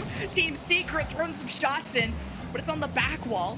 It's KV1 just tries to stop the clear, but Roas up makes the space. He's 1v3 before. KV1 puts a stop to that. What do you do when you need one if you're Team Secret? You might need a little bit of that old South American attacking flair, where it is full send regardless of the situation. That might be the only way I can see them outpacing Rule 1 on the defensive side of things right now. All right, Team Secret have only need one, maybe two. 1 minute is doable. But you've made Rule 1 really have to sweat for this compared to how Game 1's threes went. Man. Knight couldn't cut that in time. Yeah, there was no way for him to. It got around that corner so fast with a pinch around it. And Roas just waiting there in the box. Just there's no possible way they were getting that ball around him. He was positioned so well. Yeah. Team Secret just haven't been able to just safely, comfortably move down the field and even just keep the ball long enough to maybe get a second shot in. You just have to go for the first opportunity with how little time you have to react against a team like Rule 1, who are just relentless on their offenses. Their defense don't let you relax, and now you've killed this ball right in front of the net. At least you had time to react, and Rule 1 still putting shots in, and you saw in the ones match, they're gonna make you feel defeat. Yep, 20 seconds, and they're just taking whatever Team Secret gives them. Be it a half chance or full-on open nets. This was a wonderful display of command from Rule 1, start to finish. Game 1 in the driver's seat, 1v1 definitely in the driver's seat. Game 3, driver's seat. That was, we came to play, we came to make everybody sit down, unplug the controller and say, GG, you win, and just move on with our day. That was domination from Rule 1. Whew. Right out in their first match, too. We had only teased the potential weakness any team can have playing their first match, but the land nerves wouldn't hit when you're obviously playing on home turf. You don't have any jet lag to deal with, and you have a sort of hunger from how Worlds didn't end your way, and I don't think even they would expect to lose to a team like Crew, but that's who ended their journey, and doesn't seem like Team Secret are going to be the ones to end that today. Rule 1 will be facing off against Version 1 tomorrow in the upper bracket final. Here's the highlights of, well, our sweep of Group D. Yeah, great show from Rule 1 here against Team Secret. I'm mostly curious, I'll be honest, how long the highlight package part of this for the 1v1 section is going to be. There were a lot of goals, right? And there's the Roas 1v3 that he was able to find back in Game 1, but this one got away. It was closed for a long time, and then Rule 1 just ran away with it. Yeah, we'll have an interview soon, but this has been such a good series for Rule 1. Just putting on a masterclass of Rocket League, and ones like did end up being close in that second half, and you heard it in the hype video of just how many people respect ROAS and how a lot of teams are gonna get an edge based on the crew battles format. Like a team like version 1, a team like Rule 1 obviously look good too. Yeah, Those are the I'm favorites. just saying, if Liquid thinks they are the best average 2v2, 1v1 team in the world, they better not look past this group. I'll just say that. That will be a battle. Yeah, Rule 1 looked really good today, and wondering how the rest of MENA will do too. You got Twisted Minds in Group B, Falcons in Group C, and our interview is all ready to go. We didn't have to chase anybody down, so let's hear from Rule 1. Hello, congratulations. Hey. Thank you so much. How's it go? What a series. You made it a quick one. Yeah, it was not gonna lie, it was expected because we know that we are better individual and as a team, especially with the 2v2 and 1v1 format. It helps us. It helped us a lot. So yeah. And of course, your next match going up against Team Liquid. They think that they are probably the best 2v2, 1v1 team here.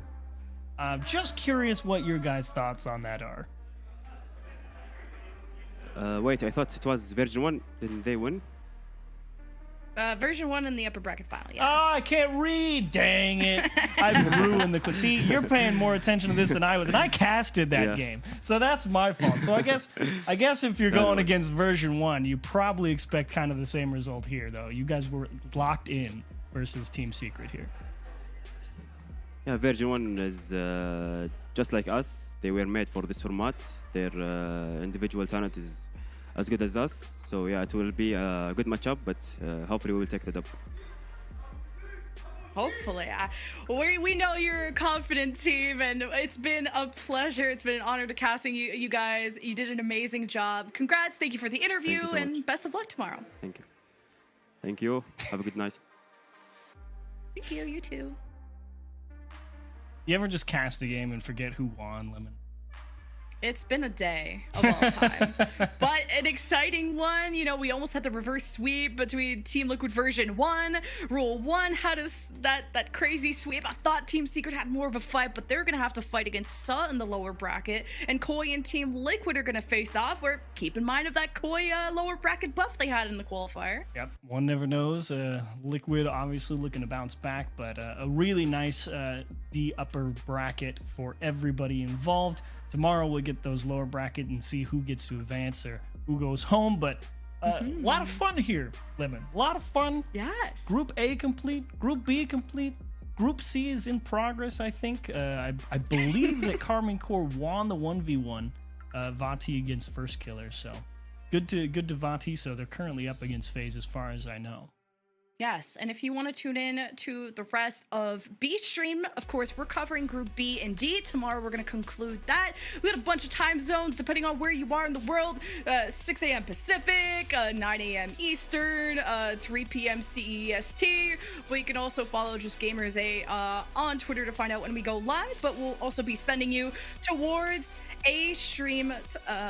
Oh, we're following A and C tomorrow. I thought we were going to follow our own groups. We're going to switch it up so we could see a bunch of different teams. I like that. But you guys will also want to watch the conclusion of FaZe versus K-Corp. I believe we'll be sending you to that. And that's all we have for B Stream. Thank you all so much for watching. We'll see you tomorrow.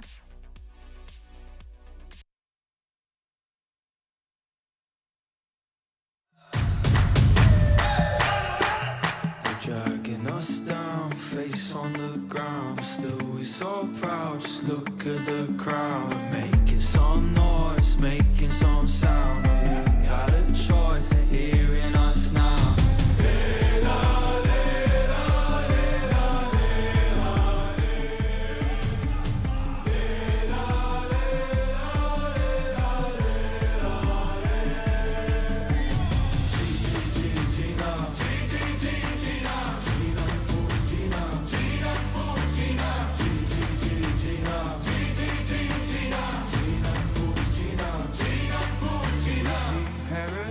Through dirt in our eyes for us. Oh, Echi, I'll try, Echi, I'll fight for